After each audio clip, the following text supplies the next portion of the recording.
The protagonist thinks that he remembers this feeling very well, the feeling of the moment when his life ended. The young man opened his eyes. He was in a large hall. There was a door in the middle. The young man began to look around. He did not understand where he was. He says that he is sure that he has definitely died, then perhaps he is a slave. But this cannot be. Suddenly he noticed a rainbow ball nearby. He became curious about what it was, so he decided to touch the ball. He was suddenly shocked. He covered his ears and screamed. It was very painful. From this pain he fell to the floor and breathed heavily. Suddenly 2 wings appeared on his back. He sat down on his knees and said that he understood everything. Then he said the word menu. A system window appeared in front of him. He decided to reveal his status. This guy's name is Yuki. Race, Archdemon. Level 1 class, Demon Lord. Unique skills, Mana I language understanding. Skills, item box, level 1 analysis. Title, Demon Lord from another world. Yuki analyzes everything that is written there. Now his race is Archdemon, which means he is no longer human.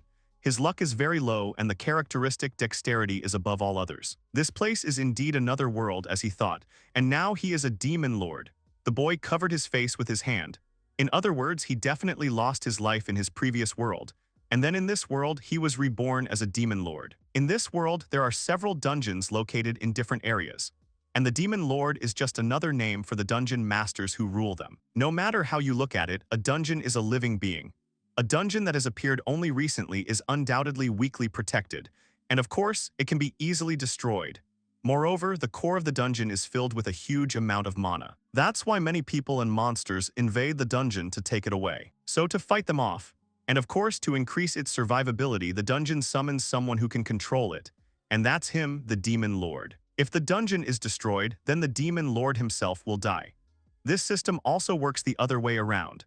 Based on the information from this little thing, they made a menu similar to the game menu to make it easier for him to work with them. In other words, the dungeon and the protagonist now share one life. So the higher his analysis skill, the more information he can perceive. And the capacity of the item box depends entirely on how much mana he has. And the understanding of languages, of course, is completely consistent with the name. Eye of Mana, a racial basic skill. It allows the user to see the enemy's mana. The hero understands that this skill is useless now, since there is no one to use it on. But each of his skills is at maximum level 10. He decides to go to the DP catalog. A window opened in front of him where he could buy various things. The young man was shocked that they were actually selling all of this, and all of this could be bought with his dungeon points. The gacha system was also used here. He could also summon monsters. This reminded the hero of something. He became interested in what he looked like. Looking at himself in the mirror, he did not understand where his wings came from and why one of his eyes was now red. This world seemed unpleasant to him. However, after all, this orb gave him a second chance to live, so it will definitely protect him. The core of the dungeon is his second heart. The next day, the hero woke up. His wings can enter him when he lies down, so he put them away.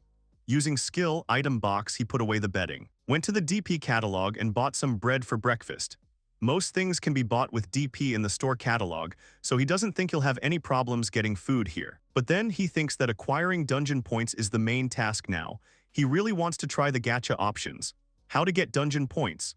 The appearance of other monsters not summoned by the dungeon master inside the dungeon. When the dungeon master defeats intruders in the dungeon.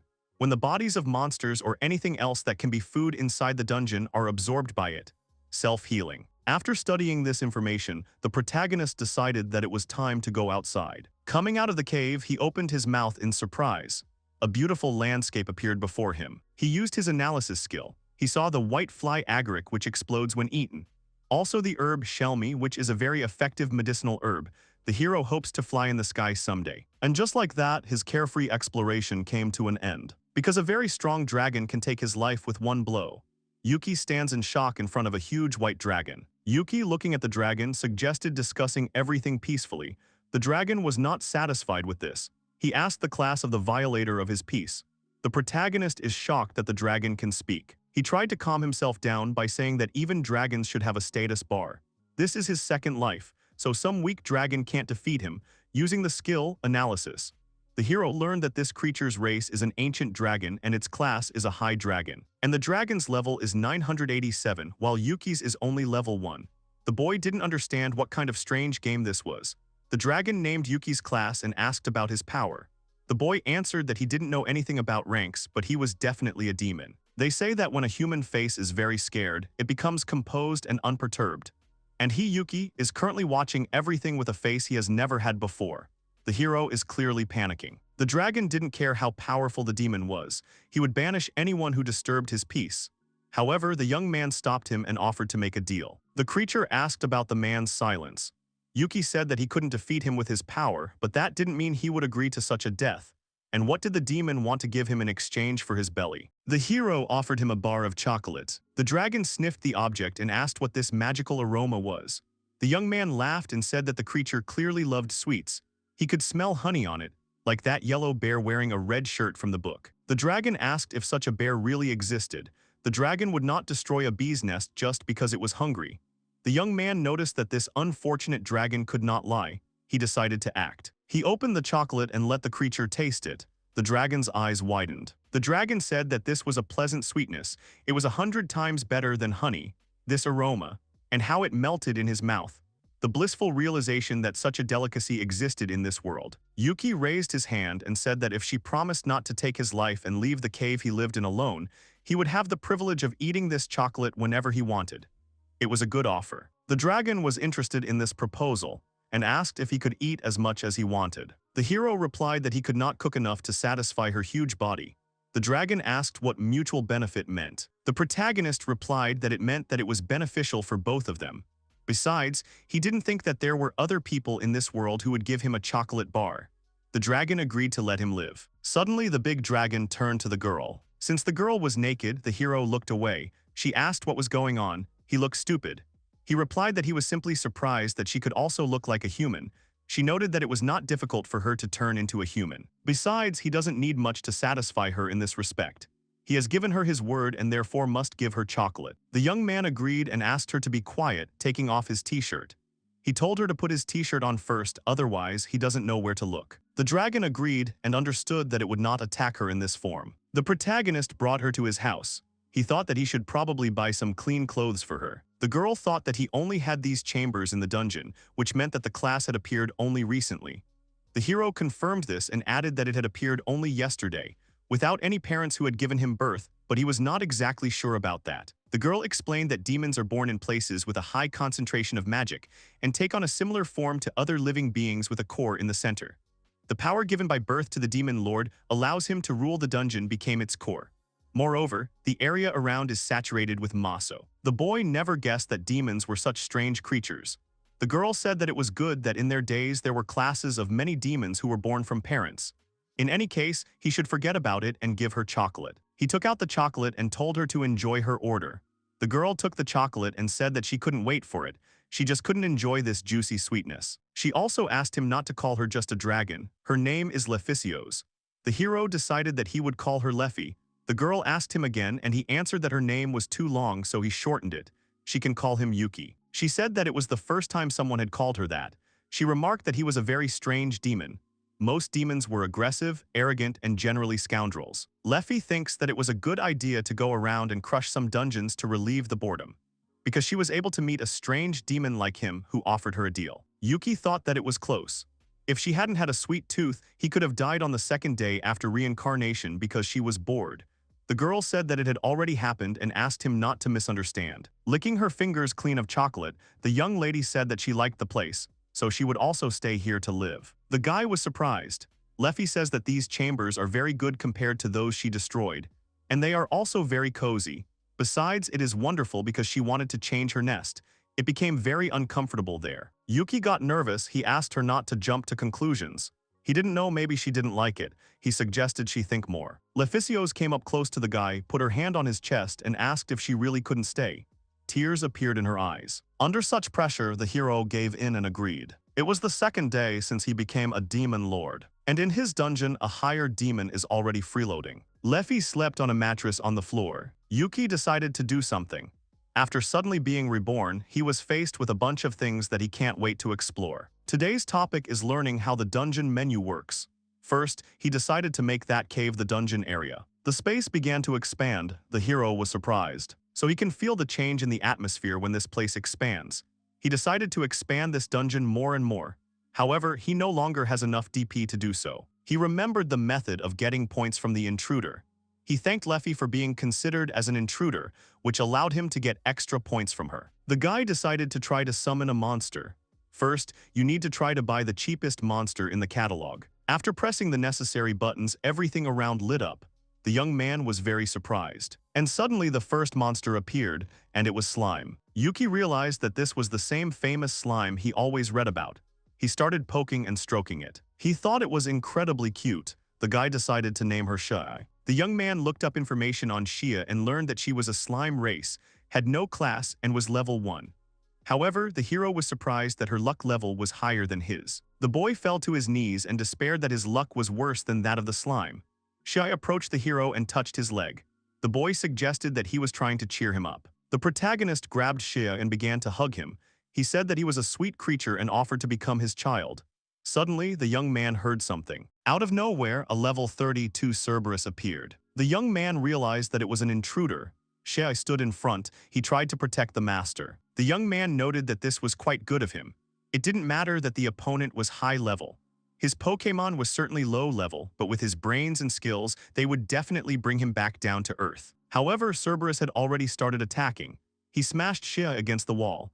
The hero ran screaming about how this creature dared to do this to his cuteness. He struck Cerberus in the head and completely blew it off. The hero was covered in blood. What was left of the Cerberus lay before him. The young man was perplexed. It turns out that they have a 30-level difference in strength.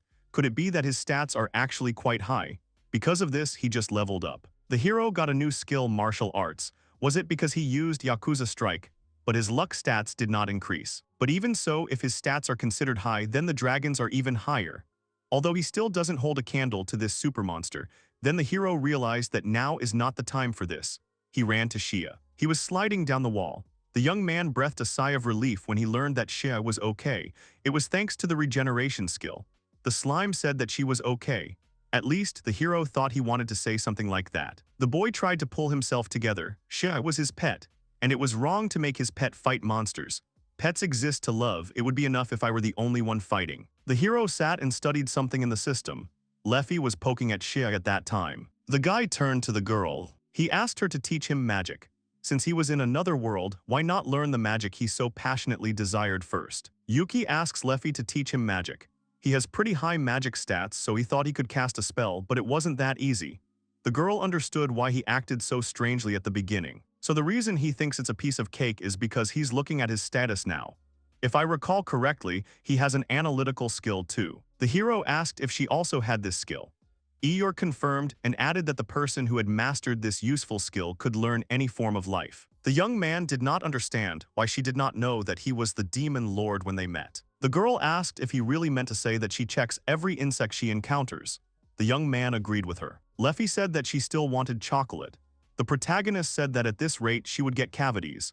The young lady said that an ancient dragon like her could not get a negative effect to the characteristics. The young man was surprised that carries here is a negative effect on status. He threw something to her. The girl caught it and said that it was not chocolate. She asked what it was. It was a pack of cookies. Yuki told her to tear open the transparent packaging before eating them. Holding the cookies in her hands, the girl asked him if he was sure that these lumps of clay were actually edible. She ate one. The girl blushed and said that it was so delicious. So sweet, crispy, and literally melts in your mouth. Leaving her previous home and settling here was the right decision.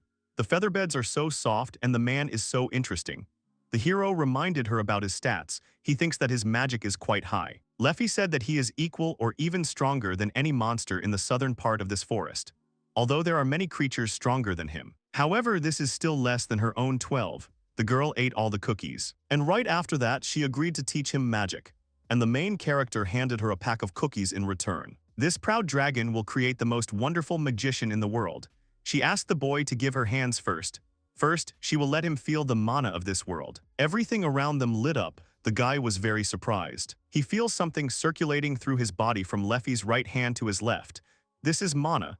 It is very different from the mana that hovers in the air of the dungeon. Leffy's is more like a muddy stream. The girl noticed that the guy seemed to be okay. The hero was surprised that she called it okay. She explained that she had just forcibly awakened his mana with hers. If he hadn't been able to withstand her sana, his head would have exploded long ago. The guy imagined this and panicked. He asked her what she was thinking when she did such a horrible thing to him. She answered that she figured that since he was a higher demon, he would be fine. She suggested that he try it himself. She was almost sure that he would easily succeed. Yuki began to circulate mana in his own way. Leffy noticed that he was now in a state where mana was active, the basis of magic. She then told him to imagine what she was about to say in as much detail as he could, and then he should repeat what she said. She asked to imagine far, far away in a plain to the horizon, to imagine a lonely flower. Now imagine that he picks this flower and puts it in his hand. And now he needs to open his palm and say kakaneta. A flower appeared in his hand. The young man noted the beauty of this flower, and then he threw it away and asked what kind of nonsense it was. Why should he create some flower for his first time? She doesn't have anything else. Leffy explained that it was a beginner's trick. Now the guy needs to imagine fire, and he won't need a spell this time. It is enough to clearly imagine the creation of fire by mana. In the lighter that he had at home, the flint struck a spark, which was transferred to gasoline and then to the wick and ignited the fire. Suddenly, a flame lit up on his finger. The young man remarked that it was cool. The dragon said that it was he who awakened his magic, but she did not think that it would be so easy for him. Perhaps the fact that he was a higher demon played a serious role. The boy thinks that fire magic is so cool. When he gets the hang of it, maybe he'll even be able to use it as a joke weapon from a shooter, a flamethrower someday. Suddenly his hand shoots out fire. The hero asked Leffy how to stop it. She told him to stop feeding it mana. You need to stop the circulation in your body. That is, it is necessary to reverse the flow that he felt then, and he succeeded. He stopped the flow. Leffy said that he really enjoys surprising her. She asks him to be more careful about regulating his power. In order to master magic well, one must use mana efficiently when using it. If he lets it into his head, it will hurt a lot. The guy thanked her. So far, she taught him only the basics of magic. He must remember the most important thing. This is what he imagines. Spells either help with this. Lately, there are a lot of people and demons who got it wrong and are only working on their spells. So if the hero can imagine, he can create something other than a flower and fire with mana.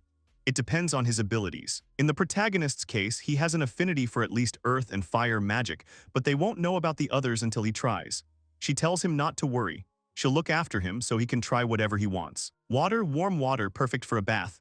Wind, a warm breeze, perfect for drying hair, the rest.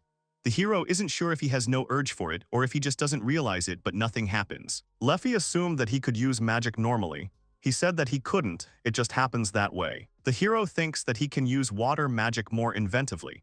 But the problem is that he needs a really rich imagination to use the magic of this world. And the easiest way to imagine something is to remember the technique from his previous life. It looks like he can make water magic float. He wouldn't mind doing something like that just once. Right now, all he can do is bath water and a water dragon drawing. Leffy asked the guy what he was doing. He answered that he was washing his hair. He bought a bathroom set. It includes a wooden bucket, shampoo, conditioner, soap, sponge, towel.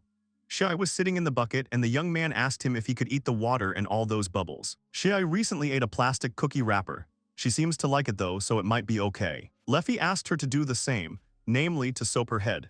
The young man agreed and said that, after all, it was she who taught him magic. While the hero was washing the dragon's head, she told him that this was not what she had in mind when she said that she would teach him magic. Suddenly her eyes started to sting. She asked what it was. The young man said that was why he told her to close her eyes. Then he washed out the shampoo and then dried her hair with the wind. A girl was running through the forest. A man was chasing her but quickly ran out of breath. He said that things were bad. This girl was running into the cursed forest. He said that if they lose the goods, they will definitely suffer.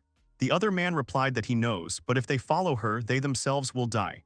They say that the ancient dragon suddenly awakened again. The girl runs as fast as she can. Where will this little girl who entered the forest end up? The hero left Leffy to watch the house. She can also eat the food he left, but all of it. The girl replied that she knew all of it.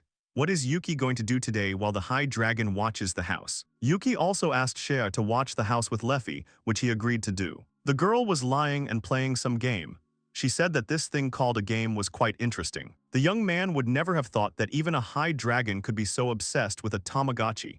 He only summoned her because she was the cheapest. Today's topic is how to row DP, since no one has entered their dungeon for all this time.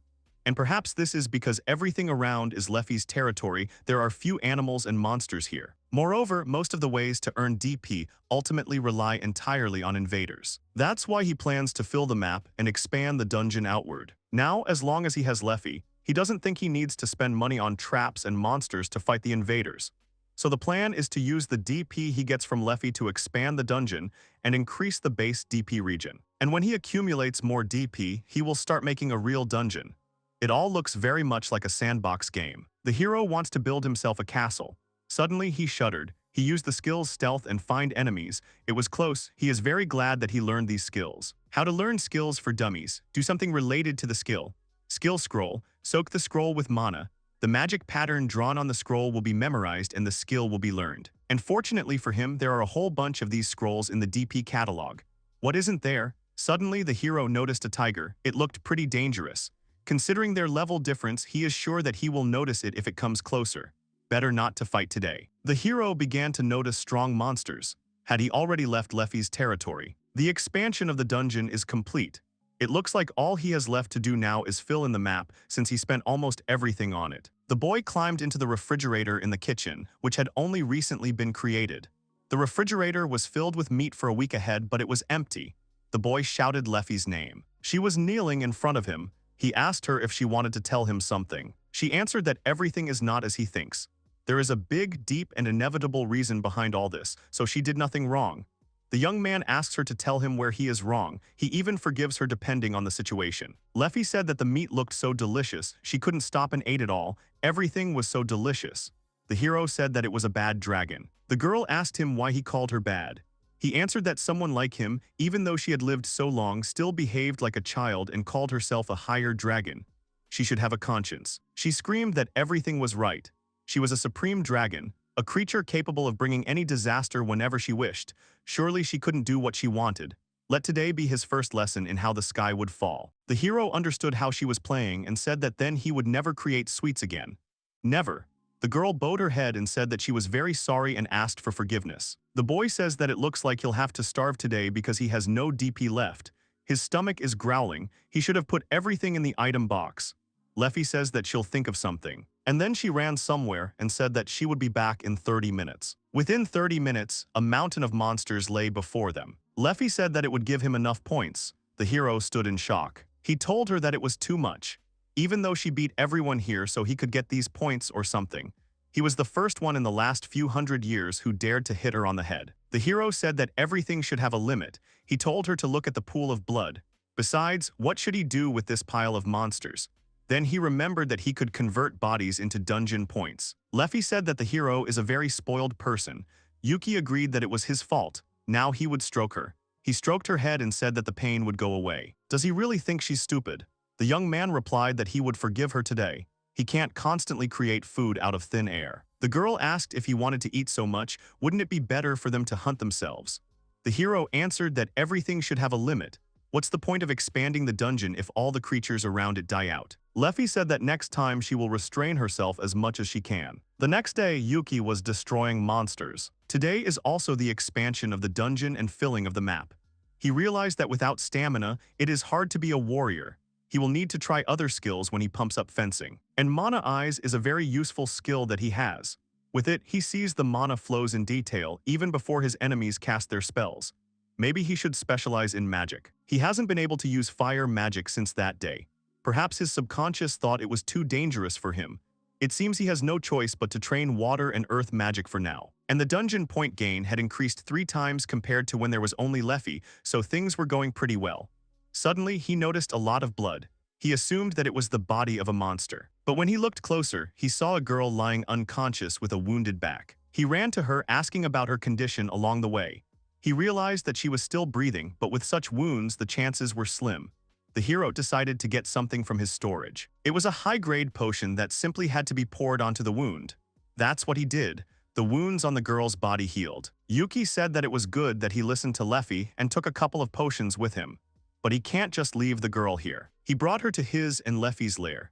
The dragon remarked that she would never have thought that he liked little girls.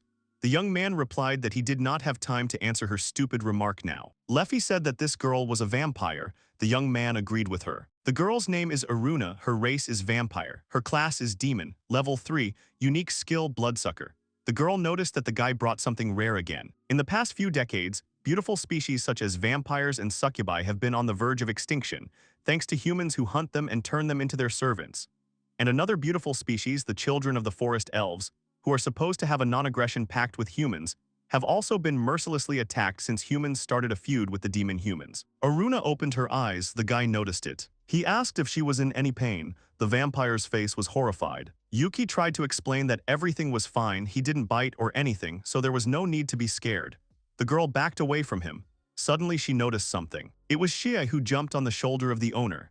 Aruna was surprised by this, and the parquet offered her to touch the slime. She carefully touched Shia, who in turn threw herself into her arms and began to tickle her. Yuki introduced himself, then said that this slime was called Shia, and that thing over there was called Leficios. The dragon asked how he dared to call her a thing. He asked the girl's name. She smiled and said that her name was Aruna. Yuki asked her what she was doing so deep in the forest. She answered that she was being chased by scary people. The hero asked her if she knew where her home was. Aruna fell silent. And then she told me that her home was no longer there. Her father and mother and grandparents had already lost their lives. She began to cry bitterly. Yuki tried to calm her down by telling her that everything would be fine. Leffy noted that this area was quite far from human villages, especially for a child. So she must have experienced something terrible to run away.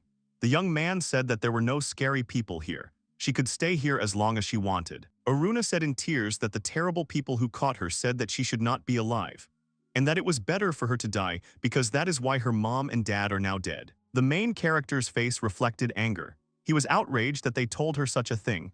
Leffy told the guy about his facial expression. He began to say that it was not true. He was sure that she was bullied only because she was too nice. It is written on his face that he is very happy that she is alive, so he tried to calm and convince the girl, so she does not have to think anymore that it is better for her to be lifeless. Aruna agreed with him and called him brother. Her stomach growled. The young man asked her what she wanted to eat. She answered that she wanted her brother's blood. He imagined a terrible picture and asked her if his blood would definitely come off. He forgot that this girl was a vampire. Aruna confirmed her words. Leffy asked if the guy was sure. He asked what was wrong with that. The dragon said that there was nothing wrong with that, but he could do whatever he wanted. Aruna's stomach growled. The guy sat down on the floor and exposed his neck. The girl began to drink his blood. The young man did not understand what was happening to his body. He began to calm himself down as best he could. Leffy said that, as she thought, the guy really liked little girls. Aruna ate her fill and thanked her brother for the treat. He asked Leffy to take the girl to the bath. She was surprised that he dared ask her to work for free. The young man offered her 2 packs of cookies. The girl asked for 3. The guy told her that then he would no longer create sweets. The dragon was forced to agree to 2 packs. She called Aruna and said that she would tell her how to use the bathroom. The girl thanked Leffy-chan. The dragon didn't like this nickname, so she told her to treat her elders with respect. She suggested the nickname Sister Leffy. The dragon agreed. The hero laughed at this time. With another new resident, the dungeon becomes more and more lively. Now that sweet Aruna has joined them, life in the dungeon has become better. The girl holds a toy in her hand and asks her brother what it is. He tells her to try inserting the toy sword into one of the holes in the barrel. The vampire was surprised that the doll jumped out.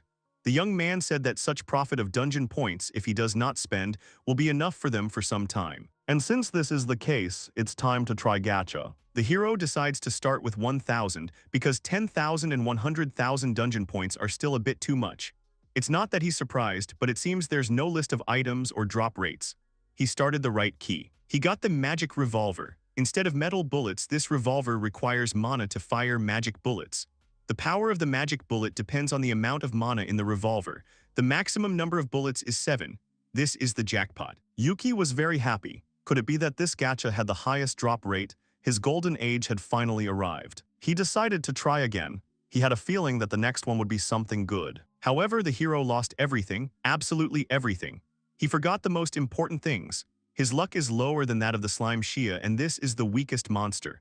Aruna asked about this transparent board. The young man explained that it was his menu. He asked if the girl could see him too. She answered. She asked him for the opportunity to try that thing that creates objects. Yuki agreed to give her one try. He had very few dungeon points left. Aruna sat on her brother's lap and asked him what to do. He told her to click here. This is clearly something big. Suddenly a white wolf appeared. The boy is shocked that she got Fenrir. The girl runs to the animal. The hero shouts at her not to run headlong. Aruna said that everything was fine. Mr. Wolf didn't smell like a villain. Yuki didn't understand where she got such analytical skills from. Besides, it was Fenrir, not Mr. Wolf. Leffy asked about whether the hero had summoned another scary monster. The boy asked what it meant. He thought correctly that this Fenrir was strong. The The girl answered that it was stronger than anything he could imagine. It seemed that he was still a child, but in the future he would become a legendary monster like her. She fought with one once and definitely doesn't want to do it again. Even if Leffy thinks so, then Fenrir is really very strong. And she says that with such size and stats, he is still a child. What a creepy creature. He asks her if she can see his menu. It's like a list of the dungeon's functions.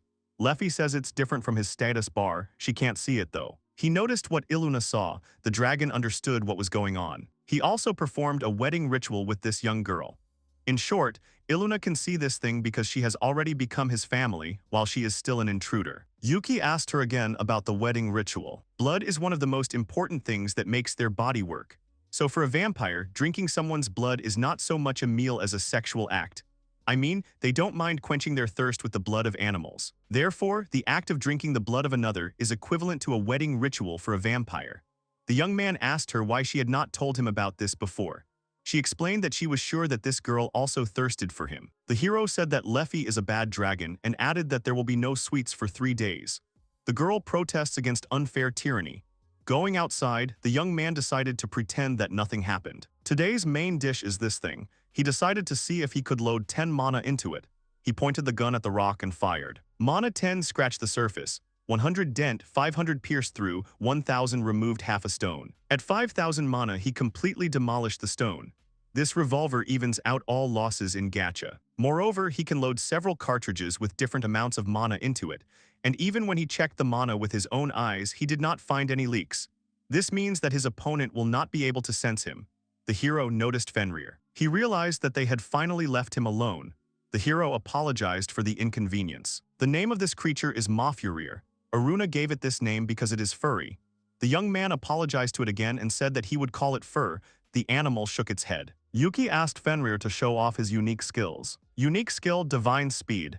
The skill increases the speed of movement. For a moment, the user can move at supersonic speed. Chain of Eternalization. Summons a target and allows free control over it. Physical Transformation. Body transformation allows the user to change the size of their body. The hero shouted that he was simply too cool. Fur began to wag his tail in joy. Suddenly, an idea came to the hero. He called Fur and told him to catch the plate. He obeyed and caught it deftly. He was delighted, but then a realization came to him. Then the boy threw another one. The boy said that he was not bad. Fenrir was very happy. Fenrir's physical abilities are truly something. Fenrir is a proud creature for whom this is unacceptable. He can forget about it. The main thing is that he had fun. He just has to live as his instincts tell him. Yuki asked about whether he could feel the mana of the dungeon. From here to the top of the mountain is actually Leffy's territory, but from the bottom of the mountain onwards is his dungeon.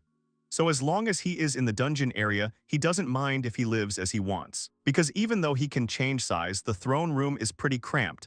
But everything he catches in the dungeon will eventually turn into dungeon points, so he's fine with it. Now this is his home too, so he can drop by sometimes. They will play with him again or we will go hunting together. In the throne room, Aruna asks where Mofurrir is. She says that it's not fair. She wants to play with him too. The guy apologizes to her. Next time they can all play together. The hero stood up abruptly from his throne. Aruna turned to him. Yuki said what he had finally found. He raised his fist up, laughed, and said that he was no longer human. The young man tried to fly with his wings, but it was a huge failure. He doesn't understand why he can't fly. He knew he couldn't fly just because he had wings, but that's why he bought this skill. But it didn't help. Moreover, it cost 10 times more than normal skills. He spent 2/3 of his total dungeon points on this useless skill. The guy is kneeling in front of the dragon. She asks him about the fact that he came humiliating himself to beg her. He agreed and asked her to teach him how to fly freely. She is disgusted to see her in such a state. In addition, he did not forget that he had thrown her into the abyss of despair and banned her from sweets for 3 whole days for an unfair reason. Yuki decided to introduce her to 3 premium donuts. This interested the dragon. She opened the box and couldn't understand how this could be. These donuts, they are covered with different glazes. If she agrees, she will even add some casella as a bonus. Leffy clearly sees that their feelings are sincere and full of passion. She will make him a demon of heaven. All this really hurts the hero's conscience. How easy it is to manipulate her. Aruna said that it was unfair that only her sister got sweets. Leffy said that it was just a reward for teaching Yuki this knowledge. The hero asked her not to worry, he would make dessert for helping her prepare dinner. Coming out of the cave, the girl said that the sunlight was almost blinding her. The young man noticed that she was always chilling in his dungeon. Shouldn't she be protecting her nest or something? She only made a nest here because of the excellent honey. Now she doesn't pay attention to it at all. The young man asked about the fact that if he had been careful when expanding the dungeon, he would have touched her. Leffy noticed that the guy had a wonderful pair of wings. He said that in everyday life they bother him, so he usually hides them. The dragon starts touching the boy's wings. She is shocked that he hid this magnificent pair of wings all this time. What a waste. The boy thinks that her dragon wings are more beautiful. The girl blushed but said that flattery would not help him. The hero realized that praising a dragon's wings was like a pickup line for dragons. Leffy said that before he was just like a donut, even without powdered sugar. However, now that she saw the magnificence of his wings, one could say that he became attractive, like a cake with a lot of icing. Compared to some other lower dragons, one could conclude that he was not bad. The boy thanked her hesitantly. Leffy praised someone so the hero could be proud of this honor. She suggested that they get down to business. She explained to the boy that he needed to use his mana eye and watch carefully. The dragon released her wings. The boy suggested that these were the same wings she had when she was in her dragon form. The girl denied this. She explained that it was an imitation, one she made using mana. Leffy asked the boy if he wanted to say something first. The boy agreed. He said that her wings were beautiful, like the moon shining through the darkness of the night. Afterwards, Leffy told him to take good care of her. She opened her wings and began to pour her mana into them, and then she flew high. The hero was surprised. The girl hopes that he now understands everything and asks him to try to fly after her. Yuki mentally recited what he needed to do, gather his sana and direct it into the wings. He followed these instructions. Yuki managed to flap his wings for the first time. The girl told him to maintain this form and fly with all his might. The protagonist managed to fly. He shouts to Leffy that he can't stop. She explains that he poured too much mana into his wings. She advises him to relax a little. The young man followed her advice, and a beautiful landscape opened up before him. He opened his mouth in surprise. Leffy shared his admiration. The hero turned and looked at the girl, who was illuminated by the rays of the sun. He couldn't help but stare at her. Leffy turned to him and asked if something was wrong. He denied everything. The girl decided to show the true meaning of flight. Ulfiro, a ghost town that is nearby. The action takes place in the guild. Someone talks about an urgent cross directly from the guild. The employee confirmed these words and said that all the adamantite ranked adventurers were currently busy. So it was decided to entrust this cross to them, the mithril ranked adventurers. The adventurer girl asked what all this meant. Sitting in the room, the adventurers discuss what happened. They understand that they have no choice but to accept this cross. In the end, adventurers who refuse a direct guild quest will have their reputations reduced. The guy said that he heard that sightings of that monster that rarely shows itself keep appearing more often, but to find out why the monsters in the ghost forest are acting strangely. The girl noticed that the guy was a coward. She would pray that he would not meet this monster. A man runs through the forest and understands why monsters appear one after another. The guy shouts at him to be quiet and run faster if he doesn't want to die. The girl assumed that something definitely happened in this forest. The monsters, including this horned tiger, were supposed to live in the deeper part of the forest. She doesn't understand what's happening to this forest. The man stopped. He realized that they had no choice but to fight. Suddenly, out of nowhere, Fenrir appeared and took the life of this horned tiger. Then he looked closely at the man. The man thought that his life was over, and thought that he should have asked Kairo-chan from the bar out on a date at least once. However, Fenrir turned around and simply walked away. The man looked at him questioningly. At first, the adventurers were silent, and then one of them realized that they were saved. They decided to leave this forest. This wolf is definitely a disaster-level monster. Moreover, this monster has a collar around its neck. This means that someone has tamed a calamity-level monster. Meanwhile, Leffy asks Yuki for chocolate-covered donuts for today's dessert. Yuki rides Fira and he notes its speed. Today, Fur is hunting. The hero spent all his dungeon points on the flying skill and is therefore currently in the midst of replenishing his supplies. Below is a map of the Cursed Forest. It is divided into 4 zones. The northern zone is Leffy's territory. The western zone is where the strongest monsters live. The southern zone is where the weakest monsters live. The eastern zone is where fairly strong monsters live. The hero noticed a horned tiger and decided to catch it. He used the skill, Stealth. He used the targets to trap the creature, then flew up and stabbed it in the back with all his might. This was the easiest way to hunt. However, the hero's sword broke. He understands that he needs a stronger weapon. He is a demon lord and all that. Also, he is going to become a demon lord specialized in magic. Doesn't mean he can't use a sword. He takes out a reinforced steel rod. He hopes that it will be enough. The hero is running from a horde of large ants. He curses because they move very fast and there are too many of them. Yuki asked about Fur's condition and suggested that he get off. He shook his head. The hero says that with his flight speed he won't fly away anyway. He did not wait and decided to show these monsters the result of his training. He summoned a water dragon. It rushed to attack the ants. The hero began to mock the ants, but they began to attack him with acid. Yuki regretted his words. He understands that the ants do not stop, and his mana is not enough against such a number of them. He understands that he needs to come up with something. The hero looked into his item box. There must be something useful there. He threw the monster meat to the ants and told them to eat it. It was top-quality meat, as tasty as Wagyu beef. The guy said that he had to come up with another plan while they were busy. However, when he raised his head, he noticed that the chase had stopped. He was surprised that they actually stopped to eat meat. Sitting in the throne room, the hero says that it would be good if his useless skill could somehow influence the handling of weapons. He muses that the club is easy to use, but a demon lord swinging a club looks somehow wrong. The greatsword seems fine, but given how long and light it is, the hero doubts it will last long. Suddenly, Aruna ran up to him and asked if he was really going to do another trick. He replies that he is going to become a creative demon lord. If he doesn't have a weapon, then he will make one himself. Leffy asked if he was thinking of something nonsense again. He asked her to be quiet and made a couple of unflattering comments towards her. He thinks that she doesn't even suspect that he now has the title Master of the Supreme Dragon. He has tamed a dragon that can bring the world to its knees. The young man lists the key factors for creating a weapon. These are the quality of the materials, a good imagination, the amount of mana the user has, and the skill level. This is indeed the perfect skill for him. In addition, he has the skill Magic Enchantment, which allows the user to add magical patterns to the target, thus creating magical items. It is the perfect harmony of magic and weapons. He wants to become such a demon lord. First, he decides to try to turn a piece of iron from the catalog into a knife. A knife that is usually used as a melee weapon in shooters, where it is made entirely of metal and looks military. The hero activates the skill, Weapon Creation. Aruna is surprised by what is happening, and Yuki notices that he did well 334. After some time, he got the Knife of the Demons. The young man notes its sharpness. Now the creation of the weapon depends on skill. Leffy noticed that the quality of this sword was quite good. She asked if this was not the art of blacksmith magic common among the mountain dwellers.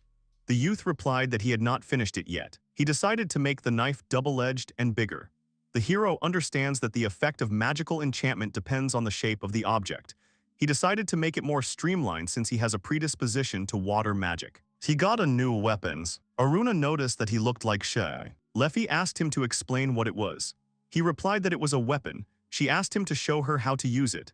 The guy explained that you need to grab it by the handle and use that part to hit your opponent with all your strength. The girl said sarcastically that they were dealing with a very powerful weapon. The guy blushed and laughed at himself. He was glad that he hadn't spent any expensive materials on it. He decided to try working with the material he got from a giant rhinoceros beetle.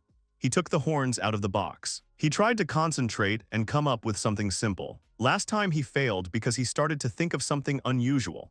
There is no particular reason to think about magical enchantment yet. Now he should concentrate on its weight and sharpness. It doesn't need a complicated design. He just needs a double-edged blade with a handle.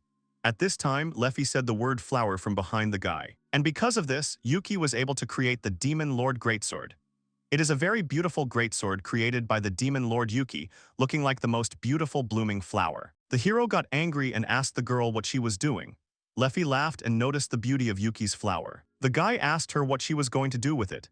It was the only piece of that material. He couldn't use it again. Leffy noted that it looked fabulous and she was sure that it could easily defeat any monster. Yuki pointed the weapon at her. The dragon started laughing at such a cute weapon. The guy told her to stop laughing and started scolding her. They started to squabble. The young man said that her taste was not very suitable for the title of Mistress Supreme Dragon. Aruna watches this. Then she turns to Shia and tells him that his brother and sister are fighting again. She suggests that they go play. A few days later, Aruna thanked her brother for the lunch. The blood-sucking is scheduled about once a week. Usually she eats the same as a normal person. The girl smiled and said that she was lucky that she could drink her brother's delicious blood. Then she ran outside to play. The boy asked her to come back before dark. That day, Iluna never returned to the dungeon, even after it got dark. What could have happened to this sweet little girl? Iluna is missing. The guy was sitting on the throne, holding his head with one hand. Suddenly the door creaked. He raised his head. It was Fur. The hero asked him if he had found Aruna. He growled. He had smelled people in the forest, and he had also found traces of a carriage outside the forest. It seems that she was not taken by some random monster. It seems that Aruna was taken as commodity. After all, this summer is dangerous to people. Yuki asked Leffy about the nearest human settlement. She answered that the nearest one was to the southeast, 3 hours flight from here. They decided to leave now. The hero asked Leffy to go with him. She answered him that it was not worth asking for the obvious. For her, this little girl became part of her family. The heroes went outside and saw many dragons in the sky. The young man asked what it was. Leffy replied that it was her followers. They could overwhelm fools with numbers. The girl turned to the guy and offered to show the people who they were dealing with. The young man noted that she was a good woman. The girl laughed and suggested that they go and save their little sister. Aruna woke up near some kind of cage. She remembered everything that happened to her.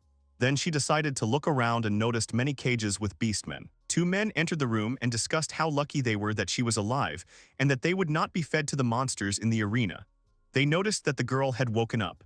Aruna realized that they had taken the lives of her mother and father. The man hit her on the head with a stick and said that she was nothing but trouble. Another man stopped him saying that the price would drop because of the scar. Then this man told Aruna's terrible future. However, the girl did not despair because now Aruna has a little brother. At first she was a little afraid of him, but he is so kind and warm. She really likes being around him. Sister is always lazy, but you can rely on her in trouble. Her mom and dad are no longer with her, but she believes that Leffy and Yuki will come to save her in their place. Until they come, Aruna will do everything she can. She asked the spirit of the earth to give her his power. Everything around her began to glow. She received the protection of the Spirit King, which is the blessing of the Spirit King Yggdrasil. Suddenly a small earth spirit appeared. The girl asked him to open this collar and the door of this cage. The spirit obeyed. Aruna thanked him. Then she asked him to make her invisible. There are 6 elements of the soul, namely earth, water, air, fire, light, and darkness. The girl became invisible. She doesn't know where she is and doubts that she will reach the forest on her own. The best option is to hide and wait until her brother and the others come. The girl came to the door, looked at the other cages, and asked them to wait. She would definitely save them all. Lord's estate, someone shouts that he has urgent news. The man got out of bed and asked what had happened. The soldier replied that monsters were approaching from the cursed forest, and there were about 100 of them. The Lord suggested that they were wyverns. The knight studied the flock with a scrying crystal and found out that the flock consisted of adult dragons. The man was shocked by this information. He ordered that every soldier and adventurer be awakened and summoned here. The citizens must be escorted and the evacuation must begin immediately. The Lord put on his jacket and said that the citizens had to be allowed to leave safely. He couldn't understand how 100 dragons could decide to do that. They can even destroy this entire kingdom. Yuki said that he sees the city. He noted that he would have preferred to come here for another reason. Leffy called the guy. She warned that if she made a pogrom here, she could destroy the city along with Aruna, so she would entrust her salvation to him. He asked her to control the dragons. The soldiers and adventurers launched an attack to knock down the monsters. One of the dragons fell. The hero got angry. The residents stand in shock. Suddenly Fur appears. The hero asked him if he sensed Aruna. He barked affirmatively. The young man sat on him and told him to run to her. The soldier was surprised that the boy ran away riding on the monster. The merchants were leading the girls and talking about the need to evacuate the goods immediately. It seemed like a horde of dragons was approaching. They were telling them to hurry. She, the girl, fell from such pressure. The man started swearing at her and threatening to ruin her before selling her. The protagonist stands in front of the door. He understands that Aruna is somewhere here. The man shouts at the girls to listen to his commands. Suddenly there is a cracking sound. And the next moment the hero opens the door, smashing it to pieces. The man is surprised. They ask who he is. The girls also look at what is happening with horror. The young man thinks that these guys are getting on his nerves. However, Aruna is nowhere to be seen. The hero himself understood this. It seemed that after the rebirth he ceased to be a man. The man shouted that it was necessary to attack this guy. Yuki thinks that he sees no need to leave these people alive. His expression is full of malice and contempt. One of the bandits rushed to attack the guy with a sword. He also did not wait long and think. And the next moment he cut off the man's head. The rest were perplexed. The hero continued to defeat one person after another. One of the men with an axe rushed to attack the guy. However, Fur managed to neutralize it. The man with the scar shouted that the hero had a familiar and ordered something to be brought. Some strange object was brought into the room. The young man looked at it questioningly. The object lit up an affected fur, who lowered his head. Yuki approached him, stroked him, and asked about his condition. This is an item called Suppression Crystal. It disrupts the flow of mana to nearby monsters and slows their movement. The effectiveness depends on how strong the monster is. The hero realized how they managed to go so deep into the cursed forest. There are 3 men left on the battlefield. They are Hei, Sudan, and Netting. The hero said with a crazy smile that it must be hard for them since they are so weak. Another man noted that the boy looked down on them. He added that the master of a familiar cannot be strong. The boy simply needs to be overwhelmed by numbers. Yuki was tired of this man's chatter. He released the water dragon and aimed it at this pathetic man. Only blood stains remained from him. The young man noticed that even mosquitoes were stronger than them. Yuki asked Fur if he could sense Aruna. He replied that he couldn't smell it because of all that blood. Then they should ask the words, although that would take too much time. She decided to ask the owner of the estate. The hero uses her most pleasant interrogation methods on this person. He asks about where Aruna is. He replied that he really didn't know. When they noticed, she had already disappeared from her cage. He put her in advanced shackles and assigned a guard to the room. The young man said that when they first met, she also ran away from them. The girl is very smart. One of the men shouted that he had brought reinforcements. The Lord ordered the boy's life to be taken. Having defeated all the robbers, the young man tried to understand where Iluna was. She in turn was already on the street. She was running down the alley. Then she sat down, pulled her knees up, and started calling for her mom and dad. She remembered how the whole city was engulfed in flames, and her mother called her. She hugged her daughter and asked her to run and continue living. The girl was crying bitterly at that moment. The hero left the estate, and a crowd of knights and adventurers was already waiting for him. The young man appreciated such a grand reception. Aruna sat and trembled. She says that she wants to hug Shea again. She wants to play with her brother again. She wants to take a nap with Ma Furir again. She wants to chat with her brother while sitting on his lap. The hero talks about how annoying it is. The girl sits and cries. She says that she doesn't want to be alone again. The protagonist shouted Aruna's name with all his might. She heard it. People became tense. Leffy, who was in the air with the other dragons at the time, also heard this desperate cry. Aruna ran out from around the corner calling for her brother. She was crying. The girl threw herself into her brother's arms. He hugged her and said that she had tried hard and that everything was fine now. Aruna smiled and said that she gave it her all. The guy stroked her head and suggested that she leave the city with Fur, since it was dangerous here. Aruna said that there are many more kidnapped people here besides her. The girl offered to save them. The guy looked at her in surprise. Then he smiled and said that she could rely on her little brother. The hero put the girl on Fur and said that he trusted her to him. And then the wolf and Aruna disappeared. People noticed this but did not react in any way, one problem for them less. Yuki thought about Aruna's bruise on her face. It made him angry. People were shouting at him not to move and to drop his weapon. However, the hero didn't care. He said that he would take the lives of these people, every single one of them. The main character threatens people with violence. Some of them faint, and another guy notes the power of the demon lord. Yuki doesn't care anymore. Such a race should simply perish. The guy was about to take a step. People tried to stop him. Suddenly, someone told the young man to calm down. It was Leffy. She told him that he had already achieved his goal. Iluna was back with them, and those who had harmed her had already been punished. The girl hugged the boy. She whispered in his ear and offered to return home. She put her hand on his cheek and said that he had nothing more to do here. The guy said her name. Suddenly Leffy perked up and said that she was very hungry. She hoped that he would prepare her a dinner worthy of her efforts. Yuki smiled and said that he would feed her the best she had. The girl hoped that it would live up to her expectations. The young man intrigued her by saying that it was so delicious that she wouldn't be able to eat regular sweets for a while. The girl realized that she should save it. Suddenly someone interrupted their conversation. It was Rayler, Lovria, the lord of this city. The protagonist asked about what he needed. The man realized that the reason for their visit was the kidnapping of his relative by their people. As the person in charge of this city, he was terribly sorry. He invited them to his estate. Sitting in the living room, the Lord says that he cannot apologize enough for what happened, but he will make sure that it does not happen again. He apologized sincerely. Leffy asked him if he knew who she was. He confirmed it. The girl reminded him of the pact she had made with his ancestors. The hero thought that this old man had the skill of analysis. No wonder he knew that Leffy was a high dragon. The young man asked what kind of pact they were talking about. The girl said that she had not told him about this yet. There was an era in which everyone sought strength. Many fighters challenged her to satisfy their vanity. The girl decided to eliminate this problem at its root. She began to attack the human countries from which these heroes came. The king of the people of the past panicked and promised that his kind would no longer interfere in her affairs. A pact of non-interference. This pact must remain in force to this day. But the girl they kidnapped was her kin. Their sins needed atonement. Rayler said that if she wanted to keep this pact as is, he would try to satisfy her demands as best he could. Leffy turned to the hero and advised him to name the reason why he came here like that. Yuki was surprised that she noticed this. Otherwise, he was wondering why she went with him without talking. Leffy's displeasure, he continued to think of her as useless and lazy. She only shows that she deserves her title. Yuki made a stern face and said that he didn't care what they did, but if something like that happened again, he would take everyone's lives. The man replied that he would do everything possible to ensure that no one else entered the cursed forest. The young man also asked to hand over all the servants, everyone who was in the estate. The Lord sat down on the chair. He would never have thought that the High Dragon would take the form of a beautiful girl. And this Demon Lord has quite a scary power.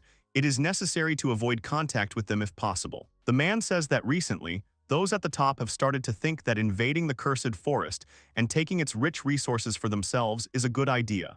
They will use this incident to send an army here and take revenge. Looking at the standing crowd of newly freed servants, Yuki asks Leffy what they should do with them. The girl realized that he had not thought about the consequences of such a decision. The young man confirmed this and added that he simply helped them because Iluna asked him to. The hero asked the girls what they had at home. They talked for a while, and then one of them answered that many of them had been kidnapped far from their hometowns. But even those who were kidnapped have somewhere to return to. The guy asked her how she knew who he was. She answered that the amount of his mana told her. The young man asked Leffy to send dragons to take them home. She said that it was easy to arrange. Yuki told the girls that he had no problem sending them home. These dragons are smart, you just need to tell them where their home is and they will take them in no time. The girls were very happy. One of the girls asked him if he really wanted to send them home. He answered that they could take care of those who had nowhere to go back to. After all, he was the one who brought them here. Most of the girls thanked the guy and flew home. Of the entire crowd, only two remained. Layla, the horned sheep demon, and Luinjailu, the battle wolf. Layla said that she had always been taught to return the kindness she had received. She would be happy to serve the hero. And Liu asked if that was Fenrir not far from him. The guy confirmed it. The girl asked him to stay and promised to do whatever he wanted. The hero assumed that it was because of the fire. Liu explained that to the werewolves, Fenrir was like a god. She could now boast that she had served Fenrir.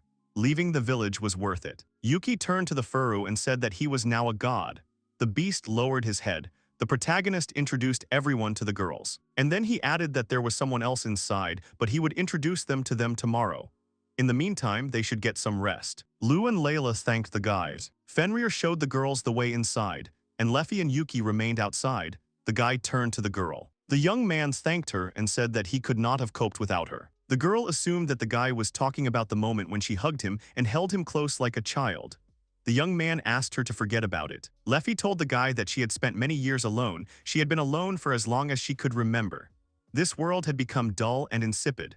Boredom was her only emotion and she had accepted it as normal. But one fateful day, she met one man. He painted her world with a glow, colors she never understood. The sensations he brought were so fresh and pleasant that she could only hold them in her heart. She added that she would always stop him if she got angry. Putting her hand on the guy's face, Leffy asked him if he would continue to bring color to her world. Aruna is glad that her brother came to save her, but he must take concubines. Yuki didn't understand what concubines the girl was talking about.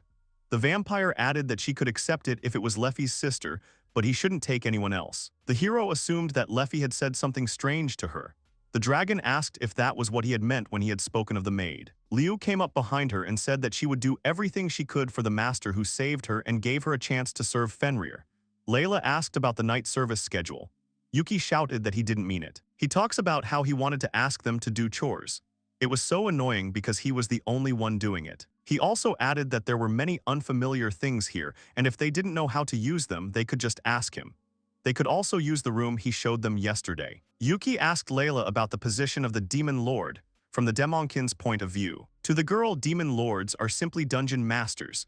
They are simply a being that is modified by the dungeon to fit in it. The boy clarified the words modified. If there is a dungeon that wants a goblin as a demon lord, the goblin will be given powers strong enough that he will no longer be categorized as a goblin. The boy thanked the girl and noted her knowledge. Today's mission is adding the plains area. The boy noted that this actually added a floor to the dungeon. It's quite spacious and even has a sky. The guy flew to the maximum height. The main character decided to use the option to add a river and mountains. Perhaps he can also put a bridge and sakura next to the river. He decided to create a Japanese-style hotel. Yuki sat in the bath he had created and said that it was the best thing ever. He hoped that others would experience this bliss too. Aruna came into the bathroom. He asked her about the fact that didn't he tell her to go with everyone later. The girl said that she wanted to take a bath with her brother. She asked the boy to wash her hair.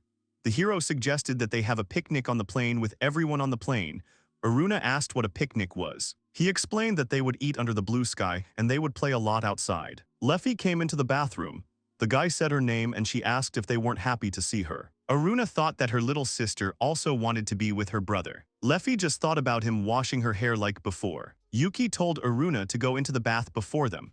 The forest dragon sat on the chair in front of the hero. The hero looked away and began to wash the girl's hair. The young man mentally reassures himself. He thinks that it's just Leffy, it's just a useless dragon. He tells the girl that he's done.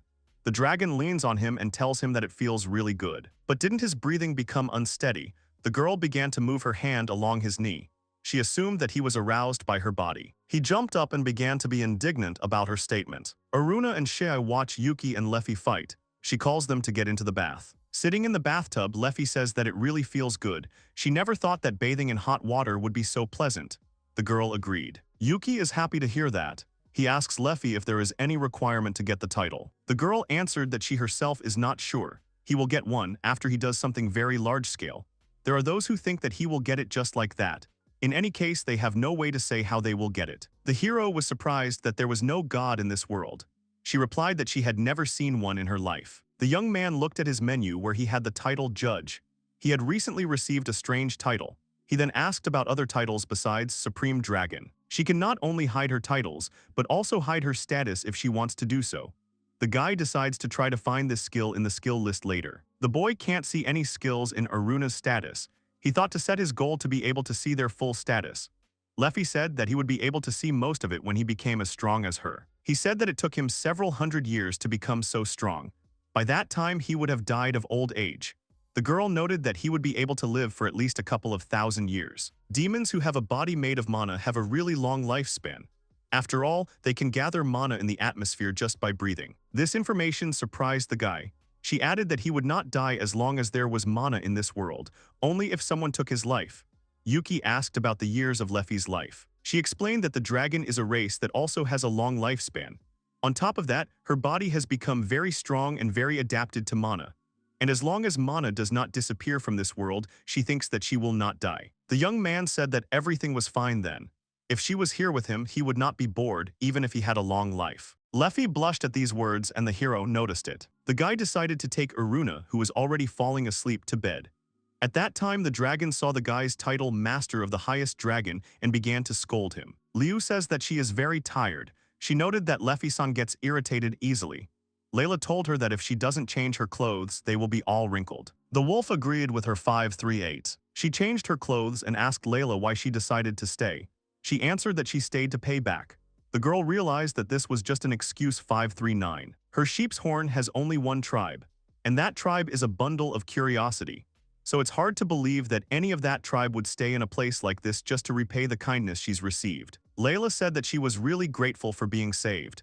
She thought about ending her life if she did become a servant, but she encountered a demon lord who seemed to have the right mind. This is a great opportunity for her to explore the dungeon and learn about a creature called the demon lord. She hopes that he will continue to live a normal life, not knowing that she is here to watch over him. Liu pointed out that he wouldn't be angry even if he found out about it.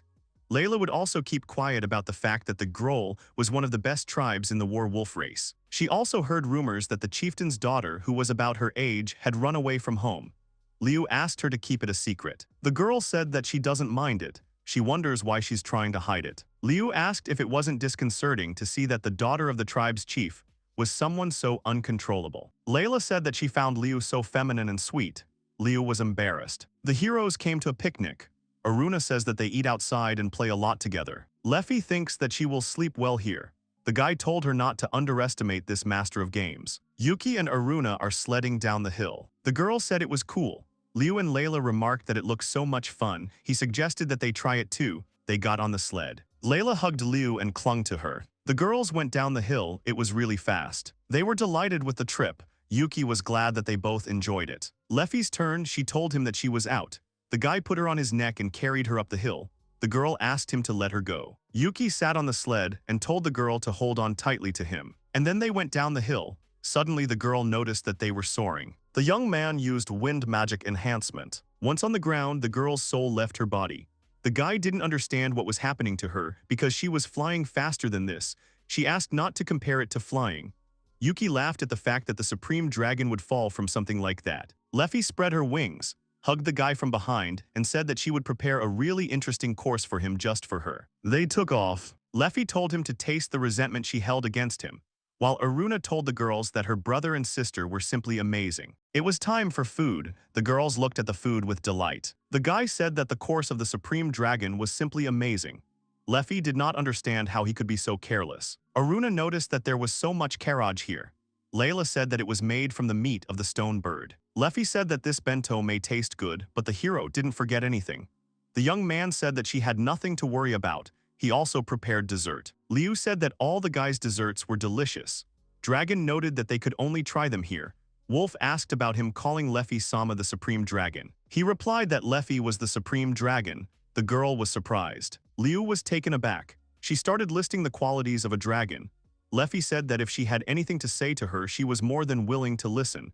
The guy asked not to threaten her like that. The wolf asked what Layla had understood, and she replied that she had commanded the dragons when they first met. She is surprised that Liu did not guess. She said that all her attention was switched to Mafurire. Aruna said that she would like to play badminton with everyone. The hero agreed. The girls are surprised that Aruna can ask to pamper her master Yuki and Leffy, who is the Supreme Dragon. The young man explained their hierarchy. He is the weakest of the four in the dungeon. Kingdom of Elena. The king of the Kingdom of Elena, Raid Glorio Elena, tells someone that she can't. Prince of the Alicia Kingdom, Ryudo Glorio Alicia, doesn't understand why her father would let them go so easily even though they've launched an attack on their kingdom. They should go and launch an attack on them right now. The king said that he would not get permission to attack the cursed forest.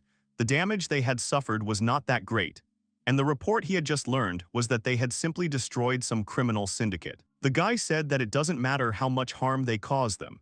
It's a question of the dignity of the country and the natural resources of this forest. The man exhaled and asked his son not to do this. It was a royal decree. Ryudo said that he understood. Someone approached the prince and asked if they could carry out this plan. The guy said to gather soldiers. Yuki and Leffy are playing checkers. The girl asked him to wait. He said that he would not wait any longer.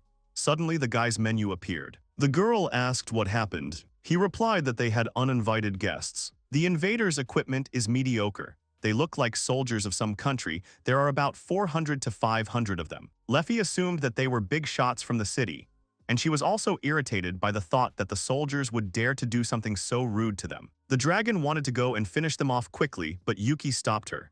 He wanted to try something, and if something went wrong, then she could help him. The protagonist was convinced that they should at least try to warn the invaders first.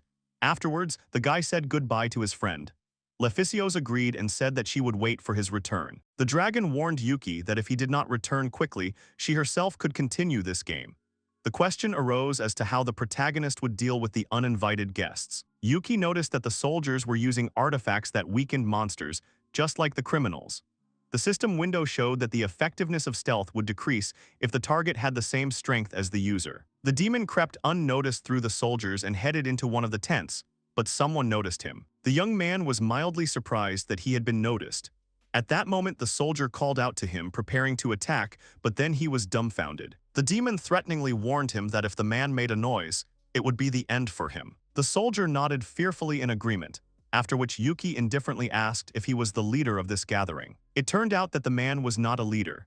This terribly confused the protagonist, although he was sure that he was right, because the warrior had the highest level and looked the most experienced. But this one should still be one of the main ones, because his tent is better than the usual soldiers. After reasoning, the demon firmly said that the man needs to pass on a message to the leader and be sure to remember everything Yuki said. The guy has no desire to listen to the reasons why people came to his territory. This is the land of the demon lord, and if humans plan to stay here any longer, Yuki will deal with them all. The young man decided to end it there.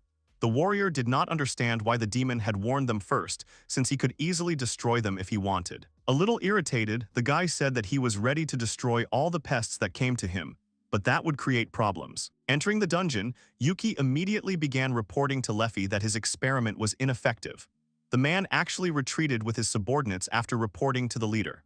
The rest of the warriors are not going to obey. Suddenly the girl turned to her friend. She wanted to know why he was returning so frivolously. He explained that he had simply gone to warn them, but this answer did not satisfy her. The dragon was indignant. She was not satisfied with Yuki's answer because she was ready to sit all night waiting for his return. The young man was touched by her feelings, after which he admitted his guilt and, as an apology, decided to show her something interesting. The demon reminded the girl that he had given her access to his system window.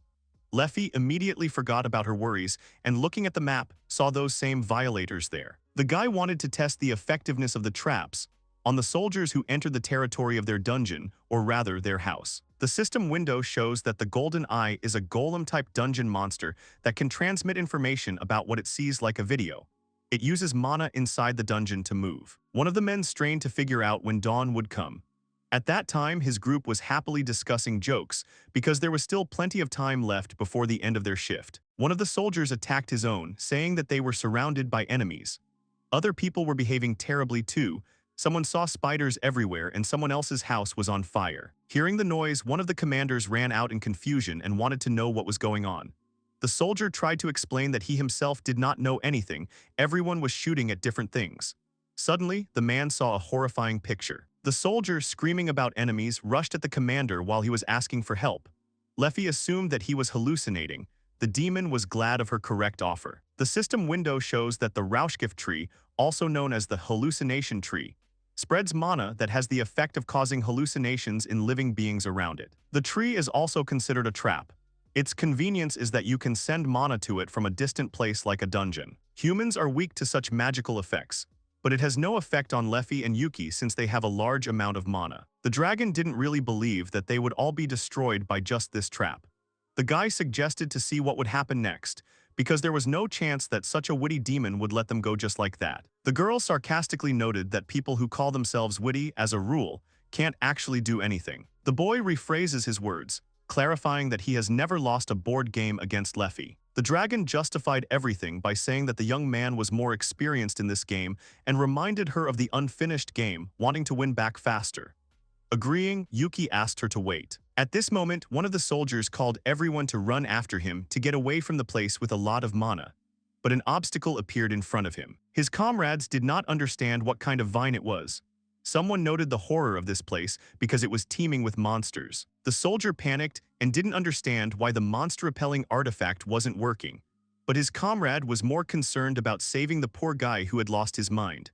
The other man just wanted to know where to run. Suddenly, the swamp began to tremble and heat up, causing the people to go into hysterics. Their commander-in-chief, looking at all the disasters, began to mumble incoherently. The commander wanted no one to come near him, after which he began to laugh heartily. The testing went better than Yuki could have expected. The dragon assumed that it was over and the demon confirmed it. People are feeling depressed, but at least the test of the trap's effectiveness went well. Leffy happily suggested finishing the game. It was going to be dawn soon, so the guy was surprised by her offer to play right now. The girl insisted, because lately she had been going to bed late so she didn't feel like sleeping at night. The guy snidely calls her a lazy supreme dragon, and in response receives that a talented dragon should know how to preserve its power when the time comes. When the sun came out over the horizon, Leffy lost and Yuki suggested going to bed, but the girl wanted to win back. A couple of days later, in the border town of Ulfiro, the man was furiously asking his interlocutor to repeat himself, but the interlocutor did not want to repeat his words to the knight Captain Gamdi Loston. Gamdia was dismissed and could no longer become a captain. The army did not need a man who retreated from the battlefield. Loston was indignant that he and his interlocutor could not simply fire him at their own will. But it turned out that this was an order from the person occupying the highest position in this mission, that is, Prince Ryudo. Although there is still no contact with the soldiers who went into the cursed forest, there is no sign that the mission to conquer it will be cancelled. If this continues, they will simply increase the number of victims. The stranger said that the knight looked very agitated, to which he replied that this was so because he was accused of running away from the enemy, immediately fired and not even given the opportunity to explain. He was outraged that they were blinded by their own greed and sent troops to where a terrible monster lived. Loston wanted to know what the king was thinking when he sent soldiers into this forest. The old man listened to the knight and concluded that something was happening in a place where their hands could not reach. The knight recognized the stranger. It was Lord Rayler Luvia. The lord suggested that they leave aside for now what the people in the center of this thought. As a lord who rules the land next to the infamous forest, he wanted to hire a talented soldier who had just lost his job. He added to his offer that he would pay his tavern bill and, as a bonus, listen to one of the knight's grievances. Gamdia added modestly that mere discontent would not be enough. Luvia laughed and replied that he would accompany the man until he calmed down.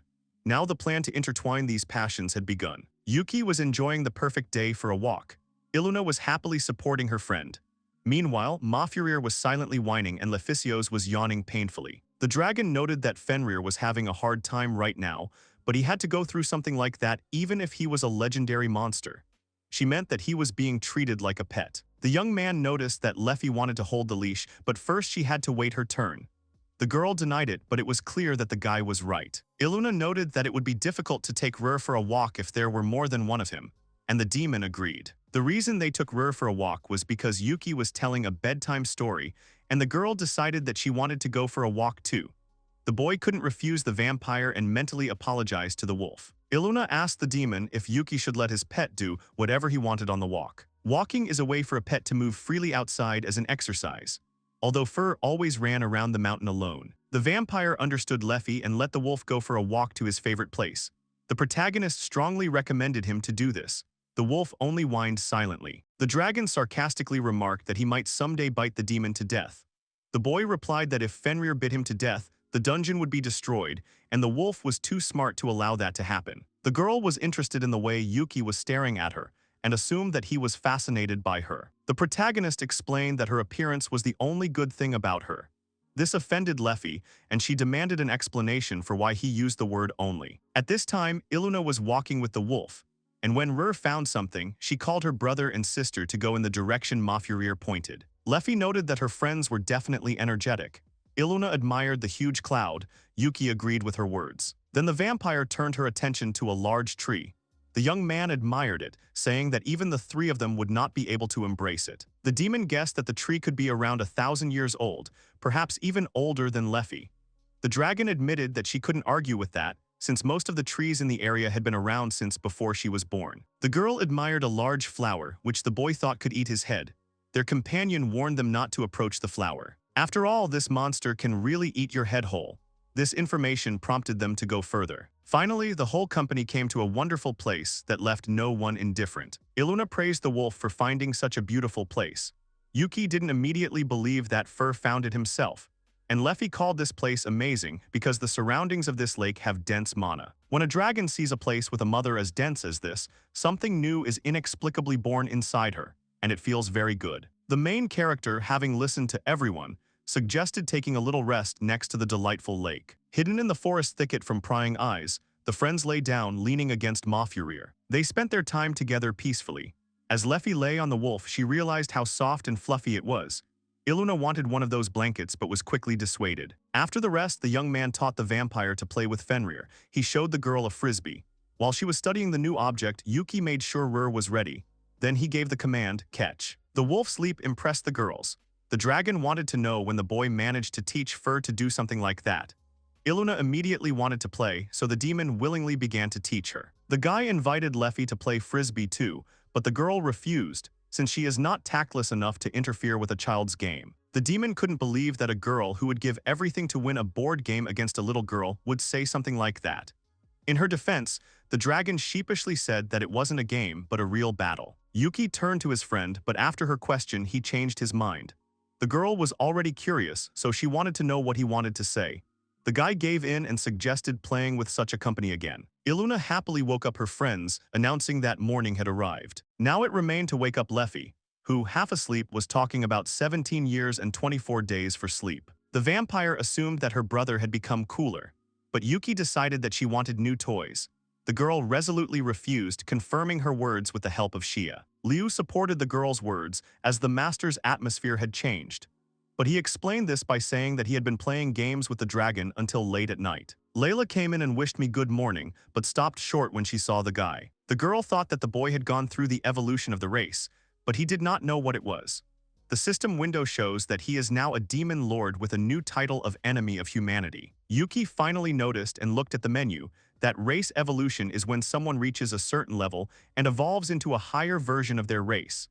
This mostly happens to races that are not human. The demon thought that this time he had really dealt with a lot of people with his trap, but he didn't feel any changes. The demon lord was evolving his race faster than usual. This thought intrigued Layla. She began to hypothesize that perhaps the dungeon was more like a monster. In other words, the main creature could be the dungeon itself, which is why it forces the demon lord to protect itself. The main character was very tense due to the girl's close attention. She apologized, explaining that she was completely lost in her thoughts. Leffy should have woken up by now, since it was time for breakfast and Iluna started waking her up again. The dungeon item list has been updated. Apparently the dungeon grows when the demon lord does. Finally, Leffy arrived and noticed the change in Yuki's mana quality. The guy was interested in whether the girl had experienced this evolution. But as it turned out, ancient dragons are already the strongest. The guy realized that an ancient dragon is already born strong, while an ordinary dragon gradually evolves throughout its life. The young man had a hunch that perhaps she would be able to go through evolution when she reached level 1000. But the girl didn't think so, since her level wouldn't rise even in a few decades, which meant that it would probably take about 1,000 years. Leffy didn't understand why Yuki looked exactly the same after evolving. A monster usually gets another horn or fangs. Humanoid races have hair or eyes that change color when they evolve. There are some demonic races that grow weird things like tentacles.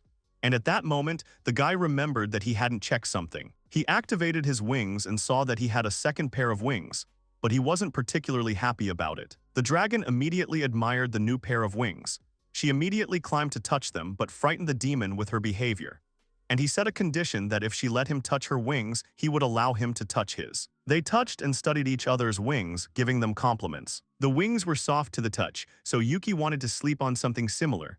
The girl felt uncomfortable, so she asked the guy not to press them so hard. The guy apologized for being rude. There was awkwardness between the friends. The couple was dumbfounded by the level of awkwardness between them. At that moment, Layla walked by and asked them to refrain from such actions in public. But she simply misunderstood everything, although she embarrassed her friends even more. Yuki still felt the physical impact on his wings, and it was causing him discomfort. He decided to distract himself with the new function that was unlocked after his evolution. The system window showed the construction function. Any objects that are in the user's mind can be built.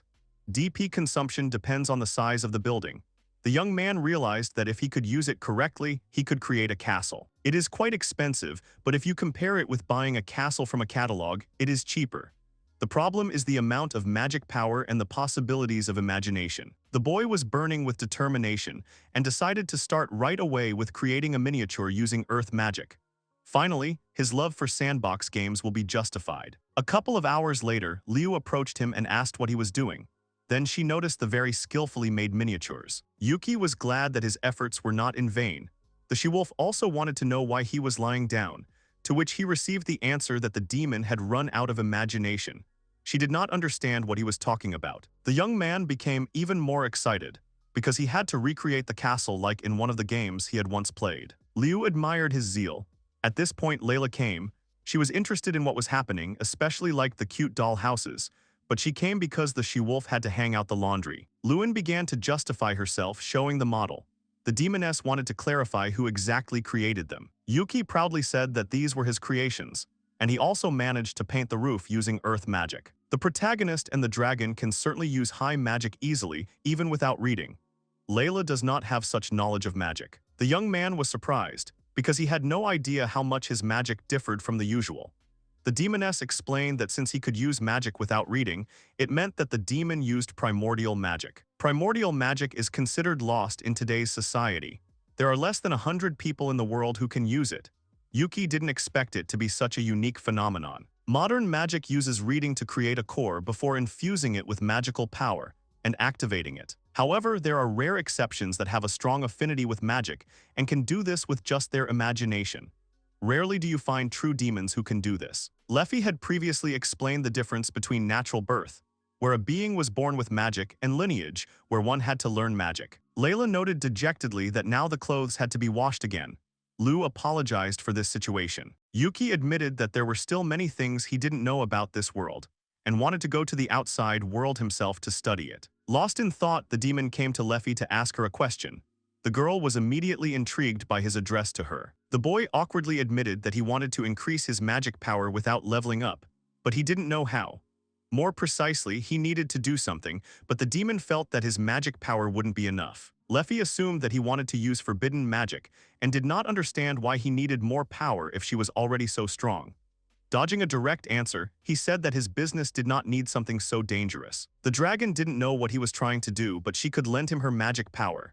It would be like when she taught the boy magic, but this time Leffy would be channeling her magic into Yuki, not through him. But the demon couldn't do the same, because he would have to hold the magical power inside himself before sending it out. To do this, he would need to be able to control his magic well. In any case, Yuki needed the dragon's help. Leffy was willing to help only for donuts. She also suggested doing it differently. The young man would have to empty his magic power. When he does this, it will increase slightly when it recovers. You can use water magic to also train your control of magical power. The demon listened to the girl's proposals and thanked her for her help. She only awkwardly agreed. Leficios was pleased to help her friend. Seeing his condition, she hurried to find out what happened. The guy answered sheepishly that the dragon's charm level was off the charts. A couple of days passed after that.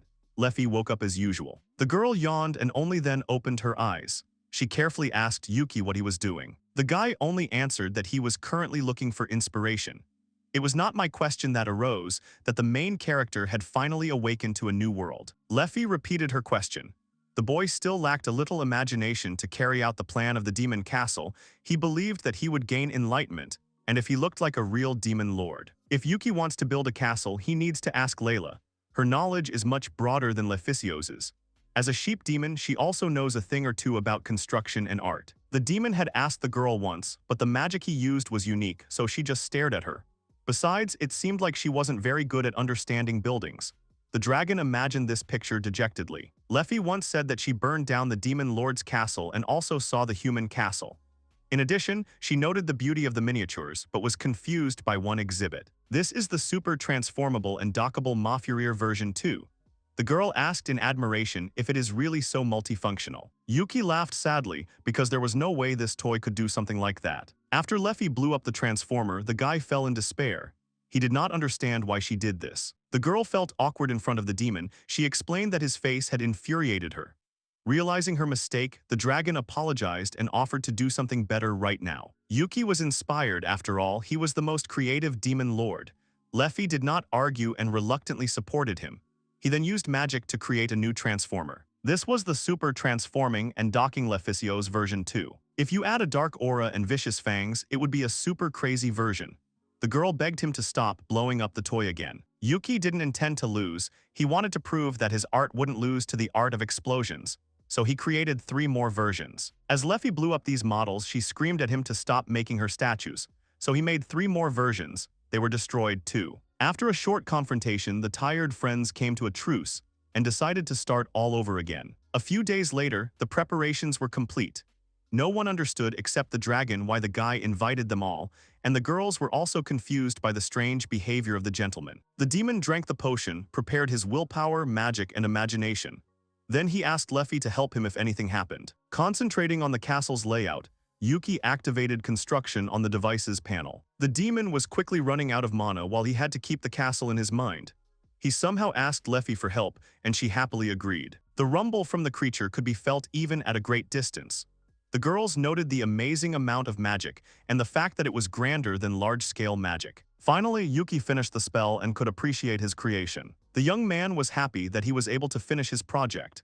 The girls admired how huge the castle turned out to be. The new house was finished. It had many rooms, so the girls could choose any they liked. While everyone admired the castle, the demon assessed his strength. Leffy interrupted his thoughts and said that she wanted to eat and sleep. One of the girls asked Yuki where the door was that led to the living room. Some time passed after the castle was created. Layla asked Liu to wash the dishes and she agreed. The girl also approached the dragon with an offer to hang her futon. Leffy proudly agreed, and Iluna took Shea to explore the castle. The guy looked sullenly at one point, since the castle was not in use now. The demon resigned himself and began to mutter that, after all, the castle was so big that it was difficult to get around. The corridor was long, there were many rooms and buildings. The young man had fulfilled every man's dream. He could also be used to scare scouts. Leffy started praising the castle, but it didn't help. The guy started egging the dragon on to admit his failure. The girl started worrying about her friend because he was rarely such a pessimist. Leficio sat on the demon's lap, causing him to be frightened and confused about what was happening. She explained that the guy makes her life less boring, every day becomes fun for her, and in this way she tries to cheer him up. The protagonist asked again about her motives, but they remained the same. Leffy only wanted to rid him of his gloom. Her desire was to make him happy, so she behaved more delicately than usual. The dragon would be there to laugh at the demon when he did something stupid. Yuki thanked the girl for her support. Suddenly Iluna ran out, who also really wanted to sit on her brother's lap. Leffy was not against it, unlike the young man. The prince was furious. He didn't know what to do because if he wanted to win, he needed a bigger army, but if he sent more soldiers, the king would understand his son's intentions. Because of past mistakes, it became impossible to cover for the nobles. Their trust in Ryudo fell and he lost all respect. Suddenly he had an idea that he could send not a large army but strong adventurers. But unfortunately, this was not enough, especially since they are now going to another business. The next option was to take the heroes that the church had received. The stranger warned that the heroes were under the church's protection, especially since they were still being trained. The prince then suggested telling the church that they would receive a decent amount if their plan succeeded, because they might act like saints, but in reality these people were hungry for money. Then a counter-question was raised about where to get the funds. But Ryudo arrogantly said that it would be the fault of the churchmen for believing an oral promise. While the stranger was walking through the forest, she was frightened by a bird that suddenly appeared. She didn't understand why things had turned out this way. It wasn't my question that came up about what awaited the girl, full of anxiety, in the depths of the forest. The system window showed that this girl was a hero named Nil. The system window shows that this is Nell of the human race class, hero. Her unique skills are barrier magic and fast feet. Her normal skills are holy magic, fencing, searching, detecting threats. She has 2 titles, the owner of the holy ball and the transferred one. In the midst of decorating the castle, the protagonist received a notification that a hero had invaded his territory. Yuki did not expect that there really were heroes in this world, and her status was much higher than that of all the people he had met. Looking at her, he concluded that she did not look strong, after which he flew to his friends. The young man warned of the hero's approach, so for safety reasons he asked the girls to go to the throne room. Lu was in a panic, because the heroes were killing non-humans in cold blood. The wolf's reaction interested the guy because he didn't know how evil spirits reacted to heroes. The girls listened to their friend and headed to the castle. Leffy offered her help, but Yuki refused. The guy suggested Leffy to relax and make a test of the castle's defense system out of this situation. At this time, Nell stood in front of the cave, wondering if she was going the right way. Before sending her on the mission, she was told that since the enemies live in the cursed forest, their status must be high. Rumor has it that one of them is a demon lord born from the dungeon. Their base is right in front of the Supreme Dragon's territory. If the hero finds it too hard for her, she should just run away with the help of the grimoire she was given. Nell found the entrance to the dungeon and tried to open the door, but suddenly became scared. The doors opened by themselves, and a castle of amazing dimensions appeared before her eyes. Lifa didn't like the demon's suspicious smile. He replied that he definitely wasn't smiling because the hero was dumbfounded when he saw his beloved castle, Luin Fional. The girl was uneasy that Yuki had no intention of killing the hero. He didn't want this girl to die because she looked the same age as the dragon, and with such associations, the young man would have an unpleasant aftertaste after her death. Leffy decided to let things slide. While examining the castle, the girl tried to calm herself down. She did not understand where reality was and where her imagination was running wild, because she did not feel the presence of any monster. Nell was starting to get hysterical because she didn't feel any hostile intent, although she was sure that the armor had moved. She came to the same place where she had already been, although she was just walking straight. Suddenly, the door opened with a bang. The heroine didn't understand what was happening because she couldn't sense any living creatures with her search skill. Before she could say anything, a head appeared in front of her. The demon was pleased to see the hero who stumbled upon all the traps, and now he understands what demon lords feel in games. In Yuki's mind, it looked like the demon lord was rejoicing over how some human had activated the trap 3 times already, and he came to congratulate the tired hero for coming this far. This time, the traps were set by ghosts, which are one of the types of monsters in the dungeon. The first one is called Lu, her specialty is mind magic. The second one is Rei, her specialty is telekinesis. The third one is Rui, her specialty is illusions. Hero Search will not find these 3. The dungeon defense system Haunted House mode works successfully. Yuki is also already thinking about the surefire killing mode and destroying mode. This is the part of the games he especially likes. The girlfriends began to reproach the guy for continuing to tease the hero. The demon did not understand why the girls were defending their common enemy. Seeing Nell crying, Leffy and Iluna put pressure on Yuki, and he had to stop his jokes. The guy went to finish the farce, even though he felt embarrassed for bringing the girl to tears. He addressed her carefully, but she was still scared and thought that the young man was actually a ghost. He began to calm her down and assure her that if he was not a person, then at least alive. The girl saw ghosts and got scared. Then the demon sent the girls to play in another room and thanked them for their work. The girl noticed that the monsters had submitted to the guy and realized that he was the very same demon lord. Nell introduced herself and asked if Yuki was ready to fight. He noted that her eyes were red from crying. The hero began to justify herself, and the demon explained to her that it was not logical to intimidate some random stranger with a gun who enters your house. After all, the girl is an uninvited guest. No one expected Nell to sit down and cry like that. The hero was still trying to convince Yuki that she hadn't been crying. He agreed with pity and added that it was time for her to go, as he had plenty of things to do, like do some laundry and decorate the castle. The girl refused to leave because the demon would continue to attack people if she left him alone. Just keep in mind that the young man only killed those who kidnapped his family and dealt with the soldiers who came to kill him. Nell wanted to object, but the guy warned that he didn't know what she had heard about him, but whether she had really thought about her actions in advance. Yuki wasn't sure if the girl would believe him, but he himself had never started a battle. However, it didn't matter to him because he would not show mercy to his enemies. The heroine thought that the young man would kill her, but he was not going to do this because she was just a little girl. His words hurt her, but the demon didn't want to mess with her anymore, so he said goodbye to Nell and went back, but the girl left him. The hero felt awkward because her hips did not obey her, and she wanted to ask for help. The girl sat in the hot springs and thought about everything that had happened to her. She needed to figure out where she had gone wrong. Nell had been relaxing in the bath, but this was the demon lord's castle, so she had to be on her guard. It had been a long time since the heroine had taken a bath. The demon lord who carried her to the bath and asked her to stay the night was strange to the girl. The system window shows that the search is not activated if there is no hostility towards the user. From this, the girl concluded that the guy did not consider her a threat from the beginning. Suddenly, she heard the bathroom door open. Iluna came running and noticed the girl crying because of her brother. Nell didn't like this idea of herself. The vampire began to explain to the hero who she is to Yuki.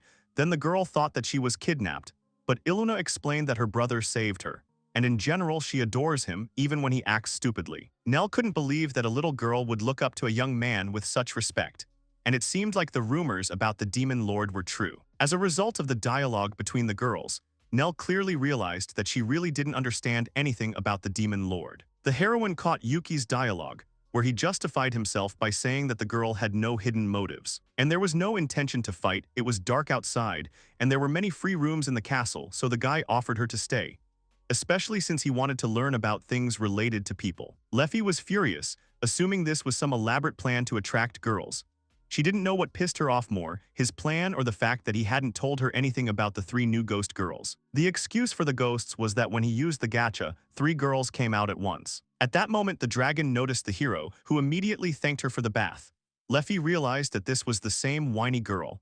Nell was worried that the nickname would stay with her forever. Layla was pleasantly surprised that the hero took care of the vampire in the bathroom, but his words made the girl feel awkward. Iluna said goodnight while Lou tried to get Layla's attention. The boy tried to slip away under the pretext of showing hospitality to the hero.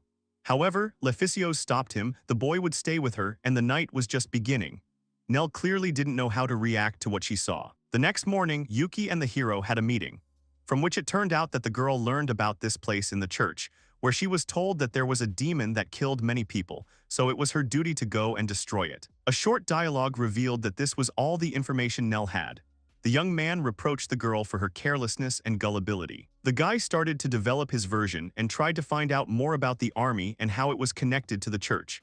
A possible participant in these events was the captain of the Holy Knights in the church, but this man did not look too convincing. After her words, the hero began to worry that the guy would go to punish that person, but the demon would be repelled by the enemy's further actions. Nell must be sure to convey to her employers that the demon lord will punish anyone who encroaches on his home. Since yesterday, the heroine thought that not even a day had passed since she arrived at the castle. But during this time, she realized that the demon did not use terror to force the girls to follow him. He said he only takes revenge when he is attacked.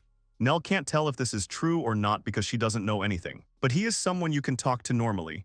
Not only did he not kill, but he even showed the girl hospitality.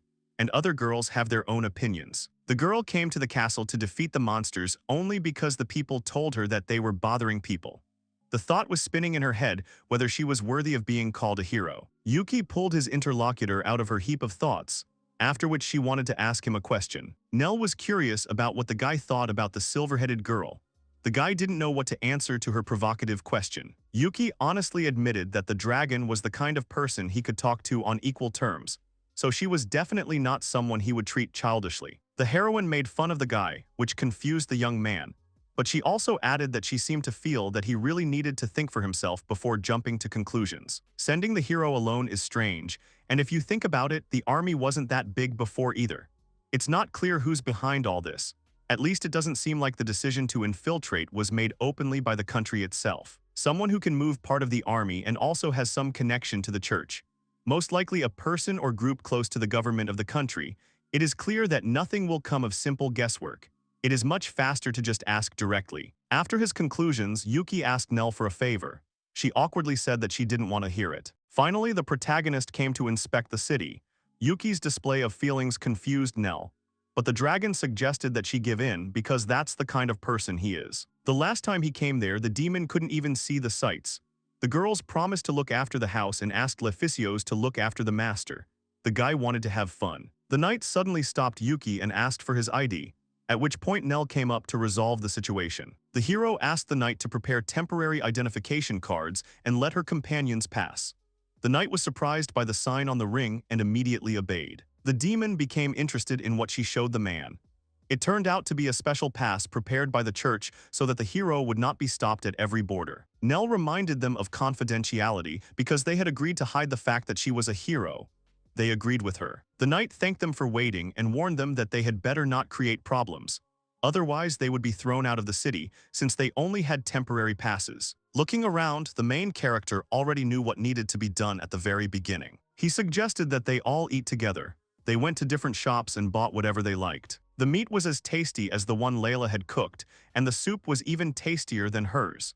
The demon suddenly noticed that Leffy now looked like an ordinary person. Yuki immediately wondered if it wouldn't be easier for her to hide her horns and tail all the time. The girl gave an analogy. Wouldn't a young man feel strange if he lost his arms or legs? That's how she feels now. The protagonist noticed that a magician was performing on the square.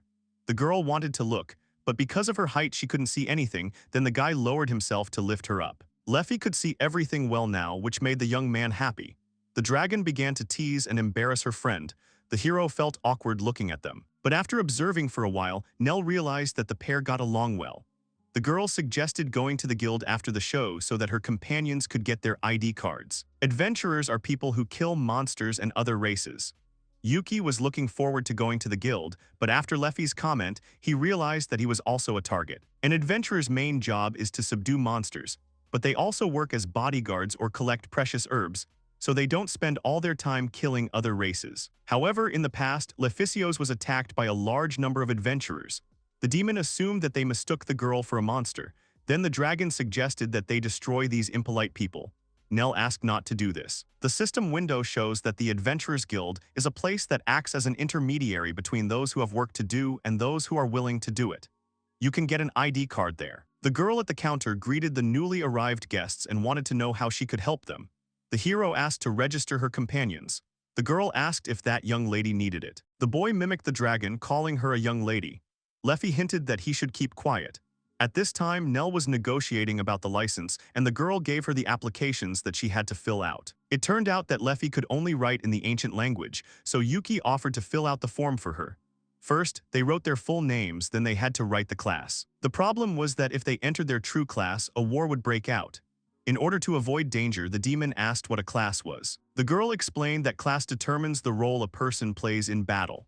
In the questionnaire, one can indicate the class that, in their opinion, suits them best. You can find out your class using the analysis skill or the crystal in the guild. The system window showed that it was an evaluation crystal that allows you to view the status in addition to combat and non-combat classes. The young man immediately refused. Yuki realized that if there were such magical tools, he should hide his status just like Leffy. Then he asked his friend what status suited him. The dragon suggested the baggage carrier class. After all, he was still weak in combat. The boy agreed with her, but the hero warned him that the baggage carrier was a non-combat class, so he was not suitable. Then the main character suggested writing down that he was a swordsman and his girlfriend was a mage. After that, they started arguing, but Nell continued filling out the applications. The last point is the skill that a person is best at. Only an attack skill is needed. For Yuki, it's magic. The heroine didn't understand what the sword had to do with it, so she changed the guy's class to a mage. Leffy chose the skill breath and explained that she can shoot beams from her mouth that burn everything they touch, and if she shows this in the city at the request of the demon, it will be destroyed. Nell, frightened, wrote down just magic in the skills. The administrator said that she would register the couple with the information they provided. All that was required of them was to put their hand on the magic instrument. This completes the registration. The plate will act as an ID card, so it is not recommended to lose it. The demon was surprised by the simplicity of the process. Then the girl explained that if they made the registration more difficult, then few people would go through this procedure. Yuki called out to the dragon, informing him that it was finished. Now they could officially enter the city. The boy wanted to know if it was possible to use the item box in the guild. The girl replied that storage magic was rare, of course, but there were people who could use it, so everything was fine. The guy felt ashamed that the girl was paying for everything, and he had just been told that the guild was buying materials from monsters, so he would sell a couple of those that were easy to hunt. At the guild, Yuki immediately showed the difference in their strength. Leffy wanted to buy food instead of looking at her friend's strange face. Nell didn't believe until the very end that she could take all the money the demon gave her. The guy explained that it was for the food the girl bought, exactly half of the profit from the monsters. The protagonist looked at the map and asked the hero what the pattern was. It turned out to be because of the pulsation of his magic. People call it a magic crest. Everyone has their own pattern, so it is used for identification. The young man cast magic through the card and it glowed. Only the owner can make the card glow, so no one can pretend to be someone else, even if they have someone else's card. Then he asked a counter question, what about people without magic? Nell was surprised because there are no people without magical powers. It is true that there are people who have problems with the circulation of mana, and there are special certificates for them. The young man quickly realized that his question sounded strange. So far, only the city they were in and the capital required these certificates. The pattern also showed which element the user had the strongest affinity with. The dragon has the element of fire, as it is what she is best at, but since fire has low versatility, Leffy has not shown it to the protagonist yet. It can only set fires. Yuki thought it was pretty cool and was sure that her fire had amazing heat. Suddenly, the main character and his companions were surrounded by people. The boy wondered if the bandit had never been taught that it was wrong to point blades at people. But unfortunately, the only thing he had been taught was that the weak had no choice but to leave everything they had and run. The demon is strong enough to defeat all those monsters whose materials he just sold. Only according to the man, the guy couldn't defeat them, but simply stole the materials from someone and ran away. The system window reports that this is a man named Dorga class, experienced axe fighter. This man seems pretty strong for a human, but the others are just weak hooligans. Yuki thought he could just kill them all and put them in the box with his belongings to erase the evidence. But the boy wanted to continue the tour, and if anyone witnessed what was going to happen, they could be kicked out of town, so the demon would try to do everything peacefully. Suddenly, the man revealed that the boy and the gray-haired girl were monsters. The magic tool in the man's hands gave them away. The friends will be in trouble if this is found out. Demons are enemies for people. If a bandit does something to them, no one will complain. And if demons attack people, soldiers will immediately come for them. The man set a condition that if the monster wanted the people to remain silent, they would have to give all their money and the woman hear and disappear. The bandit said something else nasty to Leffy and burst out laughing. Then, quite unexpectedly, he began to groan from fear. Holding the ill-wisher in the air, Yuki threateningly asked what the bandit had said about his woman. And while the demon verbally punished the enemy, Leffy experienced a whole range of emotions. When the dragon came to, the hero and Yuki had already dealt with all the bandits except the main one. Dogra threatened the team that they shouldn't have forced him to use the weapon. The system window showed that the man's stats had increased. The demon didn't understand what had happened. The enemy's status had increased somewhat. Nell guessed that he had a demonic weapon in his hands. The axe of anger and resentment has been used for countless murders, and as the blood of its victims seeps into it, the resentment and hatred will gradually become one with the axe. Its wielder will slowly be consumed by madness, and his status will rise. Although it is an axe, it is called a demon blade. The heroine was worried about what was happening, and the demon was only interested. In response to such a weapon, Yuki decided to show his ace up his sleeve. The hero's holy sword is also a kind of enchanted blade, but this is the first time Nell has seen such a huge magical power. The system window shows that an enchanted blade is a weapon that has somehow received a magical effect. Weapon description: Fortress Destroyer, a pitch-black sword made by the demon lord Yuki. It is extremely heavy, no normal person can lift it. Weapon quality is A+. This sword is supposed to be harder, sharper, and heavier. Because of this, it cannot be enchanted, making it a purely physical weapon. The protagonist provoked the enemy, and Dogra became even more enraged. The demon was able to repel the bandits' attack, and was already preparing for his own attack. Yuki attacked, and unlike his enemy, he hit the target straight on. They parried each other's attacks, but the attacker was still weaker. The desperate man decided to cheat and released a smoke screen. The Dogra attacked the young man, shouting threats. The demon parried the attack and dealt a crushing blow, saying that it was bad, but he still saw the bandit. Yuki has a magic ice skill that can perceive the flow of mana. The attacker did not understand how this was even possible. The guy explained to him clearly that Dogra had a chance to escape, but he did not take it. The protagonist indifferently brushed the dirt off his sword and turned to the dragon. If the boy becomes berserker, Leffy must stop him, even if it means cutting off the boy's arms. The girl agreed to this. By this point, Nell realized what Yuki wanted to do and tried to stop him, warning him of the danger. The main character took the axe in his hands, and it responded flexibly. Voices began to fill the demon's mind and push him towards hatred. Yuki told them to be silent. He didn't care what people thought when they died. Their damned souls belonged to the demon lord now. The dead must be silenced and used by the guy. When they return to the castle, the young man will reforge the axe into a really cool weapon. Nell was worried that the demon might have changed. He reassured the girl that he was a demon lord, so he understood negative emotions quite well. The hero awkwardly noted that she, as a hero, should be able to handle this better. The boy was fine, the curse had not consumed him. Leffy was absolutely sure of it. The dragon was only interested in Yuki calling her his woman. She wanted to know what it meant. It had been quite a while since the demon had looked so angry. He didn't even remember saying something like that, but the hero confirmed Leffy's words. The guy began to apologize and explain that it wasn't the woman who wanted to say it, but his companion, but Yuki couldn't finish the sentence. The girl did not want the young man to ask for forgiveness, because she was even glad. Nell suggested leaving the scene. Leffy supported her, she just wanted to eat shashlik again. The hero was surprised by the dragon's gluttony. Gamdia suddenly appeared with a detachment of soldiers and warned that if the three of them did not stop, they would be considered enemies. The demon lord and the knight Gamdia Loston recognized each other. Yuki didn't want the knight to talk about his status. Loston understood and asked what the purpose of his visit was. The demon wants to have a little chat with the local governor. Nell was surprised because the young man hadn't said anything about it. The man asked why the people were lying on the ground. They were trying to rob the protagonist, and he was simply defending himself. One of Gamdi's subordinates confirmed this. All people on Earth are bandits, each of them has a crime. The commander decided to believe the demon. Loston sent soldiers to take care of the criminals. He apologized for the trouble they had caused, and if the team wanted to speak to the governor, the knight would take them to the mansion. On the way to the landlord's mansion, Leffy still wanted to eat shashlik. A little later, they arrived at the place and met Luvia.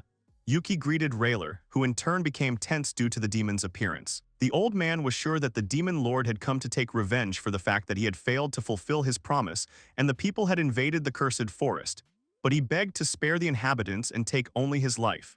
Yuki began to calm him down because he had come just to talk. Rayler once again made sure that they had not come for revenge, after which he calmed down.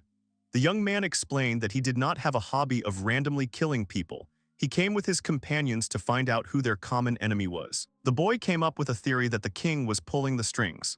The governor wanted to hear what gave the demon that idea. They can not only send an army, but also put pressure on the church to bring in a hero. Anyone who can do this is in the highest echelons of power in the country. The old man was interested in the hero theme. Yuki was surprised that the governor did not know about the hero and pointed him to Nell.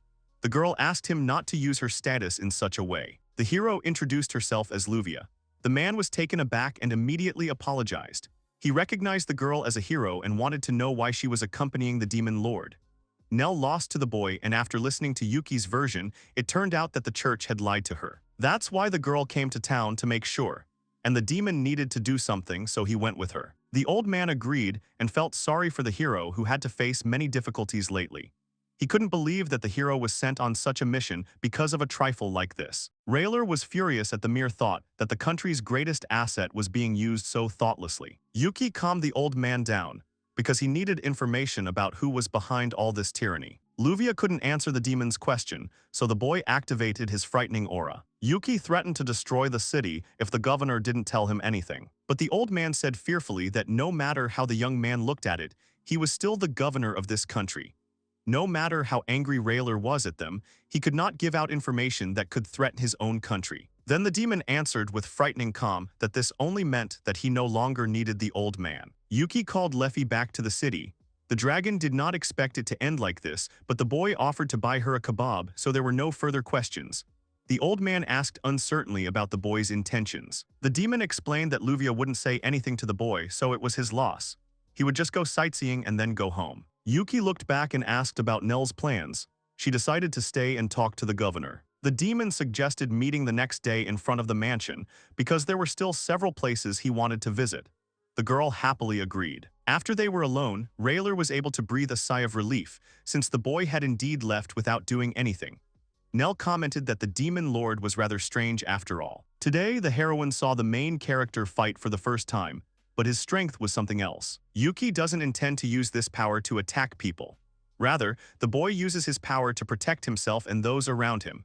The girl couldn't believe that someone like him could be an evil demon lord. After thinking about it, the governor decided that he could tell the hero about it. The one who sent the army and then the hero. The one who is trying to conquer the cursed forest is Prince Ryudo. The girl clearly hadn't thought of such a candidate. The cursed forest has been untouched for a long time, so he believes there must be a lot of natural resources there. Luvia is convinced that the prince believes that the country will be rich if they can conquer the cursed forest. There is not a single noble who would disagree with this, so now the number of their troops is large. Unfortunately, the king does not know about this. They would have been stopped if the governor had been lowered to the king. But the upper echelon of the army dismissed the old man, considering him a coward. The current king is undoubtedly a good man, and because of this he cannot notice the bad intentions of other people, which makes him a very bad ruler. The depressed lord did not understand why no one realized that this incident could lead to the destruction of the Alicia kingdom. Nell promised that when she returned to the church, she would immediately consult with the captain of the holy knights and the priest. This made Luvia happy, and he hoped that the church would find a way that would lead to the best outcome for the country. At this time, the young man was walking between the food stalls and realized something. Yuki overheard and learned that the person pulling the strings was the prince. The evil ear is a dungeon monster. It can receive sounds and words up to 10 meters away and send them to its owner. Due to its ability to store a charge, it can be used even outside the dungeon, and it is difficult to detect. The guy was glad that the product was worth its money. Leffy noticed that her friend liked the strangest products. The demon has a total of 27 secret devices. The prince was difficult to deal with. Yuki thought about responding the next time they invaded, but if he was in the capital, there would be many guards there, and if the demon openly killed the prince, it could escalate into war. Killing is too risky because someone else might stand in his place. The young man was sure that everything would be fine with them because the dragon would be with them even if a war broke out. Yuki wanted Leffy to be able to just laze around in the dungeon to her heart's content. The protagonist came to the city to protect the peaceful daily life of each of his friends. If the demon starts a war and depends on the dragon, it will contradict his original goal. He had to defeat the enemy with his own power. If Yuki did that, he would have to destroy everything from the top down. As a demon lord created by the dungeon, he had to do something. Suddenly, he was called out. Leffy wanted to help the guy by eating his food. This only made him laugh. The demon had no intention of giving the food back, but the young man did not want to upset his girlfriend, so he promised to buy her another kebab. Morning came and the friends were walking to their destination. Yuki liked the hotel, but Leffy still liked their house more. The food and service were good, although the guy wished they had another bed. Finally, the couple approached the governor's mansion. The demon immediately saw Nell and called out to her. Then they noticed Rayler. He looked tired and then the boy offered to take a walk with them. Luvia politely declined. He came to ask about the cursed weapon. The boy calmly pulled out an axe. Everyone was scared and the old man asked the demon to put away the weapon. The governor was worried, but the boy calmed him down by saying that he had tamed the axe. Luvia still insisted that Yuki put it away since it was making the soldiers nervous. The girl stood quietly. This made the main character think. Because Nell was calm, Leffy played with a sword in the evening. Maybe it was because of the difference in statuses. The previous owner was quite strong compared to the average bandit. The weapon probably allowed him to level up a bit, but he still had some control over himself, so Yuki thinks he hadn't used the weapon for a long time. Judging by the reactions of the others, this is a rather dangerous weapon. This is what worried the governor. Railer begged the monsters not to cause any trouble in the future. Yuki just wanted to explore the city, and Luvia thought it would be better if they just went back to the forest. Leficios told the old man that the food in the city was excellent, so she would not allow it to be destroyed.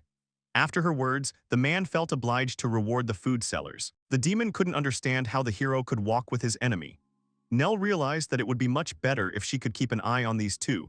Besides, she is not from this city, so she does not know how to behave well. Yuki wanted to go to a weapon shop and a bookstore.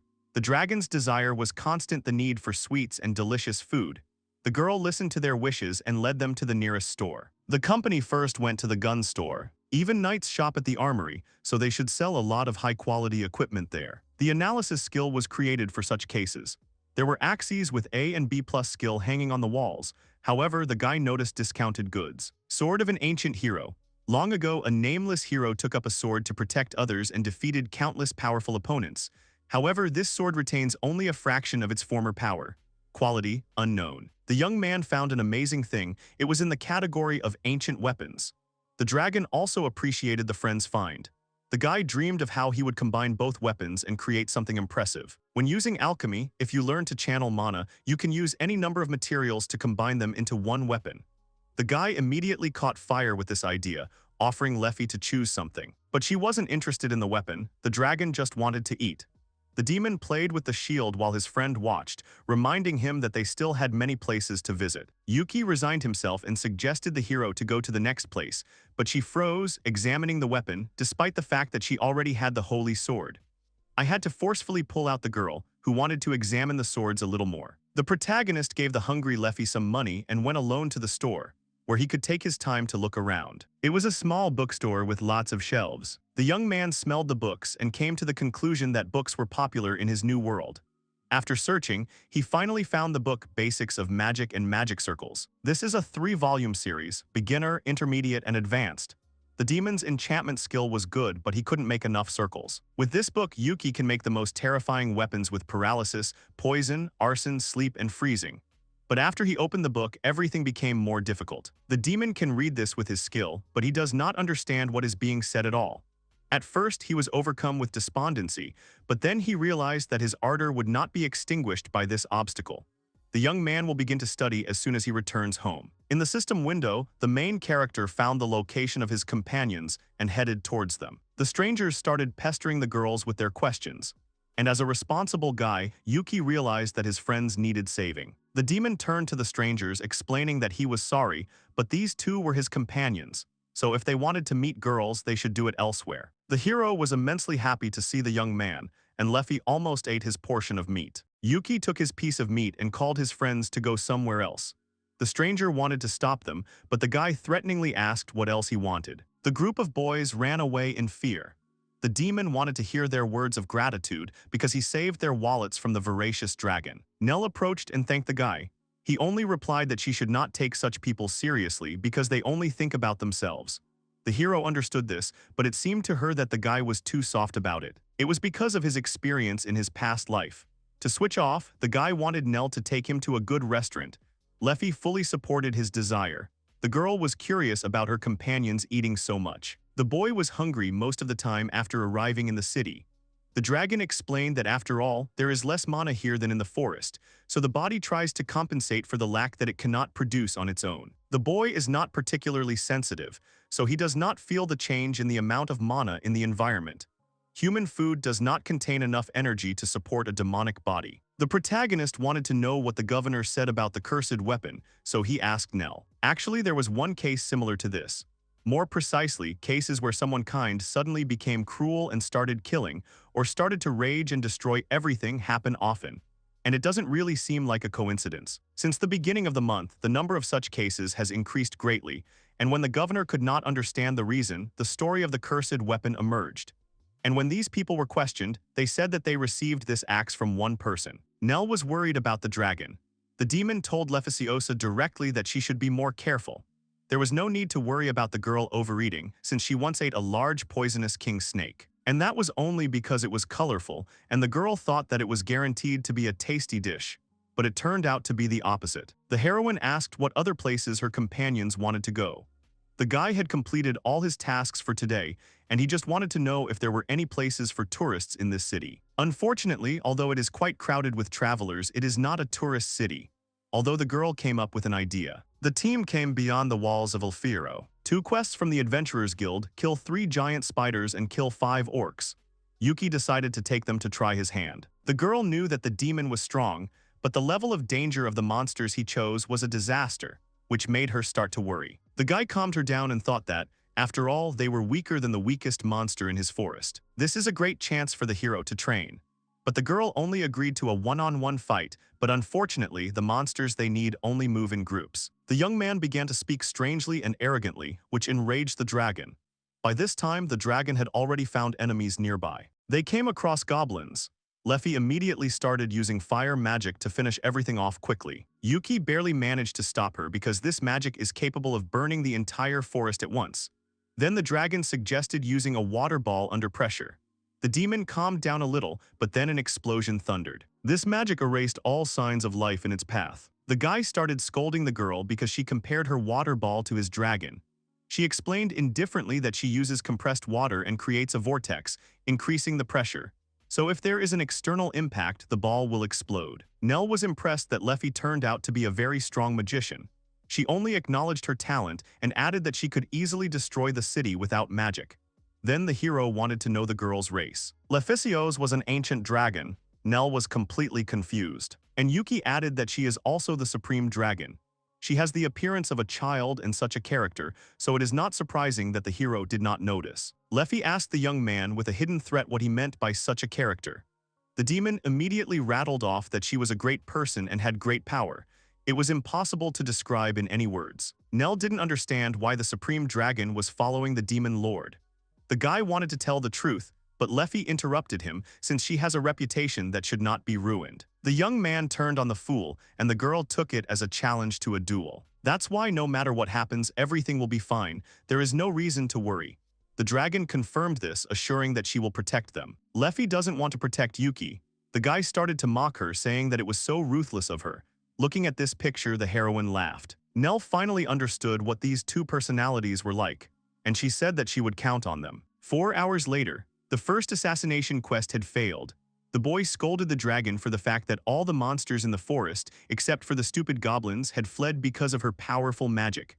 The girl did not take a drop of blame. At a secret meeting, it was announced that the cursed weapon had been stolen. It was suggested that the governor had done it, but it turned out to be a tourist.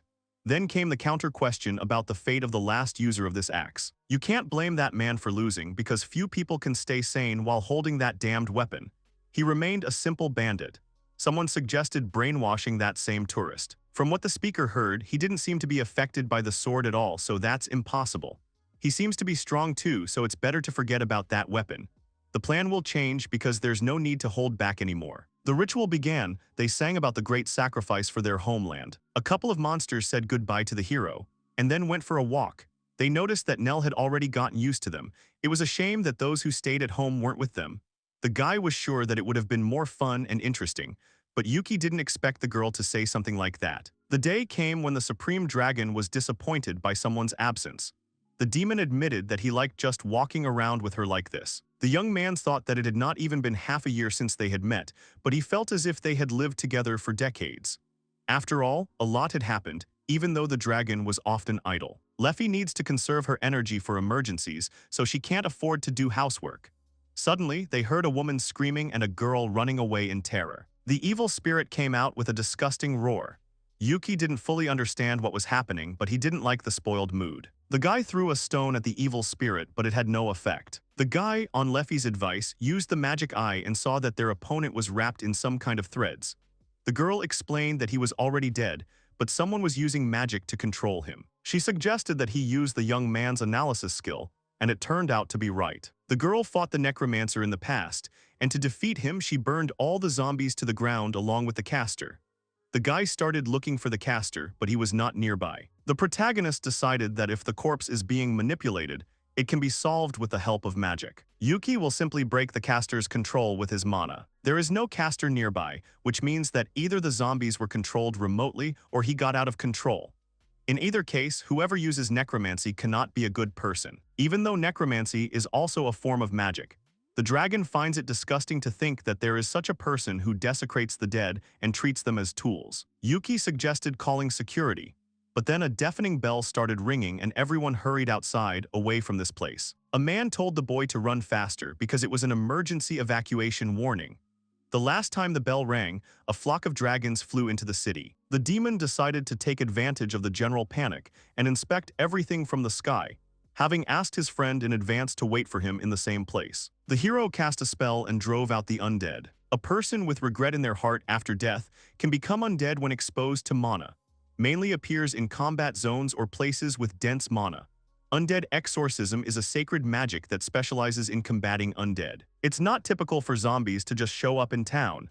Maybe someone is pulling the strings behind the scenes. Nell regretted that she had parted from her companions just before the commotion began. But the heroine changed her mind. She needs to think and move independently. Her duty is to save as many people as possible. Near the governor's estate, Gamdia gave orders to the soldiers. The mansion became an impregnable fortress where people were evacuated. One of the soldiers found a surviving girl. Rayler wanted to know the state of affairs. Gamdia conveyed that the knights should soon regain full control of the area. After the evacuation, the governor ordered them to go to the city center because of possible trouble. Luvia is also going there. Lord Rayler was giving a speech to the soldiers. Their city had faced many dangers in the past. Sometimes it was a horde of monsters, sometimes it was a group of bandits, sometimes it was an army of another country. However, this city has never fallen, and now their homeland Ulfiro will not fall. They just need to retake the city from some undead. Loston praised the governor's speech. It had been a long time since Luvia had last stood on the battlefield, but he too had once been a soldier. The old man knew that it was most likely the prince who had started all this. He had decided to take revenge for the city refusing to send soldiers back then. But that didn't matter now. Right now, the governor must swing his sword to protect his citizens. The hero sees zombies wandering around the city and says that it is terrible. The zombies chase passersby with their arms outstretched. The young man notices that the adventurers are giving a worthy rebuff to the undead. He realizes that they are cutting off their limbs and pouring holy water on them. The hero comes to the conclusion that there is a reliable way to fight the zombies and thinks that they will cope even if they leave them alone. He wonders who did it and why. The young man thinks that there are no monsters here except zombies, which means his goal is not to take over the city. He believes that in order to gain time, or because of his human nature, the necromancer must be somewhere nearby and observe. In his mind, he discovers a lonely tree and 5 dark figures beneath it. He realizes he has found it. The girl fights fiercely with zombies. She commands the soul that has strayed from the law of nature to return to where it belongs. Zombies surround her from all sides and she attacks them with her sword. Blood splashes in all directions. Yuki appears and helps the girl fight. He asks Nell what she is doing here since she can just cut them and run away. The girl replies that she can't do that because she is protecting the shelter. The young man threw a bottle at her and ordered her to drink its contents. Nell is shocked. She recognizes the bottle as a high-grade mana potion and considers it a luxury item. Yuki asks her to be patient a little longer. He is going to call Leffy here. The girl asks what will happen to him. The hero tells her that he has discovered a group that may be behind this, so he will go and beat their faces up. Nell intends to go with him. Yuki says that she cannot leave this place and asks to just leave it to him. The girl agrees and promises to do anything in return. The young man is interested in what exactly she means. Nell is confused as to what he could possibly think. That's not what she meant by everything. Yuki asks if the hero really wanted to lie. The girl, embarrassed, asks the hero not to do something bad. Yuki strokes her head. He doesn't understand what she's talking about. The boy just wanted her to show him the city one more time. Nell blushes and calls him an idiot. The hero laughs and tells her that she won't last long if she's so tense. He flies away. There is a lonely tree on the hill, and 5 silhouettes can be seen underneath it. The figures' faces are hidden behind dark hoods. There are fewer of them than Yuki thought. He flies resolutely straight towards them. The young man swings his sword at them with all his might, and one of them manages to dodge. The man in the cloak furiously asks him what Yuki is doing here. He says that his dodging will not help him and he will die. The stranger repels his next attack. The clanking of blades is heard. The stranger asks why a demon like Yuki is standing in their way. The hero replies that it is because they ruined his day. The necromancer casts a spell, calling upon the damned to rise from the underworld and do his bidding. From the magical portal that has formed, zombie animals emerge. Their eyes are glowing, tatters of skin hang from their sides, and ribs are visible here and there. The stranger threatens the young man that this place will become his grave, as these undead are several times stronger than those in the city. The zombie wolf snarls and shows its fangs. Yuki believes that Leffy was right, necromancers are vile. A zombie wolf attacks the young man, who repels his attack with a kick to the stomach. The second to attack is a ferocious zombie bear, who immediately meets the hero's sword. Yuki attacks the next monster by jumping, gaining speed and plunging his blade into dead flesh. The necromancer does not believe what is happening. He does not understand how this is possible and considers the young man a cursed monster. He casts the spell again, opening a magical portal. Yuki rushes towards him, he can't let him go. The young man falls into the trap set before him. The necromancer smirks contentedly. The hero says that he understands perfectly well that there is a trap in front of him. The boy casts a magic dispersal spell that destroys other magic by penetrating its structure. Yuki spent a lot of mana to cast the spell. The hero pierces the necromancer with his sword. In the end, it's all over. Citizens are rebuilding the capital, clearing away the rubble. Farmers continue to farm. Nell studies the merchant's papers. 2 days have passed since the undead invasion. Nell tells the girl that this city is diligent. The destroyed houses, including those destroyed by her magic, have been partially restored, and the people have promptly taken care of the corpses and wounded. The girl asks what the man he almost killed and brought here told him after using the healing potion. Nell realizes she means the guy in the black cloak. The young man says he handed it over on the condition that they would report any information they received. In his opinion, the governor is quite suitable for the job. The girl thinks that they are very lucky that the magic circle he found on the way back was the one that summons the undead. Nell agrees and adds that no matter how fun the city is, he is starting to miss home. Leffy agrees with him. She asks why he's looking at her like that. The girl points to the treat and says it's hers, so she won't give him a piece. Nell replies that he's sorry. Nell thinks for a moment, then sticks her hand into the portal that has appeared in the air. Leffy exclaims in surprise. The boy says that it is for her and holds out his fist to the girl. Not understanding what is happening, she puts her palms under the young man's outstretched hand. On her open palms is a ring.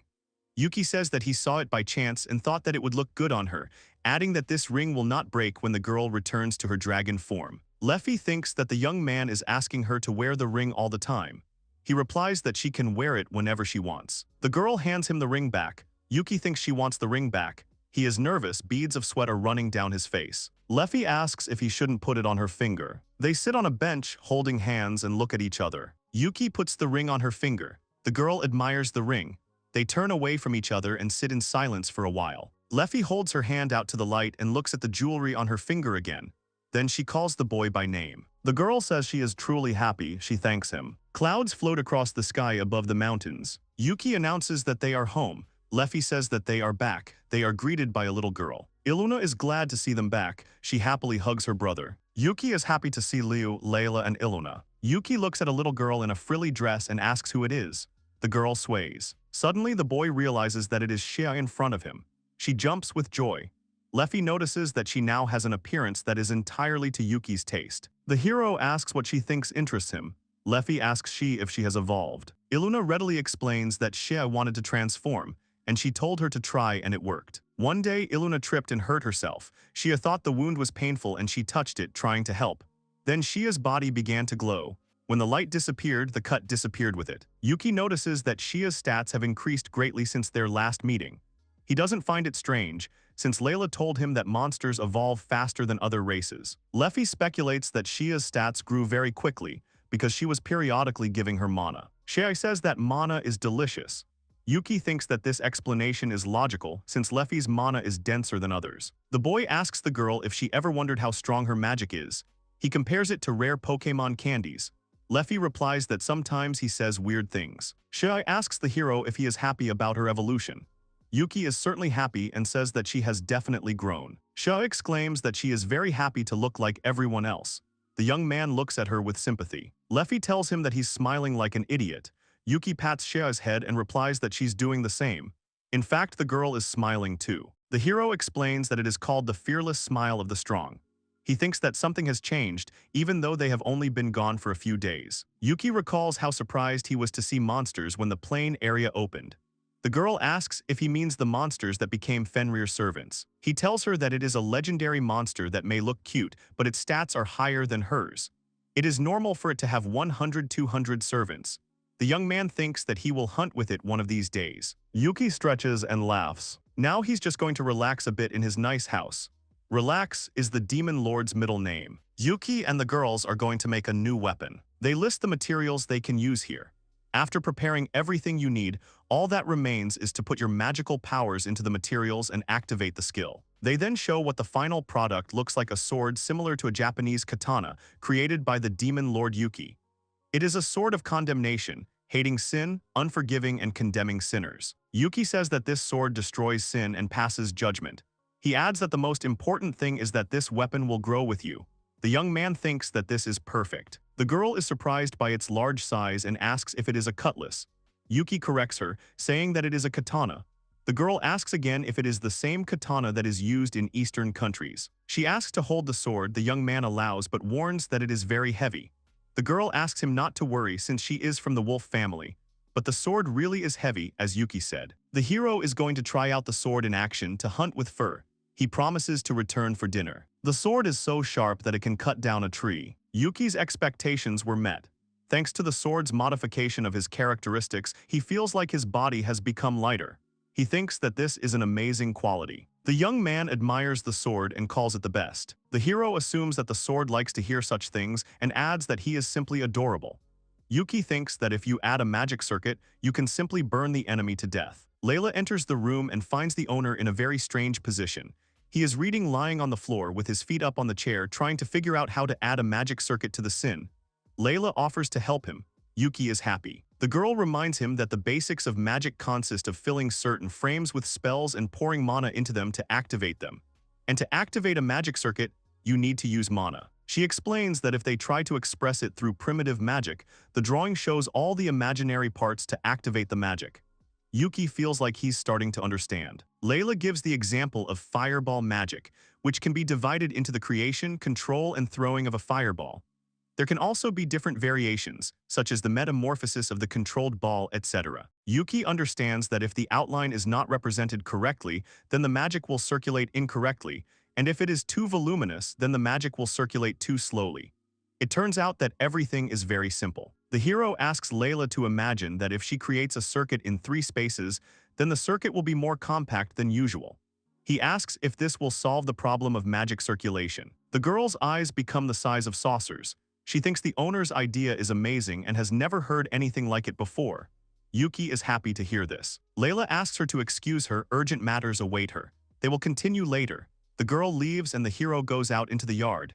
He sees Iluna and Shie playing ball. Tired of the game, the girls fall asleep on the bench, resting their heads on Yuki's lap. The young man himself falls asleep with his mouth open. A girl enters Layla's room. She hears the pen in her hands scribbling on paper. Yuki and the girls are fishing at the pond. The young man catches a big fish and brags. Leffy gets angry but immediately catches an even bigger fish. Yuki didn't think he would lose. Leffy, laughing, tells him that if he hadn't gotten cocky and changed the rules, Liu would have lost. The fish is grilled on the grill, making a sizzling sound. Leffy, holding a plate, announces that the loser will fry the meat.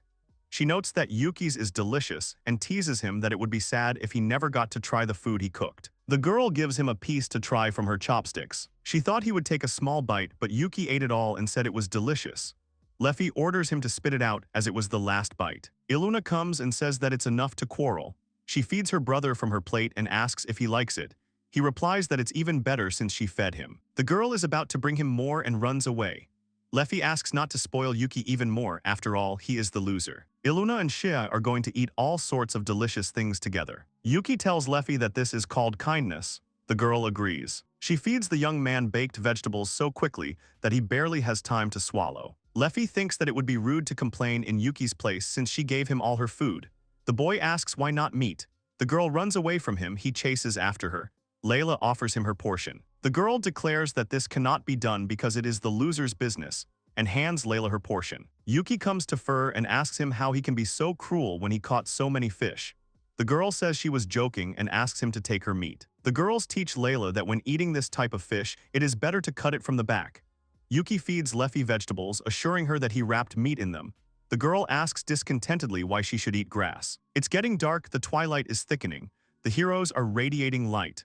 Layla and the girls are sitting on a log, the girl is standing with fur, and Yuki is feeding Leffy with her chopsticks. Nell brings sad news, the prince has rebelled. She informs Yuki that the king and princess are currently missing. The hero is upset, he has stopped thinking about him. The young man, sighing, laments how he could have let his guard down so much. Nell believes that the incident with the cursed sword and the undead attack were just smoke and mirrors.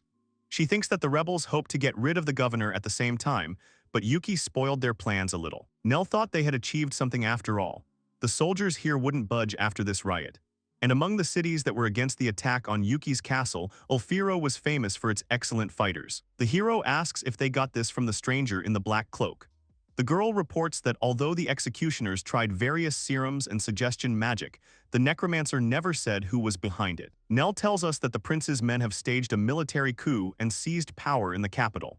They decide to urgently save His Majesty, as well as attack the city and overthrow the traitors in the name of justice. Yuki understands that as soon as this august offspring takes the throne and takes command of the army, another army will immediately appear at the gates of his castle, but this time a larger one. After some thought, the young man asks Nell what the church is going to do. The girl is afraid that they will find themselves under the yoke of the crown with the princes coming to power, knowing his aggressive tendencies. Nell says that's why the church wants to free His Majesty from captivity.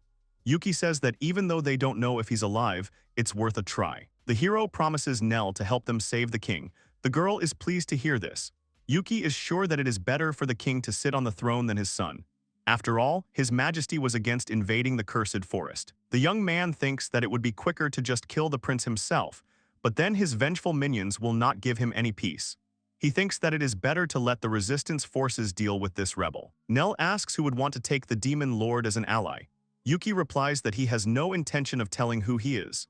He'll pretend to be her pushy squire, for example, and even agree to a mask. The girl insists that it is a bad idea, as the mask will not work against the detection crystals. Yuki tells her not to be afraid, as he has something in mind. Nell and Yuki are about to set out on a journey. Layla wishes him a safe journey, and Iluna and Shii ask him to return quickly. The young man strokes their heads and asks them to be good. Someone touches his cheeks with their palms. Leffy asks him not to let other girls turn his head. She tells him not to dare to be held up by any flirtatious girls. Yuki promises, and the girl is pleased with his answer. She will look after the dungeon. Leffy moves a strand of hair, and the boy sees a magical glow near her cheek. Yuki says that he is counting on her. Yuki and Nell climb on Fur's back. The hero asks him to give them a ride to the capital. Nell is afraid and says she can walk. Fur rushes away, and the forest shakes with Nell's screams. After Yuki leaves, the girls have a night out. One of them asks if it's because of their master's energy that they feel so good around. Leffy answers yes, adding that each being has different magic. The girl says that Yuki's peculiarity is that others seem to be drawn to him. She cites Iluna as an example, saying that only a notorious womanizer could lull someone's vigilance so quickly. Layla asks Leffy who gave her the ring they see on her finger. She confesses that Yuki gave her the ring. Everyone congratulates her and asks if their master proposed to her. Leffy replies that he did not. Then they ask her who he is to her since they get along well. Leffy doesn't know because this is the first time this has happened to her. Every man she'd met before had either tried to kill her or fled in fear, and she'd never lived under the same roof with anyone for so long. She'd never had so much fun, but she had no one to compare it to. Leffy admits to the girls that she hasn't decided yet who Yuki is to her. The girls understand her because their master is very unusual. They ask Leffy how he and Yuki started living together and if it was love at first sight. The girls ask him to tell them how they met.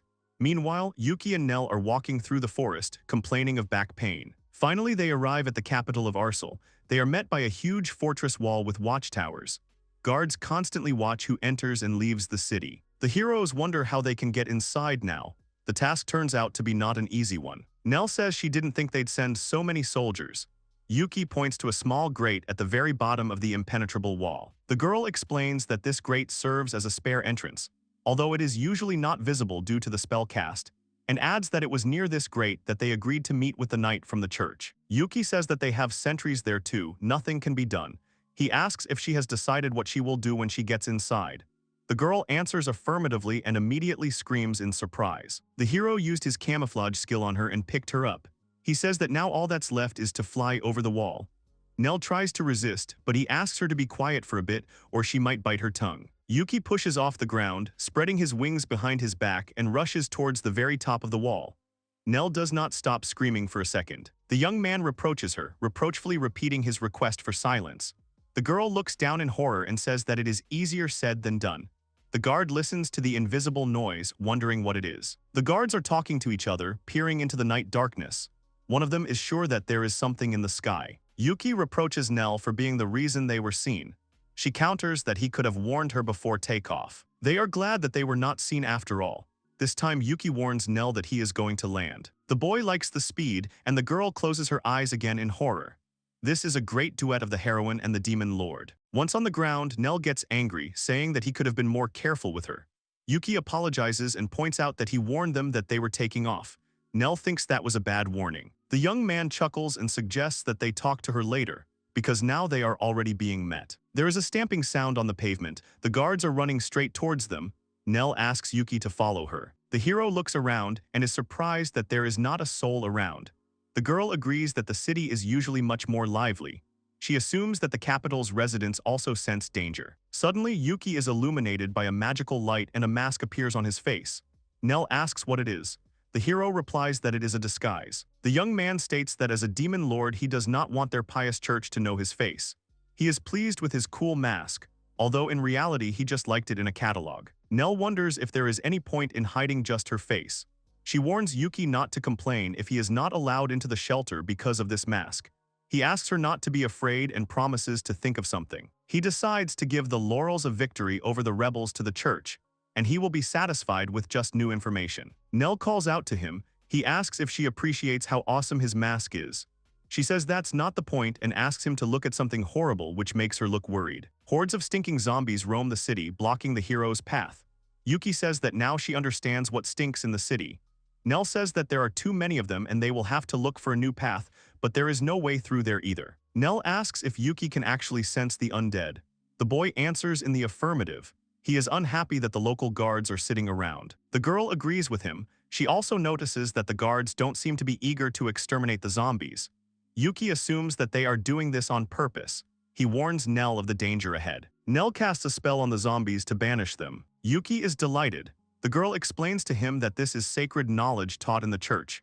She suggests that it might work on the wily demon lord. The boy says he will stay away. Yuki winces in disgust. Something nasty drips from his hand. Nell addresses the zombies again, commanding them not to resist God's will and to return to the earth.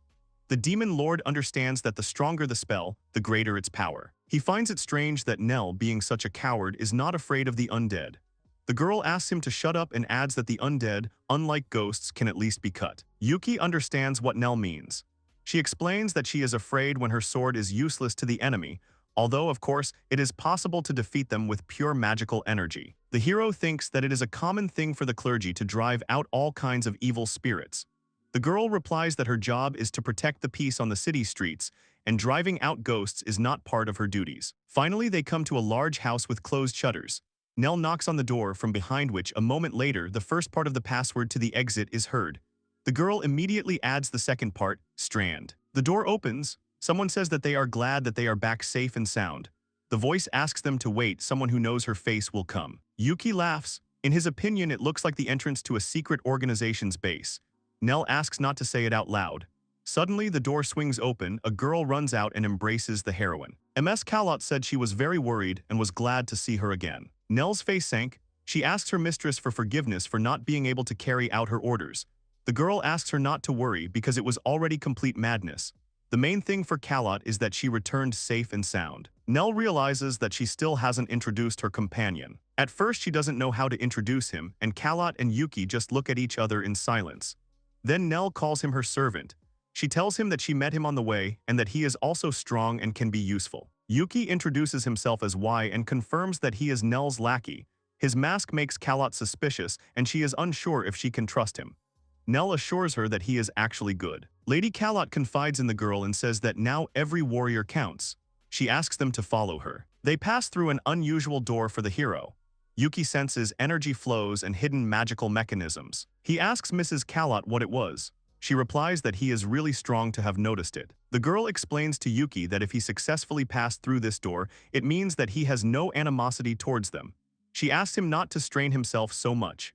After all, they couldn't just let a stranger into their shelter. Mrs. Callot examines his status and sees that he is human. She also notices that his mask is not enchanted in any way. Yuki says that he just wants to help the heroine. The three of them walk down a long corridor. The girl asks them to go inside. The hero is happy to himself that he has upgraded the skill Pretend. He was able to change his name, race, level, and class. So from the king of demons, he became a human. Nell asks in surprise how he did it. Yuki replies that he did some magic in his status so that they wouldn't ask unnecessary questions.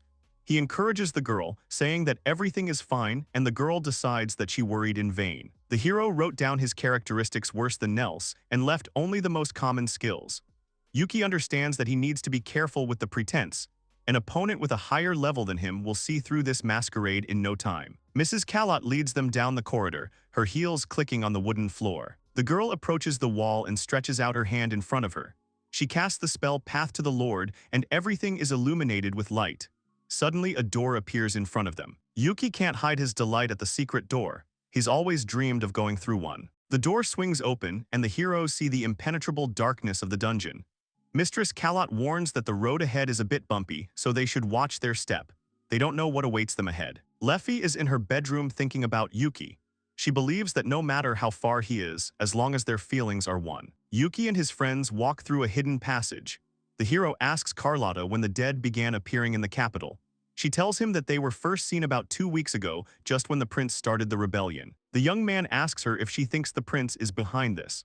Carlotta replies that if you look at how the soldiers are fighting them, you can assume that this is also the case. Yuki ponders that even if the prince can control the dead, it is clearly not something that the country's elite should be doing.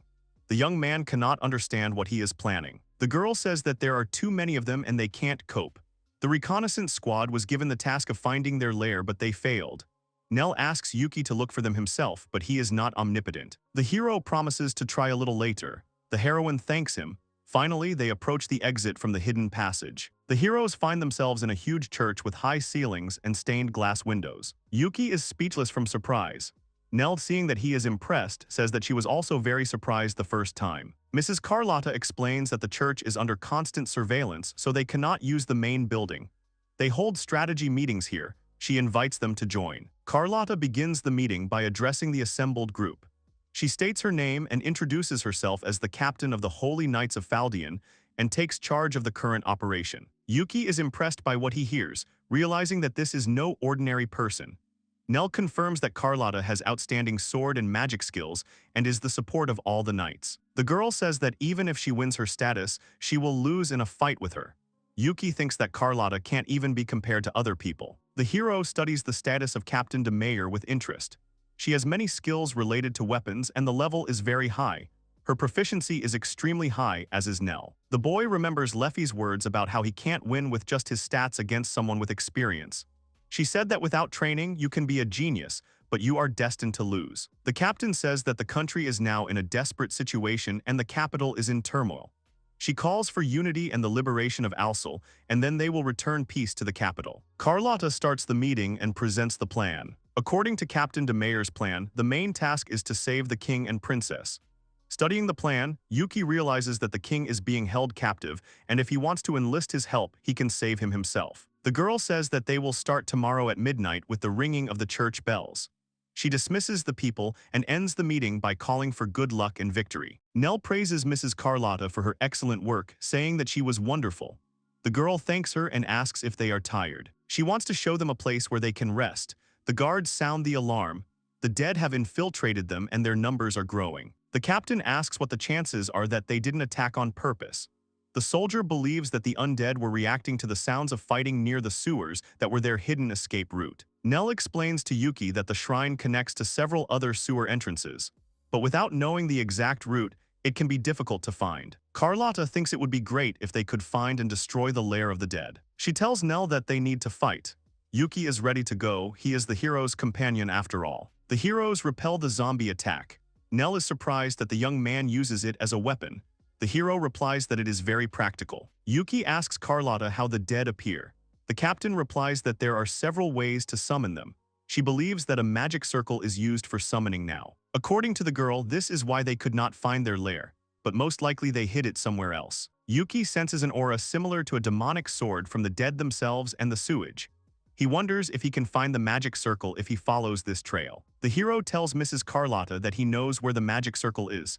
He cannot say exactly, but he feels a magical flow. Captain de Mayer ponders his words. She turns to Nell, telling her that they are going to go check out a place that might be the lair of the dead. Yuki says he's not entirely sure himself. The girl assures him that they'll be glad of any lead, even if it turns out to be false. She urges them to go and check it out. Nell and Yuki are impressed. They find themselves there. Carlotta says he's right, the density of magic is higher here. Even with her sensitivity, she can feel it. Yuki says that there is no way further. Captain de Mayer turns to the soldiers and says that now it is their turn to work. They are ready to carry out her order. The soldiers find a keyhole in the wall. Carlotta praises them for their excellent work and asks them to move a little. She swings her sword with all her might and brings it down on the wall. A huge hole appears in the wall. Nell is amazed at how easily Mrs. Carlotta has broken the wall. They peer into the gaping hole. The darkness stares at them from within. Captain de Mayer covers his nose with his sleeve, trying to protect himself from the foul smell coming from the hole. She orders the soldiers to stand here and guard the entrance. Carlotta asks the heroes if they will go with her. They both readily agree. She asks them not to let down their guard. Strange sounds are heard from the darkness. This crowd of stinking dead people wanders in the darkness with heartrending screams, not yet knowing that they will soon be destroyed. Leffy and Iluna brush their teeth together and wait for the demon lord to return. The group finds themselves in a crowd of living dead and wonders what to do next. Mrs. Carlotta feels like the corpses are carried here by the currents of water and then they turn into undead. Yuki notices that the prince's group is quite cruel. Nell asks if the magic circle is responsible for them. Suddenly they notice glowing pillars. Captain de Mayer realizes that the circle is based on a hexagram. 2 triangles in the pillars must be destroyed. To destroy the circle, at least 2 pillars must be pulled out. Nell asks how to break them when they are in such a crowd of dead. Yuki replies that he will deal with the dead and the pillars on them. He throws a stream of water at them and wishes them to enjoy the water slide. Carlotta compliments him, saying he's not bad. She directs Nell forward, letting her know that those on the left are on her. The girl understands. They continue to fight. Finally, all the undead were defeated. The dead fell, covering the stone floor. Nell shouts happily that they did it. Carlotta says that she didn't think it would be so easy and expresses her gratitude to them. Yuki is happy to hear this and thinks to himself how easily they dealt with the pillars. They wonder why some zombies are still moving. Maybe they've been in that state for too long, so they've turned into monsters. Carlotta suggests that they can turn a blind eye to them since the source of the problems is broken. Nell thanks Yuki, and the captain apologizes for not being able to thank him right now. She promises to take them to a place where they can rest. The necromancer did not expect the magic circle to be broken. He believes that the dead have done their job, and now he can begin the final part of the plan. The sun shines brightly in the sky above the capital. Yuki scares the children by telling them that the demon lord will catch them. The children scatter, and one girl falls into the grass. He helps her up, asking if she is hurt. The young man wants the girl to promise the demon lord to be more careful when she runs. The boys picked up the game and shouted to him that they would defeat him, and he would receive a blow from the sacred sword. Nell notices that the boy enjoys playing with them. Yuki, laughing, says that he can't win when there are so many heroes around. He invites the girl to join the game, promising to give her a mask. She refuses, smiling. The hero says that if she joins him, she will become popular with the kids. Fianni Orphanage. Carlotta asks for forgiveness for coming without asking. The woman answers that they are ministers of the church. It is appropriate for them to help in difficult times. Fianni is upset that she has nothing to treat them with. The child comes to her and says that he is hungry. She asks him to wait a little. Yuki says that they are at war after all. Nell understands that they are not giving donations to the shelter and there is very little food left. The hero asks the girl to help him. He creates a portal in the air and pulls something out of it, making great efforts. Yuki pulls a huge ham out of the portal and says that war is war, but lunch is on schedule. They cook a big pot of stew from it. Nell tries the meat and tells the children in line for food that everyone will get some. The meat is ready and a whole line of orphans has formed to try it. Yuki commands everyone to form a line. Nell explains to people that they should go straight to the brother in the mask and he will give them meat. A girl Yuki already knows tells him that his mask is cool. He tells her that she has beautiful eyes and treats her to 2 pieces of meat. The children thank him. From all sides, he is called the best and amazing. Captain de Mayer asks if this is not monster meat. Fernie wonders who these people were who used such expensive spices. Yuki answers their questions by saying that he can easily hunt monsters and that he makes his own spices. They can consider this his gratitude for resting here. Carlotta, noticing how well he takes care of children, asks Yuki if he has a child. The young man replies that he does not, but he takes care of the one who is like a little sister to him. People on the street notice the delicious smell. Passers-by recognize the smell of spiced meat, and their appetite is whetted. Yuki notices a crowd of people approaching. He says they are just in time and asks to leave them to him. He smiles and asks the people if they are hungry. They answer in the affirmative. The young man asks if they want meat. The people shout that they want meat very much. Yuki promises that in that case he will let them taste it. But he has one condition. The hero wants them to cut him up. The people agree. They willingly cut up the meat. They already have 20 portions ready. The people bring even more plates. Yuki looks at the ham in his hands with delight. He wanted to try the meat, but he was too lazy to deal with it. He appeals to the people again that they will get more meat if they continue to work like this. All the people are fed, they eat meat, drink drinks, play musical instruments and socialize. Nell tells Carlotta that it reminds her of a festival. The girl agrees. Captain de Mayer can't remember the last time she saw the capital's residents so happy. She wonders who the guy in the mask is. Their conversation is rudely interrupted by displeased questions about what kind of gathering this is. The guards state that according to the decree, all food belongs to the country's administration, and ask the girls if they want to become rebels. The guard says that while they are stuffing their bellies, the soldiers are fighting for them on the battlefield. He demands to see the rebels who are hiding the food. Captain de Mayer replies that they had better take back their words. Yuki is in trouble again, but the castle is quiet and peaceful as always. The girls are having fun and waiting for their master to return. Mrs. Carlotta tells the guards that she hunted these monsters herself and asks what they have against her. Yuki stands next to her and listens silently. The guard asks her if she has heard of the decree, and another guard adds that ignorance of the law is no excuse. The girl replies that she has heard, but has never seen food given to the people. The guard notices that she has the gift of speech, but she has no sense of honor. They arrest her for breaking the law. Carlotta objects, saying that the villagers are very upset about this. The villagers support her, asking why the army needs so much food and saying that they will not accept any excuses. They do not trust the guards. The girl looks closely at the guard and says that if they taste him too, because with his body, this job would suit him much better than being a knight. Yuki thinks and doesn't understand why Carlotta allows these freak soldiers to talk to her like that if she is stronger. On the city map, he notices that someone is watching them and they want to provoke them with these soldiers. The hero guesses that they want them to attack first. Suddenly, the girl accidentally runs into a guard. He yells at the girl, swinging his sword at her, and tells her to watch where she's going. Yuki immediately kicks the guard in the head. He can't stand it. The soldier is furious. He asks how they dare to attack them. The guards try to defend themselves, but they are soon overwhelmed. They did not expect the attack. Nell says that they started it first. The hero apologizes to Nell for having to leave the guards with them. She asks what he will do. He wants to find those who are watching them. He thinks it will be bad if they succeed in what they have planned. As he says goodbye, he turns around and orders that the girl be given more meat. Carlotta tells Nell that he is indeed good in many ways. She thinks he is worth the girl lying to her and bringing him to them as an ally. The heroine is amazed that the lady understood everything. Captain de Mayer explains that he knows that Nell has no one she would call a brother. The girls assure Carlotta that Yuki will not harm the church, even though it seems a little strange. The lady believes her since he has earned Nell's trust. She gently touches the girl's hair. Carlotta says that she always worried about her because she followed any order without thinking. She thinks that Nell has grown up. She asks her if Yuki has her own reasons for fighting. The soldiers report their arrival.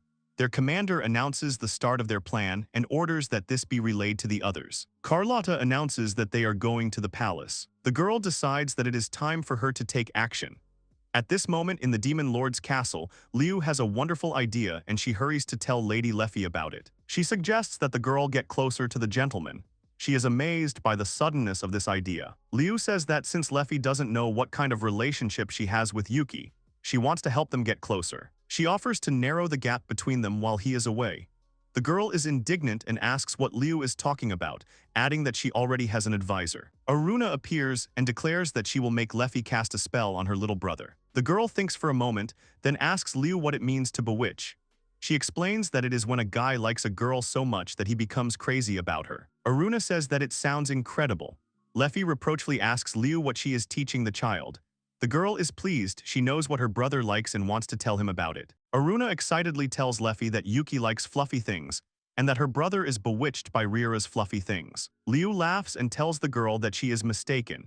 Then Aruna suggests that he loves his sister's wings because his brother's face changes greatly when he strokes them. Leffy thanks her for the information, but that's not all. She adds that the master likes it when they all have fun together. Aruna is sure that he himself becomes happier when he sees it. Liu thanks the girl, and Leffy, already tired of what is happening, says that she did not know that Liu was so persistent. According to Layla, she doesn't understand anything about psychology, but she can also give some recommendations. She advises Leffy to tell him straight out that she was lonely while he was gone when the demon lord returns. The girl is outraged. She can't believe her ears. Does Layla really want her to say such words? Layla, not noticing her indignation, continues to tell her that if she wants to get a man, then small touches to him can have a positive effect. Leffy, stuttering, asks again about touching. Liu welcomes Layla's recommendations, which she found informative and helpful. Layla says that she also wants a long and happy life for Lady Leffy and the Lord, which is why she is now trying to implement Liu's plan. The girl asks if Leffy is ready. She doesn't understand what she means and is visibly worried. Everyone is wondering if the invincible dragon will be able to withstand Layla's training. Carlotta tells the people that they have seen the state of the capital for themselves. The captain reports that right now the king is being held captive by a rebel prince, and if he takes power, the country will have no future. She declares that the church will go to free the king to take back the capital. The girl asks everyone who can hold a weapon to join them. Carlotta is sure that they will succeed because God is on their side. Yuki runs through the capital pursuing the suspect. The hero activates the stealth skill. He would like to catch him now, but he thinks that the suspect is heading to the royal castle. The young man thinks that it is better to follow him and then free the king. Yuki hopes that the church will not wait until nightfall. The fight was small, but there were enough witnesses. He runs past the guards guarding the entrances to the royal palace. The hero finally almost catches up with the suspect, who quickly hides behind one of the doors. The young man pulls the door handle and realizes that it is locked. A voice is heard from behind the door, asking the guard what happened. Yuki knocks out the pursued man with a blow to the head, and now wonders which of the entrances leads to the king's dungeon. Captain Carlotta de Meyer is informed that they have captured the western gate and the barracks, and all the soldiers have been detained. The soldier says they have completed 70% of the main gate. The girl asks what their losses are. She is told that 5 people are dead and about 6% of the people are unable to move, but they will not interfere with the plan. Carlotta says that she thought so, that even they would not be able to suppress such a number of enemies. The soldier replies that the civilians have also rebelled and the losses are less than expected. She lets the citizens go to rest in the rear. The captain asks the soldier if anything strange has been noticed about the enemy. The man replies that only a few unknown mages. He adds that they may be necromancers. The soldier explains that the soldiers were not informed in advance and were frozen in horror when they saw them resurrecting the dead. The girl realizes that the dead in the capital are indeed the prince's doing. She thinks that if they hadn't destroyed the magic circle yesterday, the losses would have been much greater. Carlotta decides to thank the masked guy. The captain asks Nell, who has not stopped fighting all this time, to come with her. They set off for the next target. Yuki can't find the entrance to the dungeon and studies the virtual map. He is sure that even if the guards don't know about the secret passage, it should still be displayed on the map. The young man examines the soldier lying on the ground. He thinks that some kind of magic was cast here to stop those who invaded the castle. Yuki looks for something on the soldier that would confirm his belonging to this place. The hero finds a magical authentication device, thanks to which he learns that the owner of this device is not susceptible to magic. Suddenly, a maid comes out from behind one of the doors. The girl is frightened by his mask and screams. The young man covers her mouth and asks her not to scream. He promises not to harm her and says that he is only looking for the king and that the soldier is not dead. Yuki asks the girl if she's going to scream and removes his hand from her mouth. The maid asks if he is really here to save the king and Lady Errol. The hero confirms and clarifies who Lady Errol is. The girl begs him to save them and promises to take them to the dungeon. She shows him the entrance to the dungeon. Yuki realizes that the entrance was from the outside. He thanks the maid and advises her to take her family and friends and get out of here as quickly as possible, as sooner or later this place will turn into a battlefield. The girl blesses the boy as he leaves. Yuki fearlessly enters the dungeon. He walked down the stone steps and thought the king was useless, but he seemed to have charisma. The young man reflects that if he were a prince, he would kill the king. He wonders if the prince is keeping him for a public execution or because of his feelings for him. Yuki is walking through the dungeon and suddenly he hears strange sounds. In one cell, a guard beats an unfortunate girl in a dirty, torn dress. He puts his foot on her back and raises his hand with a whip for another blow. The guard laughs nastily and tells the girl that she should blame her intractable father for everything that is happening to her now. He swings his arm and beats her mercilessly in front of the king, who begs him to stop. The king clutches the iron bars of the grate and demands that the guard stop, but he laughs so hard that drool runs down his chin. The girl has no strength to resist, only tears quietly flow down her face. Suddenly, the demon lord appears behind the villain. An ugly grimace freezes on the guard's face. He definitely doesn't like Yuck, and the hero dealt with him by piercing him through. Now he must save the girl who was subjected to someone else's carnal desires. Aruna is confident that their demon lord will do everything to protect their smiles. The guard beats the girl in front of her father. She is in great pain. The girl thinks that she should help her father because she is the princess of the kingdom. She believes that everything will be fine. She hopes that if she can endure all the beatings and abuse, then everything will be fine, they will come to save them. Suddenly the girl notices that the pain has stopped. She is surprised and finds the strength to raise her head. A stranger stands in the doorway before her and assures her that everything will be fine. He says that she tried hard. Yuki carefully takes the princess in his arms. She calls the gentleman a hero. The king looks closely at his face and asks who he is. The young man greets the king, who recognizes him as a demon. The king angrily demands that he leave his daughter. The demon lord says that it is cruel of him, especially since he went through all this for him. He calls the king a useless man who could not raise his son properly. Yuki tells the king that he is in trouble because of his foolish son who has set his eyes on his forest.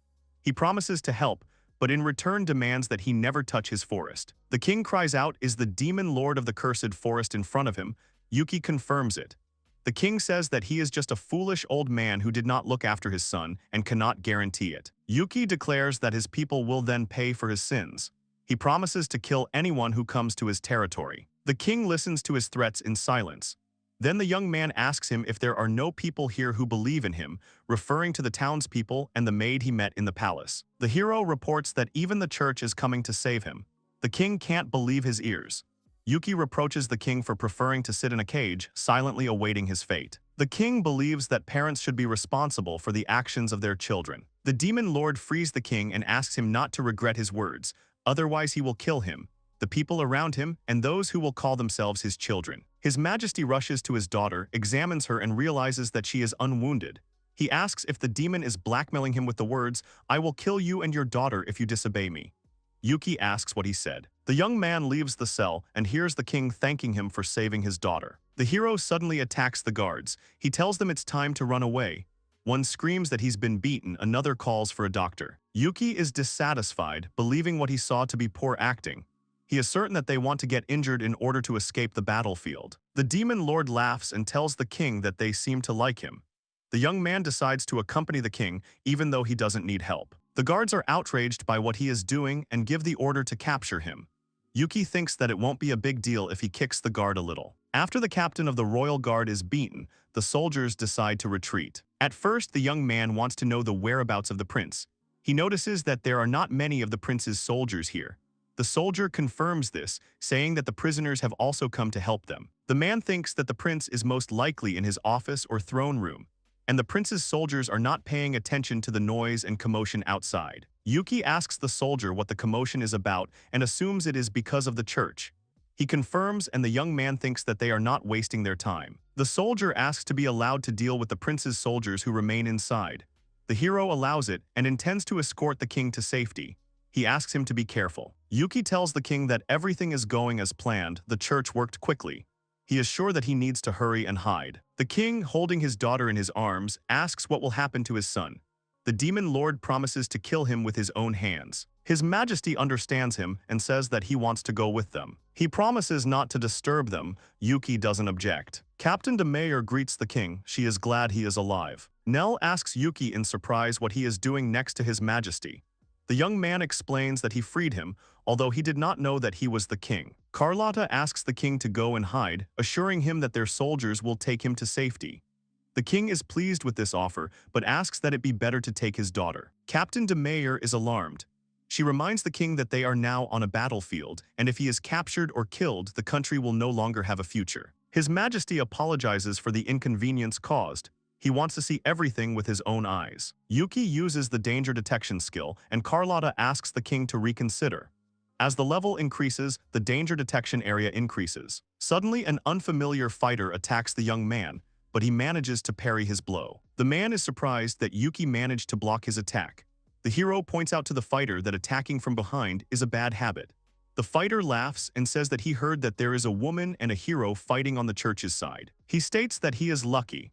The demon lord realizes that a strong fighter has appeared before him. Leffy wants Yuki to remember her face when he's lonely. Nell asks the young man if he is okay.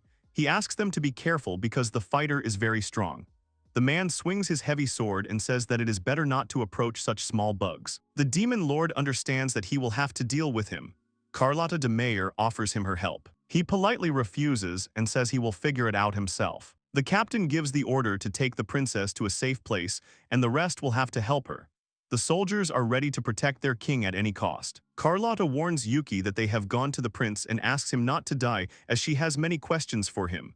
Nell asks her brother to be careful. The young man promises. The demon lord asks the unknown fighter if it's okay that he let the king go.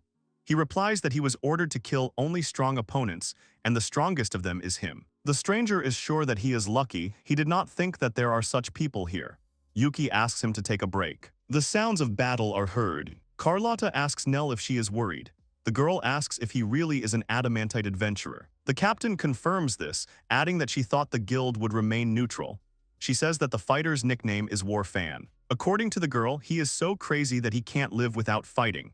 But even with his skills, he must be an Orkalak rank because his reputation is very bad, and the guild has a lot of problems because of him. The captain says that if she left soldiers there, they would only hinder the masked guy from fighting, so she can only believe in his strength. Nell thinks about it but still agrees with her. The fighter laughs. He is impressed by Yuki's strength and the speed of his counterattack, which amazes him. The young man orders him to shut up and stop making such a face. He scans the fighter's status and finds that he is strong. Yuki notices that his stats are about equal to his, and his skills are generally higher. The hero understands that he did not come here for battles to the death. He only hunted monsters and was busy stroking Rur's fur instead of fighting. The fighter asks if Yuki is too calm since he came here to fight. The demon lord punches the man in the stomach with all his might and he complains of pain. He then summons a stream of water and directing it at the fighter wishes for him to drown. He actually chokes when the water covers his head. Yuki realizes that the battle is not going in his favor as he has little experience in real combat. He can only win by using skills that he does not have. The hero quickly attacks the fighter. He deftly dodges the blow, attacking himself so unexpectedly that he takes the man by surprise. The young man plunges his sword into him and takes out a pistol. Yuki then fires, causing the weapon to shoot out a multitude of sparks. The fighter is unbreakable. He is ready to attack again, and this time the blade of his sword stops very close to the face of the demon lord. He puts his palm out to meet the blade, and blood splashes in all directions. Yuki deflects heavy sword strikes in melee combat. He finishes off the fighter with his bare hands, and the fighter falling to the ground says that it was fun. The young man breathes a sigh of relief. The hero remembers Leffy's cute appearance, and thinks that the fighter is 1,000 years younger. Younger than the one who can challenge him. At the demon lord's castle, Liu asks Layla where Lady Leffy is. The girl replies that she hasn't returned yet. Layla notices that she has been leaving too often lately to be alone.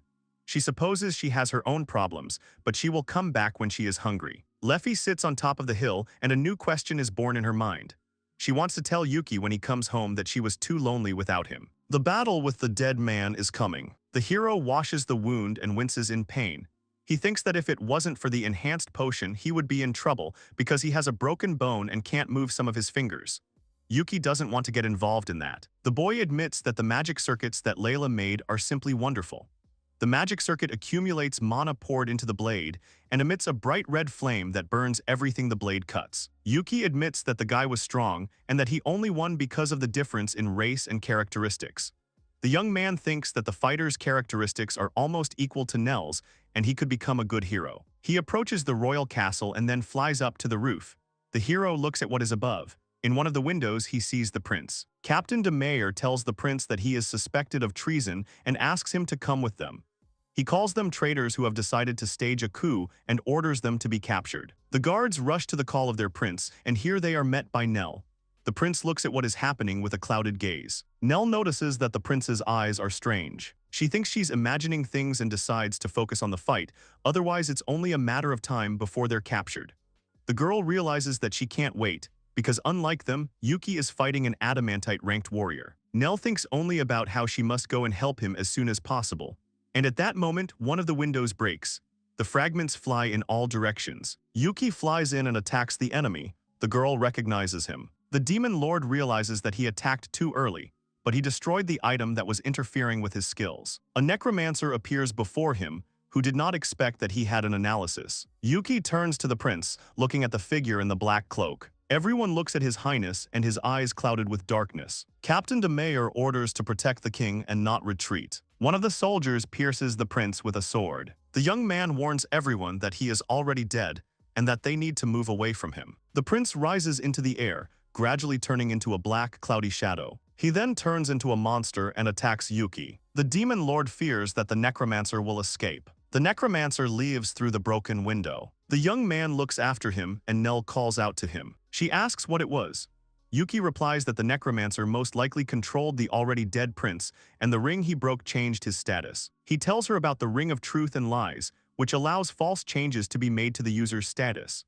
The hero says that the magic that emanated from the prince was the same as that guy in the stable. Yuki asks Nell to distract the others, as he now wants to fly up and catch up with him. But his plans are disrupted by the loud stomping of huge feet. They learn that before them is an artificial dead man, the one whose name must not be spoken. The heroes realize that they won't be able to take a break. They wonder how they will fight such a big monster in such a small place. A large muscular monster appeared before the heroes. It looks like they will fight this giant. The name of this monster is Deadman. Its class is Spirit, whose name must not be said. It has superhuman strength and regeneration, which makes it a serious opponent. Yuki was getting pretty fed up with all this. He swung his weapon and, with a scream, he rushed at the giant. With great speed, the protagonist cut off his hand with his black katana. The severed arm fell to the floor with a noise. Meanwhile, the enemy was not going to give in. He, speaking words in an incomprehensible language, swung his remaining hand to attack the offender. Continuing to speak frighteningly strange expressions, the monster tried to hit the guy. The demon lord barely managed to dodge the blows, jumping back. Yuki mentally noted that despite its size, the monster did not suffer from a lack of speed. At that moment, the masked guy noticed something with excitement. Some kind of fibers began to grow from the giant's severed hand. As these fibers lengthened, they approached the monster's hand and connected with it. This was regeneration. With a frightening smile, the protagonist noted the skills of the spirit, whose name must not be spoken, thinking of his next move. At this time, a girl stood behind him with her arms crossed over her chest, worried. Then the demon lord pointed his hand forward, reciting the words of the spell. The boy directed magic at the monster, trying to drive out the undead. The enemy was illuminated by light. However, this had no effect on the monster. Yuki was already standing next to the girl, noting that the magic had no effect on the giant. Nell asked the reasons for such a reaction. Reflecting, the protagonist assumed that the reason was that the monster was artificially created. Then he turned to the girl, asking if she had a more powerful spell. Nell answered affirmatively, but warned that she would need time to prepare. Raising his sword, the demon lord decided to hold off the monster and try to burn it with his weapon. The soldiers behind him decided to join in and help the guy. At this time, the girl began to whisper magic words, illuminated by light. While the others tried to damage the giant from behind, Yuki rushed straight towards him. Having cut the spirit, the protagonist could not help but notice the fast speed of its regeneration. Besides, it cannot hit quickly, for it is much better to have one but powerful attack. Even the red flame did not work on the spirit, whose name must not be spoken, which made this situation hopeless for the guy. Looking at the people behind him, the demon lord noticed their helplessness. They couldn't even scratch the monster. Under the bright light, a loud order to retreat was heard. The light came from Nell's magic as she raised her sword and resolutely attacked the enemy with her spell. The magical energy hit the enemy hard. Then the monster flew noisily across the hall and crashed into the wall, leaving a hole there. The demon lord couldn't believe his eyes. Then the commander, reacting with lightning speed, ordered the soldiers to attack. Everyone rushed at the already risen enemy.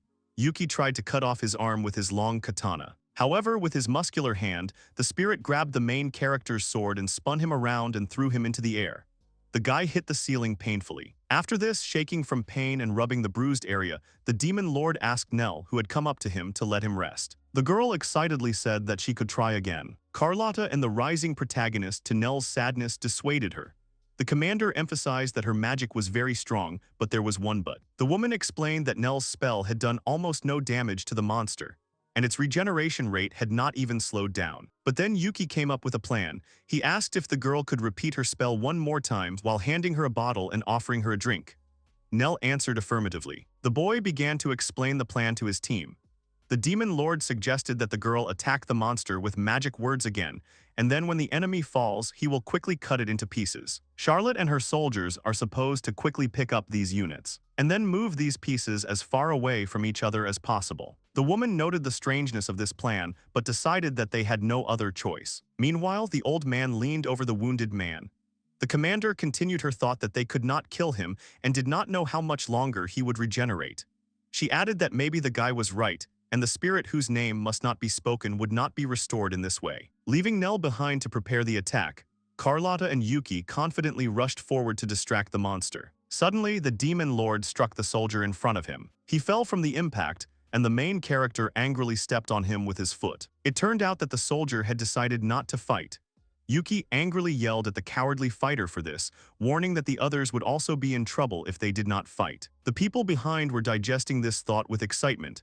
At that moment, someone called out to the guy in the mask. It was Carlotta who noticed that the giant was heading straight for Nell. The demon lord came to the conclusion that the girl's holy magic did not please the monster. Then the boy rushed forward to meet the enemy. The protagonist found himself in front of the spirit, whose name must not be spoken in an instant, cutting off his leg. The enemy fell with a bang. Carlotta, who had been watching this, became serious. The woman quickly struck the crawling giant, turning it on herself. The monster crawled after her and she began to run away. The people and knights in armor were inspired by their captain's actions, deciding to join her and help. While the people distracted the monster, Nell continued to recite the magic words with her sword at the ready. When the spell came to an end, the guy in the mask noticed. Light attacked the roaring giant with pain. Taking advantage of his weakness, Yuki jumped up and cut the spirit who must not be named in half. The two halves of the monster were clearly unhappy, with the contented protagonist circling around him. Suddenly, the demon lord reacted to something. To the guy's surprise, the hand of the severed monster suddenly grabbed him and squeezed him into a fist. Yuki threw his hands up in anger. The protagonist began to furiously push apart the spirit's closed fingers, cursing that he would not be able to defeat him, having been cut in half. The weapon that the boy had dropped was lying next to him. Worried, Carlotta asked if Yuki needed help. As the demon lord continued to try to break free from the giant's grip, he responded in the affirmative and left the other half to the commander. The main character was already quite fed up with this enemy, and he began to slowly move forward. The guy cursing dragged the monster along with him to the hole. Nell, noticing this, threw Yuki his katana. Then he quickly spread his arms and freed himself from the monster's fist, managing to catch the weapon. To the spirit's dismay, the demon lord quickly cut it into small pieces. Then, throwing aside the sword, the protagonist, cursing, threw these parts through the gaping hole in the wall into the night sky. The girl who ran up to the masked guy excitedly asked if the enemy could start regenerating there.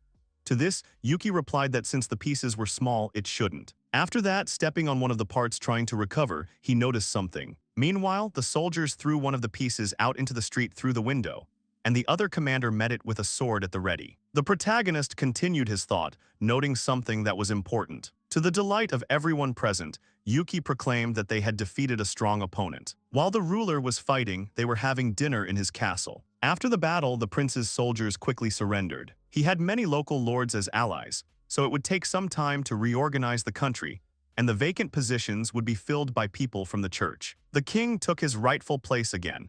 He came to the conclusion that one of the demons was controlling Ryuta. In the living room, next to the old man, sat a masked guy, thinking that since the problem was solved, his business was also over. But he was very tired of the behind-the-scenes games of those demons. The main character mentally reassured himself that thanks to the mask and hiding his skills, they would hardly understand who he was. But if they did guess, there would be big problems in his forest. Yuki was worried that they might even try to use Leffy to destroy this country. At that moment, someone interrupted his thoughts, greeting him as a hero. A little girl approached the guy with a smile. The demon lord politely inquired about her condition, but forgot her name. The girl happily reminded him of it, Errol. Sitting down on the sofa, the princess thanked the kind hero with delight, as did the king. Yuki, looking gloomy, made it clear with feigned pathos that he was not a hero at all, but an evil demon lord. As if to confirm this, he spread his wings, which greatly surprised the girl. To the bewilderment of the protagonist, Earl was only touched by his wings. After confirming that the boy was indeed a demon lord, the girl shared that she had heard that they kidnap princesses. She expressed genuine joy and hoped that he would be the one to kidnap her. Smiling awkwardly, Yuki asked again if she really wanted to. Standing up and leaning on the table, Earl resolutely declared that she would wait for him. Then the king addressed her kindly, asking her to go and play in another room for now. The girl obediently agreed. The protagonist awkwardly asked the old man to teach his daughter to be less frivolous. The king quickly apologized, explaining that she had previously been surrounded by people who would never harm her. At this, the guy noted the princess's strength of spirit. The king confirmed this with concern. He then apologized for not being able to thank the hero properly, and said that if he needed anything, he could tell him at any time. Beaming and crossing his arms at what he heard, the demon lord warned that he would not be afraid to ask for whatever he wanted for his work. As a result, the reward for the work was, firstly, a document confirming the inviolability of the cursed forest, secondly, the issuance of an identity card to its residents. Yuki was happy that he would finally be able to walk around the city with everyone, imagining this sweet picture.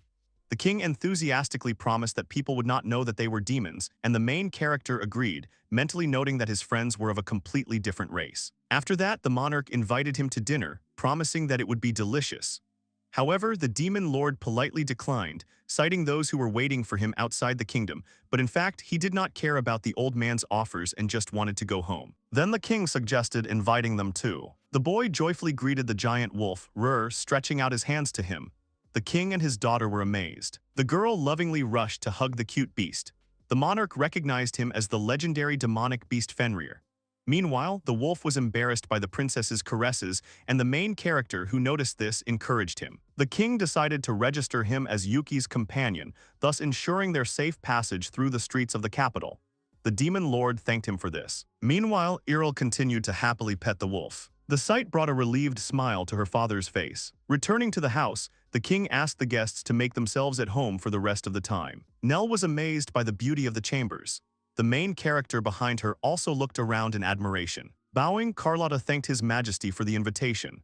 The king, embarrassed, noted that he should thank them and asked to omit the formalities. The commander agreed with a smile. The princess meanwhile pulled the girl and Yuki along with her, trying to show them their places. Hearing the girl address the boy as the demon lord, Nell skeptically whispered to the protagonist if it was okay if she called him that.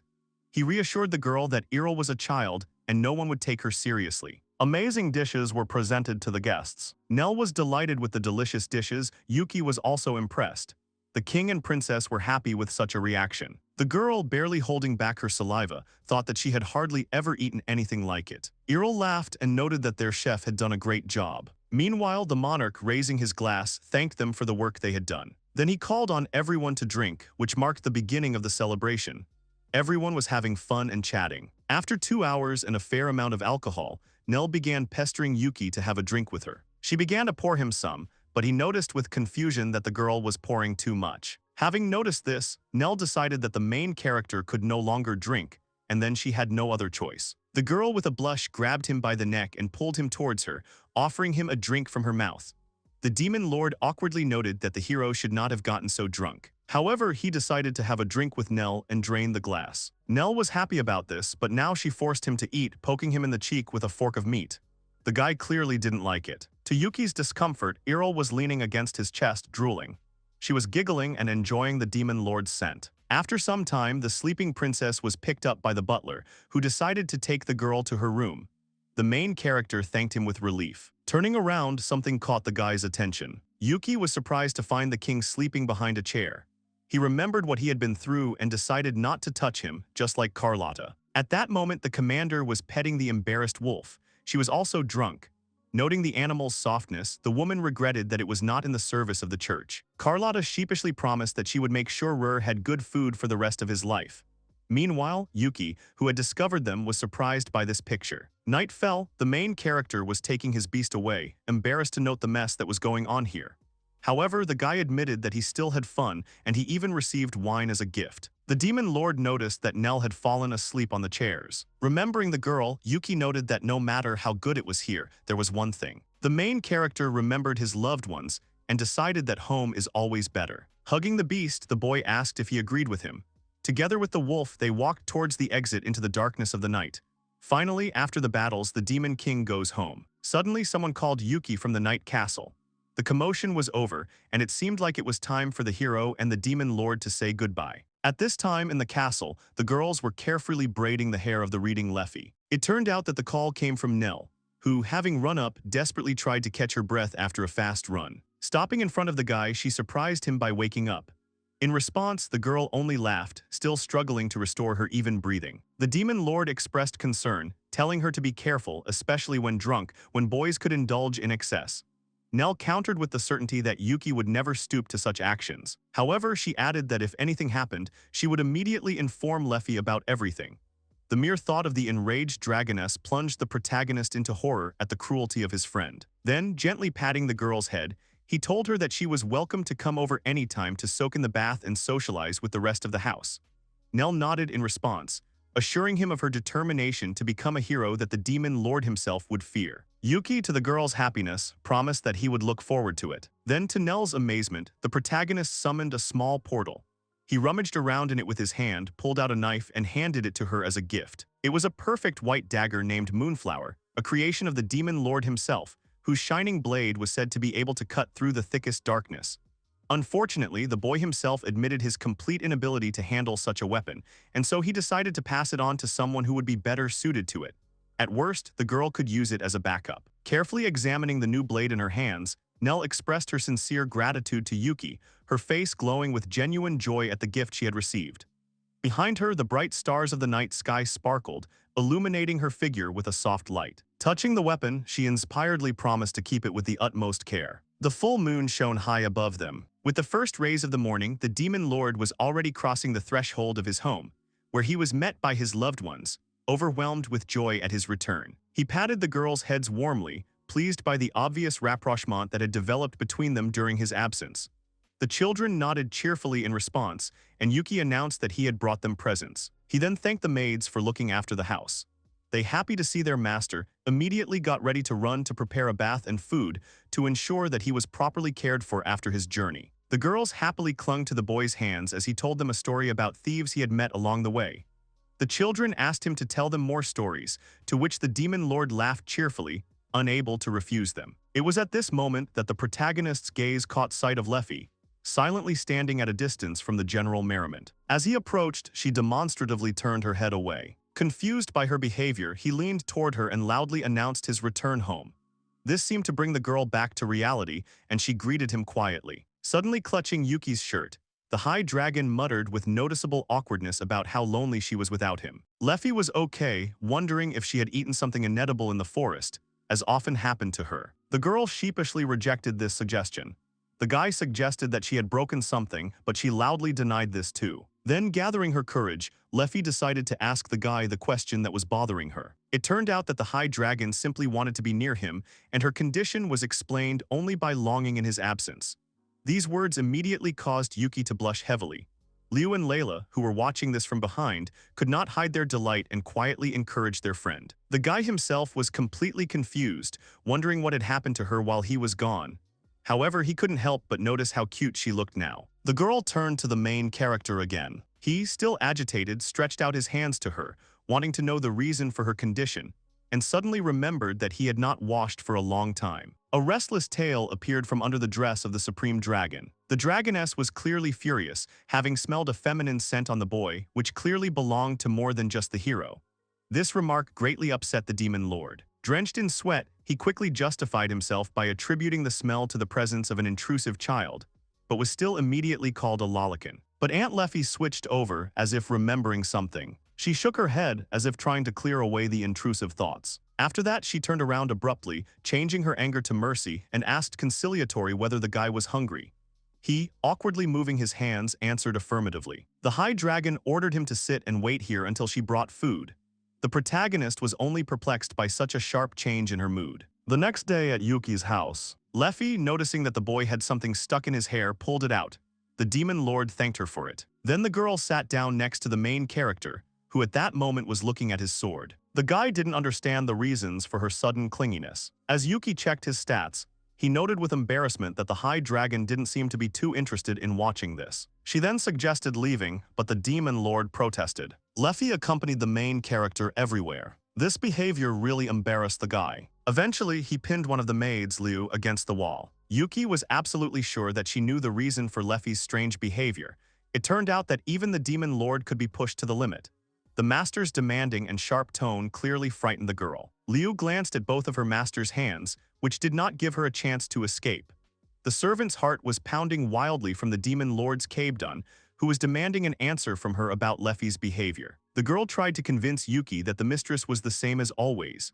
However, it did not work. The protagonist said that she spent most of her time in her bed, eating, playing, or talking about something.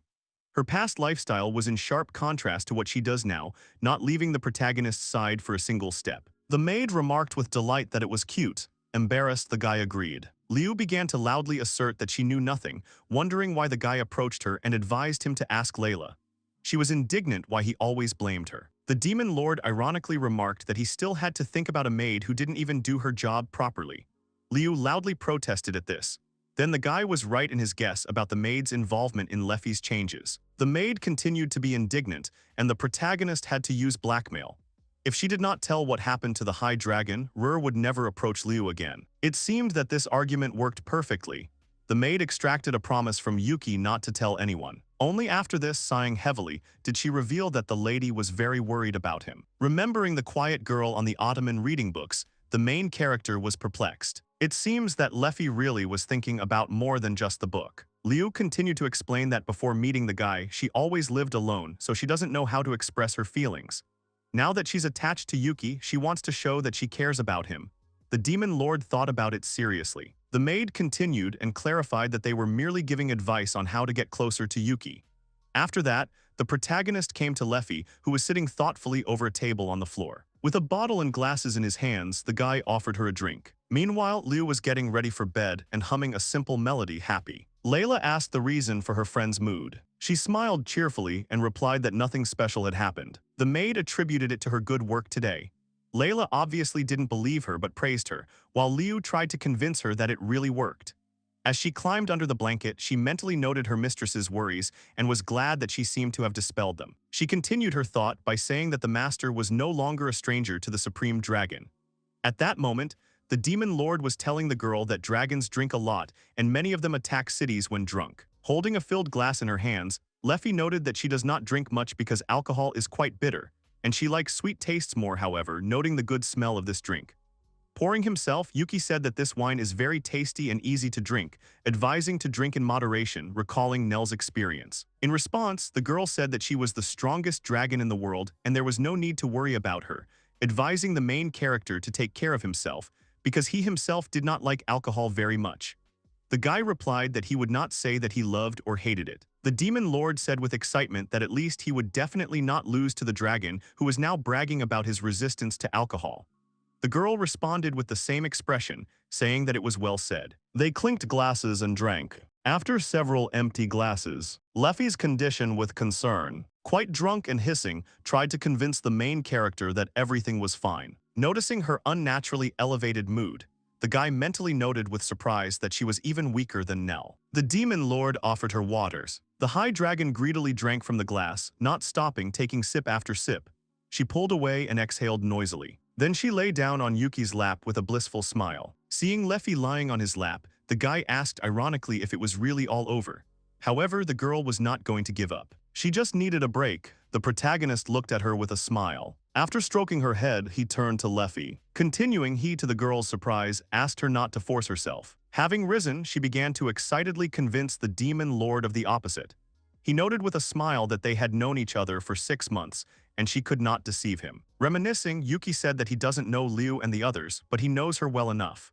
Luffy is always lazy, doing absolutely nothing but playing. With a smile on his face, the guy admitted that he likes to watch the girl and her actions, so he knows when she forces herself to do something. The boy and girl sat opposite each other, and the Demon Lord ran his hand over her face.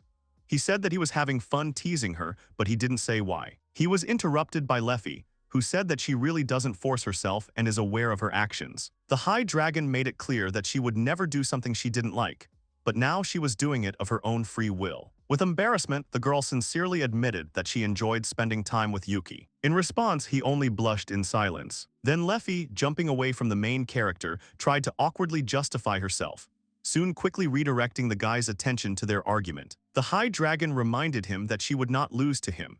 The Demon Lord doubted it with a smirk, while the girl said that she had been giving in to him all this time. When morning came, they were discovered by surprised maids. Liu couldn't help but notice the fun of yesterday, and Layla was glad that the two finally talked to each other. Liu asked if they would clean it all up now.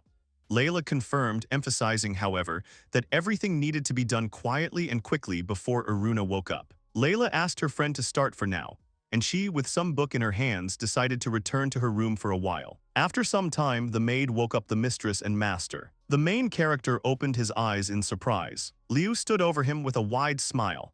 Yuki hesitantly wished her a good morning in return. Leffy sleeping on it, the Demon Lord had his arm around the girl's waist. Soon the Supreme Dragon also stretched and woke up. Sleepy, she found herself a millimeter away from Yuki's face. He sheepishly wished her good morning. She also blushed, and Liu covered her eyes with her hand from this awkward sight. Then Leffy asked for something. The girl asked to let her go. The protagonist hurried to fix this. The sun rose, announcing the arrival of a new day, and the distance between the two became smaller and smaller. Yuki and Leffy's carefree time in the bath was suddenly interrupted, reminding the Demon Lord of the unpredictability and danger that comes with messing with a dragon. Later, as Yuki delved into his statistics, he solemnly noted the impressive strength of the human heroes. Memories of past grueling battles made him fear that another encounter with such brutes or special demons could lead to final defeat.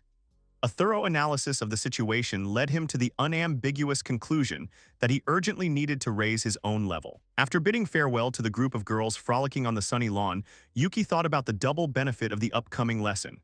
In addition to leveling up, he saw an excellent opportunity to test new abilities designed to strengthen the defense of his dungeon.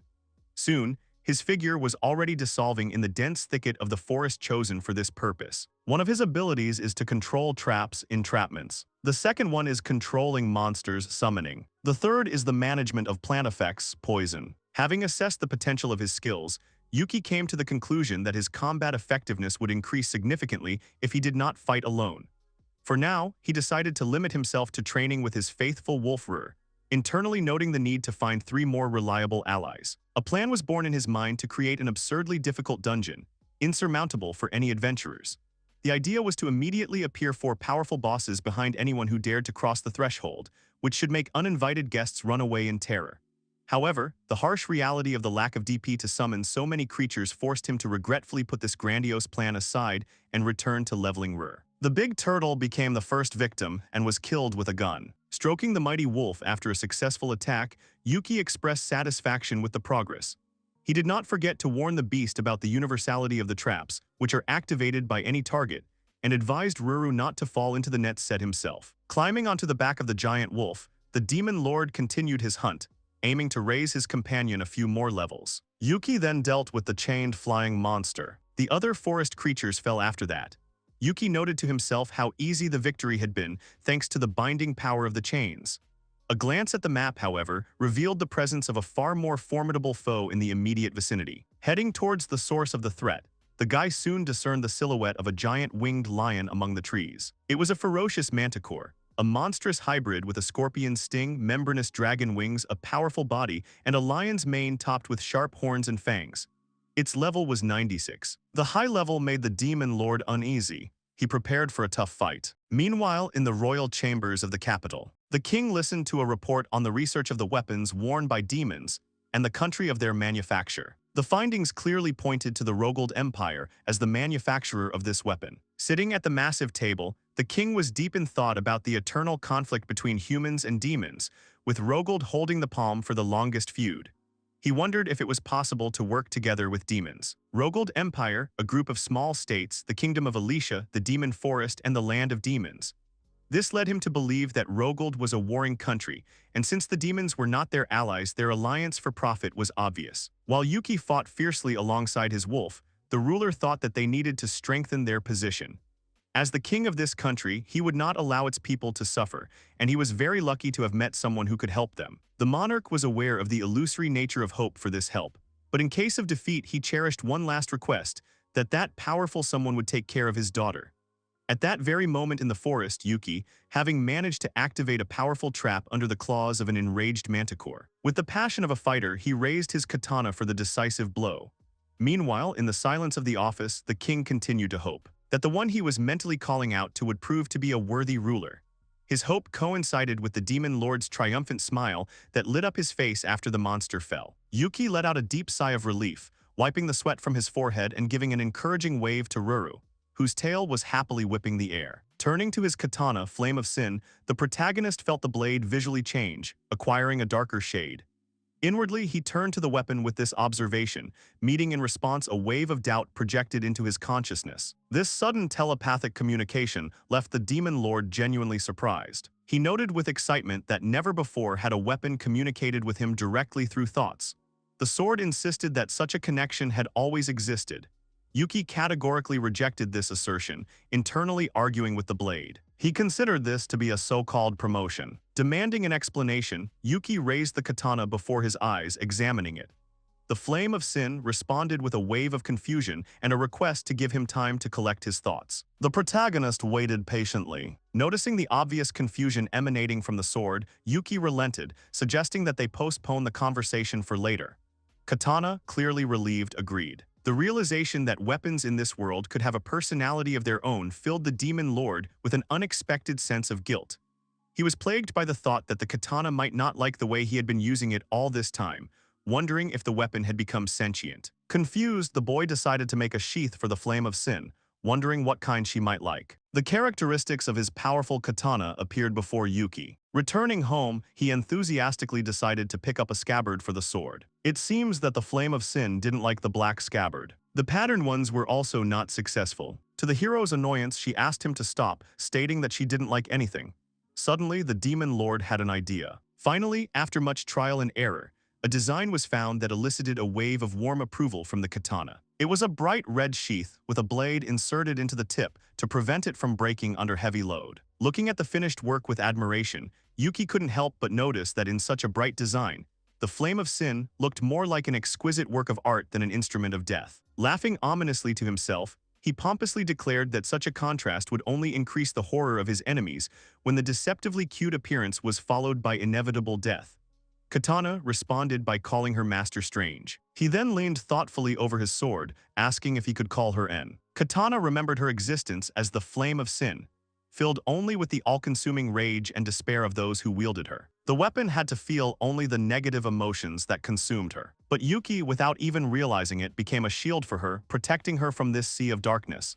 He gave her a new purpose, a different reason to exist. Flame of Sin assumed that this was what humans called a fateful meeting. So she mentally prayed for the demon lord to not ask any more questions and allow her to serve only him. Katana looked at the determined Yuki. After that, she extended her hand towards the light. Suddenly, right on the stunned Yuki's lap, a miniature girl dressed in a stylized dark kimono materialized. The protagonist froze in mute amazement as a system message about unlocking a new skill appeared in his field of vision. Weapon anthropomorphism. It seemed that another mysterious girl had suddenly appeared in the demon lord's domain, looking at herself with childish curiosity. The girls were happy to meet En. To this, the new girl responded quite phlegmatically. Yuki was delighted that he now had 3 little girls. However, the serenity of the moment was immediately broken by Leffy, whose face darkened with suspicion and demanded an immediate explanation of what was happening. Despite the striking differences in their backgrounds and temperaments, the children surprisingly quickly found a common language. The High Dragon, without taking her gaze off the miniature figure in the kimono, asked Yuki directly where he managed to steal this new girl from. The guy was outraged by such an accusation and hastened to clarify the situation, pointing out that before them was none other than the embodied soul of his faithful katana, Flame of Sin. Looking back at the weapons, the changes were obvious. The demon lord continued his explanation. He had only recently learned that his katana was an intelligent weapon, which is why he had unlocked the anthropomorphism skill for DP. Leffy only shook her head, expressing silent amazement at the depth of his, as she considered perverted fantasies. As if 2 girls weren't enough for him, he had also turned a weapon into such a thing, while Yuki was trying to justify himself. Liu, watching the scene, enthusiastically exclaimed that the master had misbehaved again, but immediately hastened to assure him of her unwavering loyalty and service, no matter what he had done. Layla, standing nearby, mentally supported her colleague, confirming her readiness to give her life for the master, despite his, as it seemed to her, rapidly changing and very specific tastes in girls. Such reasoning clearly did not please the protagonist, whose face showed a shadow of annoyance. The guy's face darkened and he squatted down and began to sullenly insist that he was not a lolicon. He tried to clarify that he did like cute girls, but not in some other unacceptable context. At that moment, N herself cautiously approached him, listening attentively to his excuses, finding out if something was wrong. Yuki answered in the negative and explained that he was simply being misunderstood a little. Here, N's expression became serious, almost stern. The former weapon, now a little girl, mentally proclaimed the inadmissibility of any abuse of her master. With a determination unexpected for her fragile appearance, she stepped forward and hugged Yuki, standing between him and the others like a human shield. This gesture of sincere protection deeply touched the protagonist. A warm smile appeared on his face. Aruna, not wanting to create misunderstandings, hastened to explain that they were not mocking her brother at all. N doubted. To this the girl said with a joyful smile that they were all friends here. This made Katana think. Meanwhile, the children began to establish contact. The boy, seeing their efforts, waved his hand, allowing the girls to do whatever they wanted as long as they were happy. Leffy, who was standing to the side, only snorted and mentally commented that he had finally openly admitted his nature as a pervert who collected cute girls. The demon lord immediately objected, but his words were drowned out by the general merriment. As the happy girls led in away, she turned around. A barely noticeable but unmistakable smile flickered across her usually impassive face. It was a clear, sunny day outdoors under the shade of trees. Aruna, holding her new friend's hand, asked about her interests and thought about what she liked. The cheerful girl began to list examples of what she might like. Then the katana replied that it liked to move. Aruna said that she likes to take a warm bath after a long day and then sleep soundly. She asked her friend what else she likes. With her mouth open, N was unable to answer. Katana replied that she didn't know. Upon hearing the answer, Aruna suggested that they go look for something she might like. Aruna, in the middle of the clearing, spread her arms and answered with a smile that if she liked something, then she would be very happy every day and would anxiously wait for the next day to discover something new. N's eyes lit up at this speech. Inside, she always thought the world was terrible. Katana believed that he was binding you with his chains and placing you in a place like a dark castle. Aruna, taking N's hands in hers, suggested that they find something they liked together. This gesture meant a lot to the katana. Yuki happily watched the children play while Leffy yawned behind him. The maids were smiling too. Anne came to the conclusion that the world was completely different. The afternoon sun shone on her new family, who decided to have a picnic in the countryside. Meanwhile, in the mountains, far from the serene sunlight above the peaks, the blind fury of nature raged. A furious thunderstorm brought down on the rocks. The darkness of the cave receded. Stalactites and stalagmites wrapped in rope began to appear through the darkness. In the center of the cave stood a massive stone platform, upon which an ancient dragon lay curled up sleeping. Its light mane and wrinkled skin spoke of its advanced age. Suddenly, for no apparent reason, the old man's whitish, blind eyes opened. His head turned slowly, unerringly detecting the presence of an intruder in the pitch darkness. A voice rolled through the cave, asking what Kyoga was looking for here. In front of the platform, not bending under the weight of the ancient's gaze, stood another dragon, young with black scales and eyes full of cold calculation. On his forehead, like a third eye, a huge ruby blazed. Kyoga maintained an icy calm when the blind old man reminded him of the ban on appearing in this sanctuary. Without directly answering the rebuke, the black dragon asked his own question, which sounded like a challenge. He asked how the elder who possessed the power rumored to be able to bend the entire world to his feet had not yet done so. The blind dragon growled, and for the first time there was anger in his voice. He retorted that Kyoga, who had never left the confines of their village and had never experienced the true world, did not dare to reproach him. Standing at the bottom of the platform and spreading his wings, the young man wanted to know what the point of ruling the world was if it was not interesting to him. The elder chuckled. He reminded the impudent youth that he himself had once been accepted into the village, raised, given shelter. He was too young, too spiritually blind to understand many things. After this, Kyoga called the dragon, who responded a pathetic old man with no ambitions. The next moment, the cave was filled with inhuman roars and the clanging of claws on stone. Blood was running down Koge's face. The black dragon slowly spread his wings to their full gigantic width, filling the cave with shadow. What came out of his chest was not a roar, but a thunderous, victorious laugh that echoed off the walls.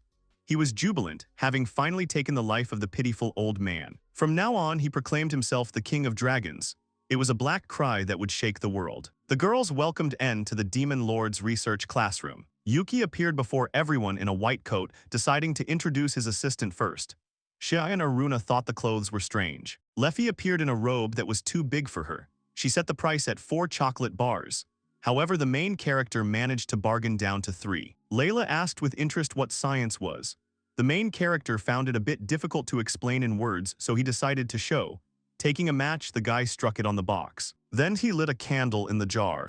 Placing a candle in front of the audience, the demon lord asked why they thought it was burning. Aruna raised her hand and claimed that it was magic. Yuki smiled and replied that he had expected such an answer. He then turned to the yawning dragon and asked his assistant to identify the magic here with his abilities. Leaning over the jar, Leffy confirmed that this was the simplest flame. The children were surprised and asked questions. Then the main character covered the jar with a plate. After this action, the candle inside went out. Layla suggested that if the candle was the source of energy, then the fire should not have gone out after closing it, and therefore closing the lid creates some kind of magical influence and it goes out. The guy asked for an expert opinion. Leffy claimed that there was no magic there at all. The demon lord then explained that fire burns because of the oxygen in the air. It is the combination of the 3 components fuel, oxygen, and heat that allows the candle to burn. However, once the candle is closed, no more oxygen is supplied, and when it runs out, the candle goes out. Yuki initially thought that since magic exists in this world, the nature of things would be different. But it turns out that the physical laws and basic principles of this world are similar to the one he comes from. Taking the jar in his hands, the protagonist made the candle burn with renewed vigor despite the closed lid. He asked again about the nature of this phenomenon. The correct answer was magic. After that, the guy summed up that they now know more about some things other than magic. He also gave the example of oxygen, thanks to which they breathe. Aruna was happy with the new information. The other children were wondering after this statement, namely Xia and En. Walking up to Xia and placing his hand on her nose, the demon lord remembered that she had no lungs, as she was essentially one solid stomach. He wondered if she could breathe like them, for example through her skin, or if there were those in this world who did not breathe at all. Then Yuki decided to check with En.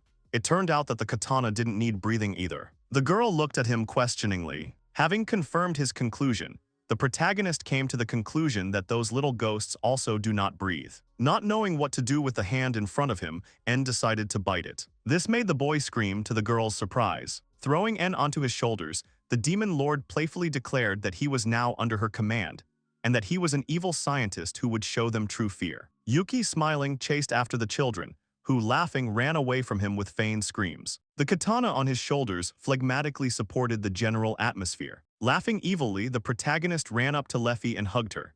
He announced that she was now his and her brains were washed, after which she would become the evil scientist number 2. The girl was indignant, but he persuaded her to go to the dark side because they had cookies. After such an argument, Leffy also joined the game with a smile, promising to catch and conduct experiments. The girls were horrified that their sister was now also evil and called on the good scientist Layla to their side. The maid smiled tenderly in response, deciding that now she would have to protect everyone. However, she then turned to researcher Liu who would help them. She was surprised but readily accepted this role. Meanwhile, the girls circled around Layla. And so they continued playing until lunch. Suddenly someone called Yuki. The protagonist, immersed in reading, responded. Leaning on the table, Leffy asked the guy out on a date. The demon lord calmly agreed. Then the context of the situation slowly began to dawn on him. Yuki was shocked that Leffy had asked him out on a date. With renewed embarrassment and enthusiasm, he hesitantly agreed. Leffy suggested going to the mountain that is behind their mountain. The main character happily agreed to go, while the dragon suggested not to go but to fly. The guy didn't understand the girl's proposal to fly, and then she explained that there was an excellent beehive on that mountain. Leffy told him that their honey was very tasty. Then the demon lord realized. The dragon spoke with delight about the upcoming sweet treat and decided to ask Layla to make some goodies from this honey. Yuki did not share her joy because he realized that the date was just an excuse and sweets were the main goal. Full of happiness, Leffy hurried the guy, but he suddenly turned around on his pillow and said that he had changed his mind. The girl was surprised by the refusal. The demon lord, indifferently running his finger across the floor, said that he did not like honey and sweets. Leffy jumped on the sprawled guy and shook him, screaming, trying to persuade Yuki to go and help her beloved partner. But he only calmly replied that she was only using him as an excuse to go to the bees. After this, the dragon, embarrassed, offered to sleep with the main character today, hoping that this argument would convince him. However, the demon lord remained adamant and, to the girl's stunned reaction, asked why this should interest him. Not knowing what to answer, Leffy awkwardly fell silent. Then she awkwardly stated the real reason why she called Yuki. The girl wanted to be alone with him. After this, the main character smiled with relief. As he walked outside, he said that he would not only sleep with the dragon today, but also cuddle and hug him. Together, they flew to the right place. Leffy gestured where they were going and told them that she used to live there. The guy was glad that he would be able to look at the girl's den, because he was interested in how she lived before. His companion, embarrassed, agreed. Soon they were already in the mountainous area. Yuki tried to catch his breath, noticing that even the air here was different. Leffy's previous place of residence with surprise. It was flat, bare mountain terrain, except for a mat of leaves and a few bones scattered on the rocks. The girl calmly said that there was nothing to see here. However, the main character was still glad that he had looked. Then he pointed to something and asked what it was. Right outside the lair was a giant pile of all sorts of weapons, shields, and armor. Leffy made it clear that these were the remains of the fools who came to fight her, and the dragon allowed Yuki to do with them as he wished if he was interested, because after all, they were not hers. The guy thanked him and decided to exchange them for DP. With a displeased expression, the girl said that there was a time when people thought that her blood would help them become immortal. The demon lord noted with irony how fun she had been living. Then the main character noticed something else in the distance. Yuki had a fleeting thought that her parts seemed quite strong, and then he turned to Leffy. He asked the dragon if he could take her scales and other parts that were lying in the lair. The girl did not object. It turned out that the guy had long wanted to create blades for Aruna and the others, just in case. The demon lord found Leffy's particles very powerful and suitable for this. He added that he naturally wanted to do the same for himself. This made the dragon embarrassed and began to praise her scales, which were stronger than divine steel and only she could break them. The girl allowed the protagonist to take as much as he needed. He warmly thanked her for this. The next stop was a lake with a meadow and trees sparkling in the sun. A small cave was visible behind it. Yuki admired the beauty of the scenery. Leffy couldn't help but confirm it. The demon lord didn't understand why the water was golden though. At that moment, his hand slowly began to reach for the girl's hand. The boy smelled a sweet scent, wondering where it came from. His attempt to hold Leffy's hand, meanwhile, was unsuccessful because she raised her hands, happy that they had found honey. However, something excited the main character. A myriad of aggressive bees appeared right above the beautiful lake, and Leffy explained that having found a suitable place, the swarm immediately makes a hive there. After which, under the loud questioning cries of the excited guy, the dragon called on Yuki to kill them and then the honey would be theirs.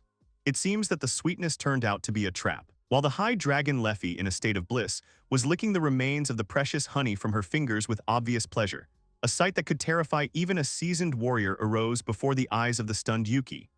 Bees were flying out of the thicket, but not ordinary ones, but monstrous creatures the size of a large motorcycle. The stunned protagonist instinctively gripped the hilt of the katana, mentally ordering the blade to mobilize all reserves, to raise all parameters to the absolute maximum.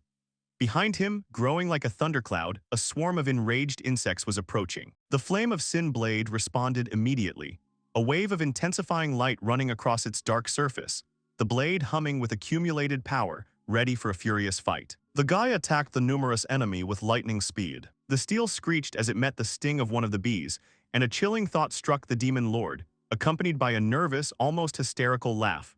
Weapons of his type were practically useless against insects. At this moment, drooling over the deliciousness, without taking her eyes off the upcoming pleasure, the dragon told about the true danger of the sting, which easily breaks metal. Bending over the prey, the girl continued, explaining that the stings were poisonous, and if anything happened, Yuki would have 5 minutes to regret it. Meanwhile, the protagonist, attacked from all sides, was indignant that she had deigned to tell him such critical information only now, when he was already in the very epicenter of the nightmare. While helping herself to another portion of honey with an unperturbed look, Leffy casually recalled out loud that she had once been a frequent and uninvited guest here, which apparently had forced the local bees to evolve, developing remarkable intelligence and combat skills in endless fights with the impudent dragon. The girl, illuminated by a blissful smile, even mentally thanked the guy for the fact that he so conveniently distracted the angry swarm, allowing her to enjoy the trophy. The demon lord was seething with the realization that he was simply being used as live bait. Then Leffy, finally turning to the exhausted Yuki, with brazen nonchalance asked him to move away, citing that he was dirtying her honey. The protagonist, still fighting, furiously shouted at her to get ready, because when they got home, he would take full advantage of her. The guy, surrounded by defeated opponents, tried to catch his breath from fatigue. He wondered why there were so many of them. Leffy, lazily getting to her feet and shaking off non-existent dust, mentally called the demon lord pathetic, to which he immediately became indignant. The dragoness only smirked and began to tease him, stating that she had now changed her mind about helping him, although she was just about to do so. Then Yuki, feeling that his strength was running out and new enemies could appear at any moment, sincerely begged her, asking her to demonstrate the true power of the supreme dragon. The main character managed to persuade the girl, and she activated the roar. It was a dragon roar, a magical beam, the greatest and most powerful attack of dragons. It broke not only numerous rows of bees but also a stone, forming a giant cliff for many kilometers ahead. The impact sent dust flying into the air, and Leffy bragged about the strength of her scream. The boy noted with irritation that she should have done that right away. In the evening at home, the girl lay on her bed, uttering muffled groans and convulsively clutching the blanket with her fingers. Her cheeks were flushed with a bright blush of embarrassment, her breathing was heavy and ragged. With tears welling up on her eyelashes, she mentally begged Yuki for mercy and forgiveness. The main character, sitting next to her, with genuine interest and obvious pleasure, was fingering the base of her huge, sensitive wings, ignoring all her pleas to stop this immediately. To Leffy's deep embarrassment, the demon lord suddenly buried his face in the soft membranes of his wing, declaring that he was purposely not hearing her protests. He enjoyed tormenting her. With the excitement of an explorer, he mentally wondered if her long, flexible tail had the same pleasant, soft texture as her wings. The dragoness only shuddered all over, continuing her fruitless exhortations. Then the guy decided to compromise and go back to the wings. Leffy screamed in indignation. This action continued until the morning. The next day at the demon lord's castle, her usually impassive eyes are wide open in silent admiration of the structure. The former katana was genuinely amazed by the scale of the building. Girls were crowding around her. A cheerful girl, noticing her friend's interest, proudly explained that this castle was built by Yuki himself. Without waiting for an answer, Aruna grabbed En by the hand and pulled her along, eager to show her new friend all the wonders of the castle from the inside. Inside, everything was luxuriously furnished. At that moment, Shei saw 3 ghosts. The children introduced the ghosts to En. Their names were Rei, Rui, and Ru. They greeted the guests with a smile. En, maintaining her usual phlegmatic demeanor, nodded silently in response, uttering a restrained greeting. The ghosts were clearly surprised by her completely calm reaction to their appearance. Then Aruna shared with them what they had told their friend about the castle, and suggested that the ghosts show her everything together. At that moment, Ro, the most mischievous of the 3, with a mischievous sparkle in her eyes, decided to test the newcomer's strength. She suddenly rushed forward and passed through En, hoping to cause at least a slight fright.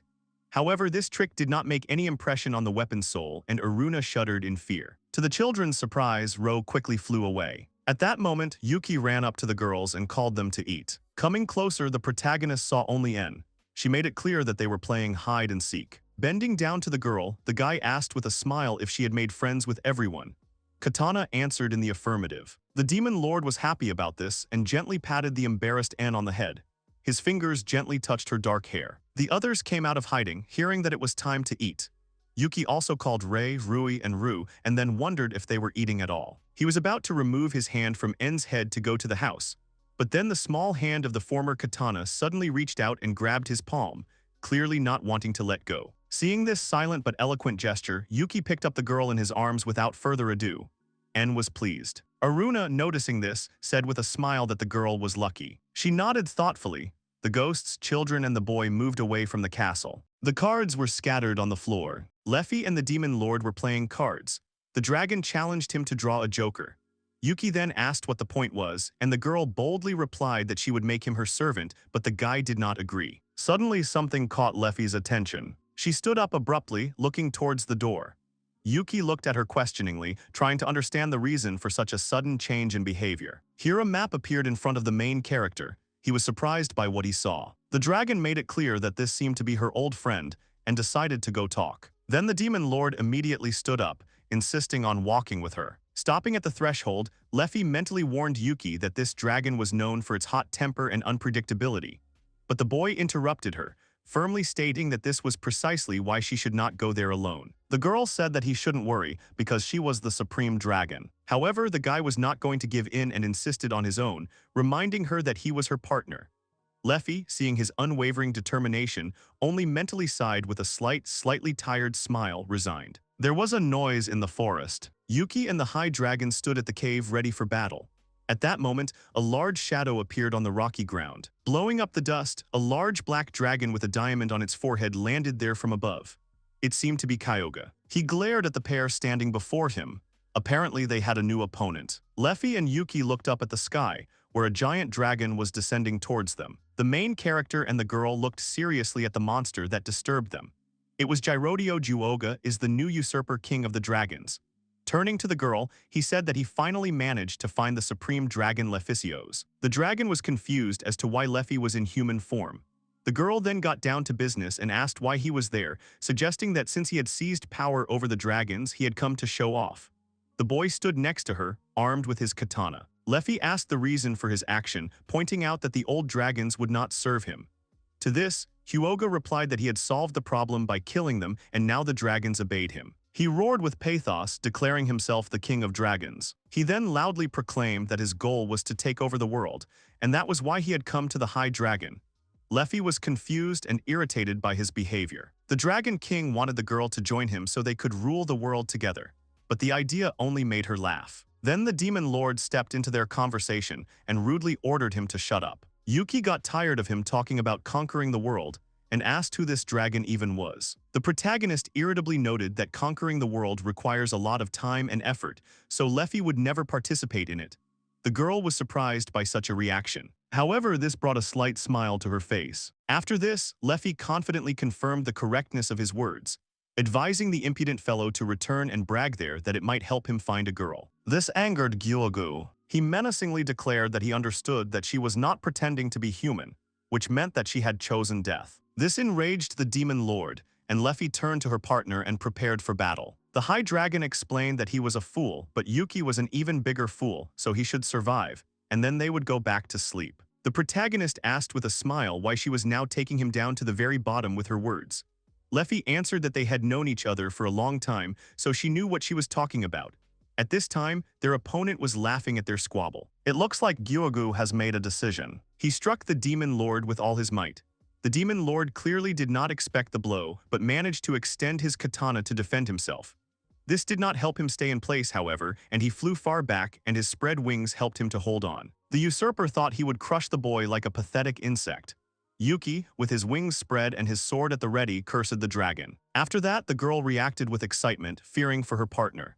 Then Juogu said that she had become very weak, and having become human, she lost the right to be with them. Turning around, Lefi cursed angrily and decided to teach him a lesson. Suddenly, to the girl's surprise, the main character appeared in front of her, who advised the girl to calm down and confidently said that he would deal with him himself. The Supreme Dragon wanted to object, but Yuki enthusiastically said that he wanted to protect her. Then Lefi touched the back of her hand to his. She allowed him to intercede for her and passed by, telling him to try. The Demon Lord thanked her for this trusting gesture. Sitting at a distance, Lefi advised Hyuga not to go against the boy.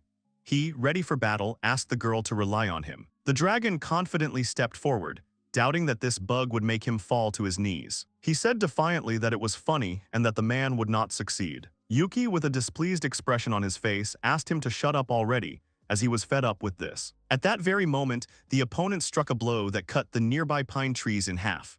The protagonist already regretted the words he had spoken. Looking at the fierce, toothy enemy flying towards him, the Demon Lord mentally assessed his chances of winning. The dragon's level was 5 times higher than his own, so the chance of defeating it was 1%. Continuing his thoughts, Yuki noted that Juoge didn't seem to consider him a weak opponent, thanking his Demon Lord body that at least allowed him to dodge his attacks, noting, however, that if he weakened his defense even a little, he would turn into mincemeat. The panel that popped up in front of the guy reflected that all stats increased by 1.5 times if the enemy had the status of a criminal. As the dragon attacked, he laughed at where the Demon Lord's courage had gone. The blow almost hit the main character, but he managed to dodge. Then the man quickly struck him. Smiling at his opponent, Yuki teased him, asking how it felt to be cut by an insect.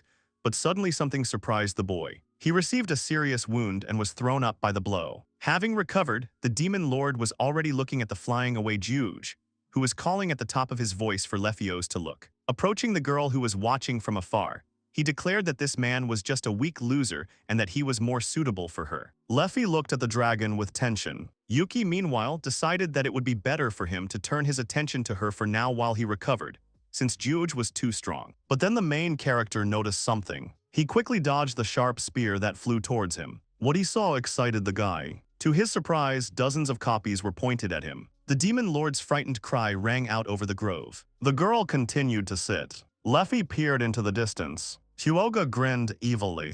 Breathing heavily, Yuki grabbed the spear in an attempt to pull it out. He was badly injured and lay on the ground trying to catch his breath. His opponent noted the man's resilience, not thinking he would survive his attack. The main character just grinned at this. It was still daylight over the mountain. The demon lord stood up and began to laugh hysterically. Hyuga thought he had lost his mind, calling it a pitiful sight. Having landed, the dragon appeared before Yuki. The guy stood confidently in front of his opponent and with a wide smile advised him not to speak, but to look at his feet. At that moment, to the dragon's surprise, the ground beneath him disappeared and a deep hole appeared. There were peaks sticking out at the bottom of the trap, but Hyuga managed to fly up, albeit with difficulty. However, there too, an unexpected attack awaited him. Magic signs began to appear near him. An explosion thundered in the air. The charred monster with a frightening toothy smile noted that the man was smart for an insect. Yuki was already up there as well, chuckling and telling him that he had wasted a lot of DP on this trap, so he asked him to stop clinging to life already. The protagonist recalled that he had set up a lot of mines while dodging him. The demon lord hoped that he could make up for the difference in strength between them. He then approached the dragon with a proposal for a second round. Hyuga immediately snapped, declaring that another such dirty trick would not work on him. However, a pentagram appeared in front of the enemy and hit him painfully, causing his head to fall back. This angered the dragon, who began to gather energy in his mouth. Yuki realized that he was using a dragon roar and began to lean to the side. Seeing this, Hyuga said that he would not let him escape. Suddenly, the magic was activated again. There was a loud explosion. Looking at the fiery smoke in the distance, the protagonist was glad that the dragon had fallen into another magical trap. He mentally noted that his strength and speed were astounding and quite comparable to Leffy, but Hyuga was much more rude. The only thing the demon lord regretted was his lack of combat experience. Leffy, meanwhile, looked up. In her mind, she turned to Yuki with concern, advising him not to be so careless. While choosing the desired value on the panel, the main character decided that this was his chance. But at that moment, his opponent suddenly appeared in the sky with a deafening roar. The dragon moved at high speed towards the calm man, who lost his vigilance, opening his toothy mouth. The guy was scared. Hyuga dealt him a serious wound. The demon lord fell down with a painful grimace, hitting the rocky ground hard. After that, he coughed up blood. After the previous powerful blow, the dragon rushed towards Yuki lying on the ground with lightning speed to finish him off. The demon lord managed to jump back at the last moment. When he flew away, the place where he was already studded with dozens of spears, which fortunately never reached their target. Looking there with tension, the main character had a thought that he probably really enraged his opponent. The guy hadn't even had time to catch his breath when Hyuga's tongues of flame were already flying towards him. The fire clearly did not please Yuki. Flying higher, he thought with despair that the dragon would now turn him into coal. However, he noticed that he was faster than his enemy. The protagonist rose to the bright sunbeams, which involuntarily made the dragon close his eyes. When the demon lord realized this, he decided to attack Hyuga from above. He let out flame again, but it didn't stop the guy. He managed to fly to the side and strike from there. The dragon roared from the wound on its face left by the flame of sin.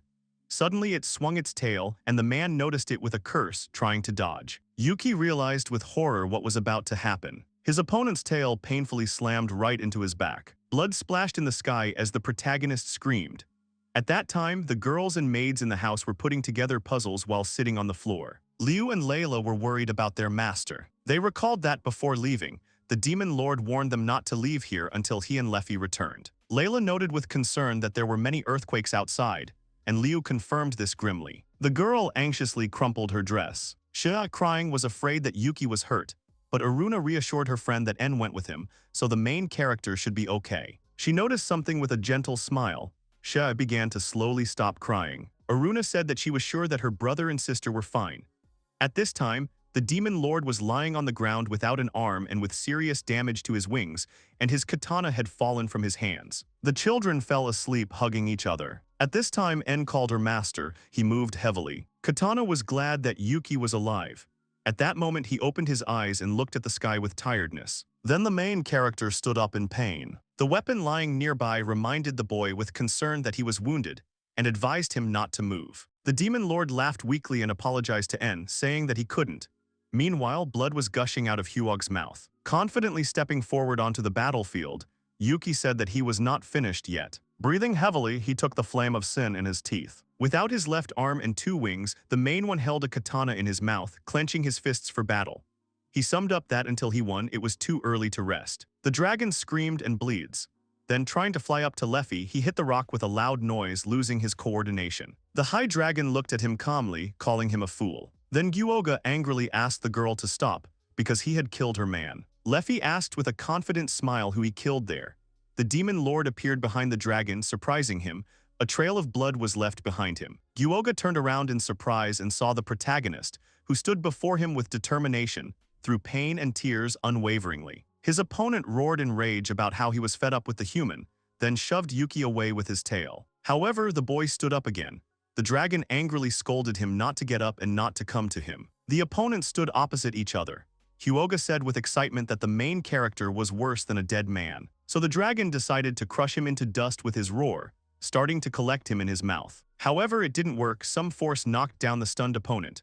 The demon lord grinned with the blade in his teeth, glad that his plan finally worked. Swaying, Yuki remembered that everything that was within the owner's area of influence was under his control, and he helped him with this. It turns out that there were carbon monoxide vapors in the atmosphere, tasteless and odorless, lighter than air. But in sufficient quantities, it causes severe headaches and vomiting after just 10 minutes. But in addition to these symptoms, this element causes poisoning already when it reaches 1% in the body. The protagonist used wind magic to create a pure air shell around himself, so he did not use magic. The boy mentally noted that Leffy noticed this and moved away, but Gyuogu did not, because he had muscles instead of brains. The demon lord slowly approached the lying and trembling dragon who was trying to say something. His opponent fearfully asked the man to stop. However, Yuki had already moved the katana from his mouth to his hand. It seemed the battle was over. At that moment, the protagonist plunged into darkness. After some time, he began to come to his senses. Leffy's calm face towered above him. Yuki called the girl by name, then she noticed that he had woken up. The protagonist was lying on the lap of the supreme dragon, and her hand was gently holding his head. He asked slowly if he had lost consciousness. At that moment, his defeated opponent lay lifeless in the distance. Leffy answered his question in the affirmative and added that, as a caring woman, she made a pillow out of her lap and laid his head on them, calling him to gratitude. The guy raised his hand in delight, calling the girl the best, and sharing that the feeling of her soft lap was simply wonderful. Among other things, he sincerely thanked her for her care. Turning over and rubbing himself against the high dragon's lap, the demon lord stated that he had only been evaluating her wings as pillows before, unable to decide which was better. Leffy noted that Yuki seemed to have returned to normal. Having stopped fidgeting, the protagonist thought about the wounds and did not find any. He asked if the girl had a hand in this. She replied with a smile that he would owe her, although it was not difficult for her to heal him. It turns out that the high dragon also dispersed his carbon monoxide, and now the boy can breathe freely. However, with a grateful expression, Leffy noted that although the demon lord's wounds were healed, his condition left much to be desired, because he had done a great job protecting her, and now he needed to rest more. Yuki worriedly asked if he really was able to protect the girl. Running her hand over the protagonist's head, Leffy sincerely answered in the affirmative because the enemy was killed and she was proud of him. The guy decided that her reward was worth the effort.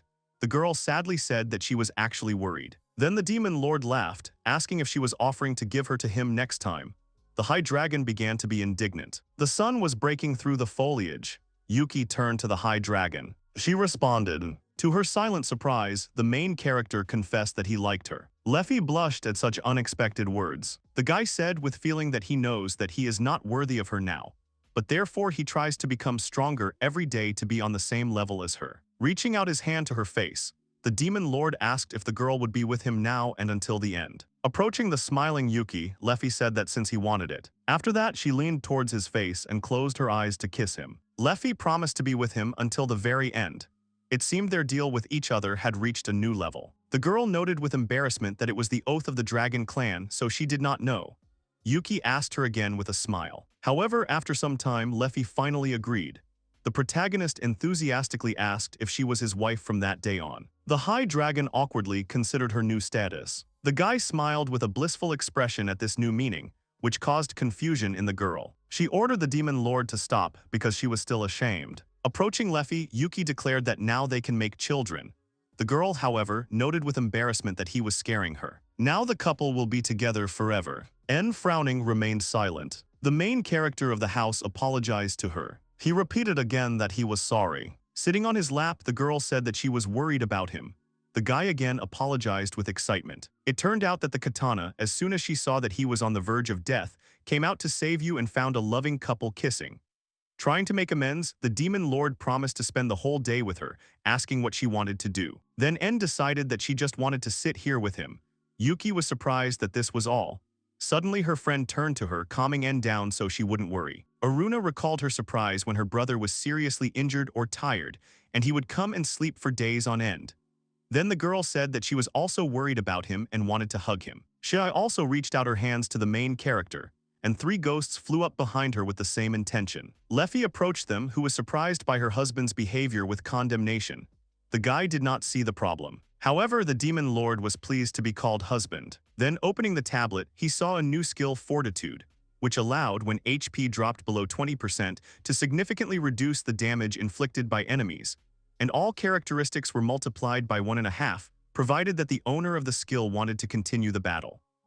The second ability was the Monarch's Intimidation, thanks to which its owner could use intimidation on all enemies within a certain radius around him, slowing down the movement of the target, and the effect on this very target depended on the difference in status between the owner and the enemy.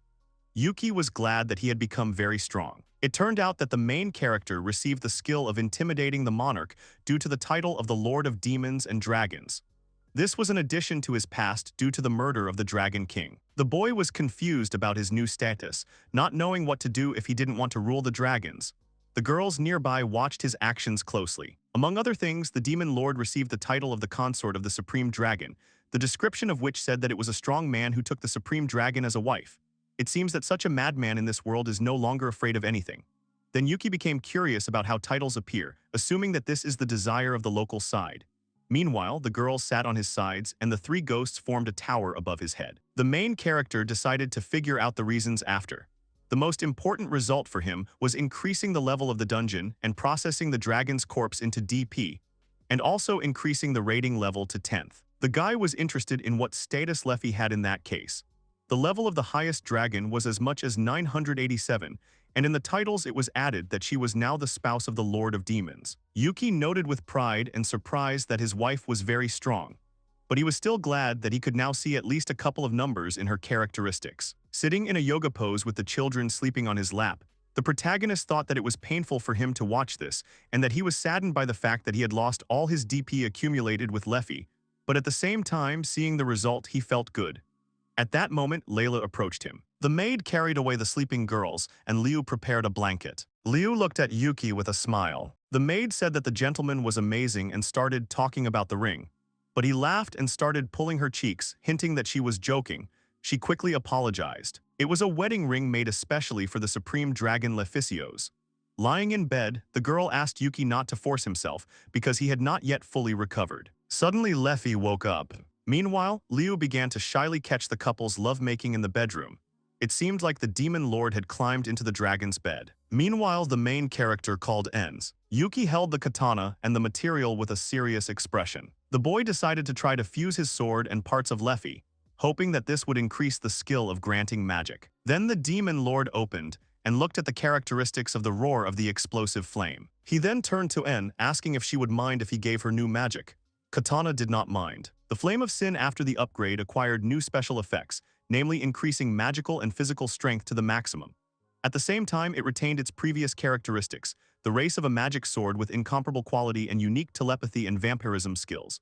Among other things, and also got the title of Dragon Slayer, since she is the sword that defeated the Dragon King, which increased all characteristics by 1.5 times. Yuki was glad that the katana had already reached the legendary class, which is the highest in the hierarchy of weapons. The main character rejoiced that if he added the ring he gave to Leffy, then with the magic of self-healing and enhancing magical power, he would become invincible.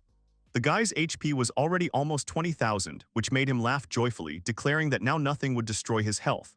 Then he decided to test his new skills with En. The katana obeyed without question. Just because the demon lord had become stronger, he immediately took advantage of it and brutally killed the manticore.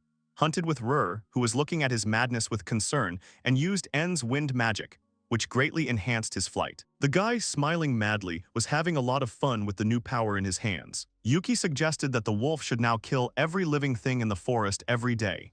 This statement excited Rur. However, the main character, embarrassed, admitted that he had been hasty. Evening came. Happy Leffie Reed lounging on the ottoman.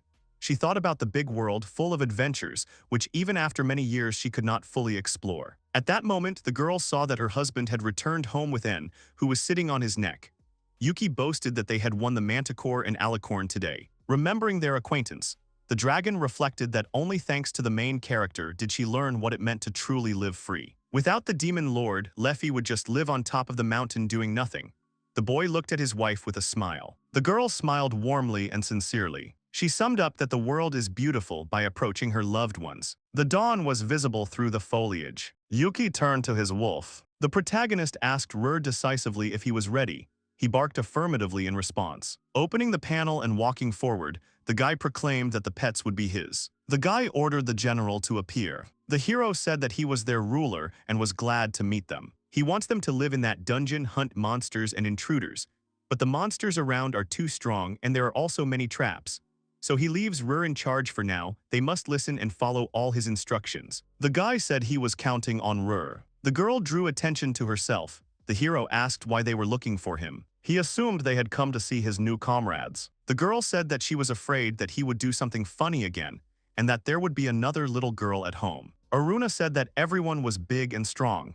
She introduced herself and said that it was nice to meet you. The girl named one of the monsters Smooth and Shiny. She asked the monster if he wanted to give her a ride. He nodded. Aruna said that he lifted her very high. The hero called the girl very brave. She said that she was just like him. The guy replied that it embarrassed him. The girl said that he should learn the rules of behavior from her. He asked if she wanted him to sleep all day. She told him to hurry up and take the girl off. If anything, she would catch her from below. The girl said that if the monster threw the girl off, she would destroy him. The heroine said that they were late and the ball was hers. However, he was in the sky. She said that it was not fair. The guy replied that he considered it fair since it was football in another world. He asked her about the zeal with which she spoke of defeating them all single-handedly. The girl replied that the game had just begun and she could still win. The supporters were telling the team to defend the goal. They were watching the score. The girl said that his cruelty towards them had crossed all boundaries. The hero asked what she would do in that case. She told him to hold on tight. They decided to interview the demon lord. They asked him how he spends his days.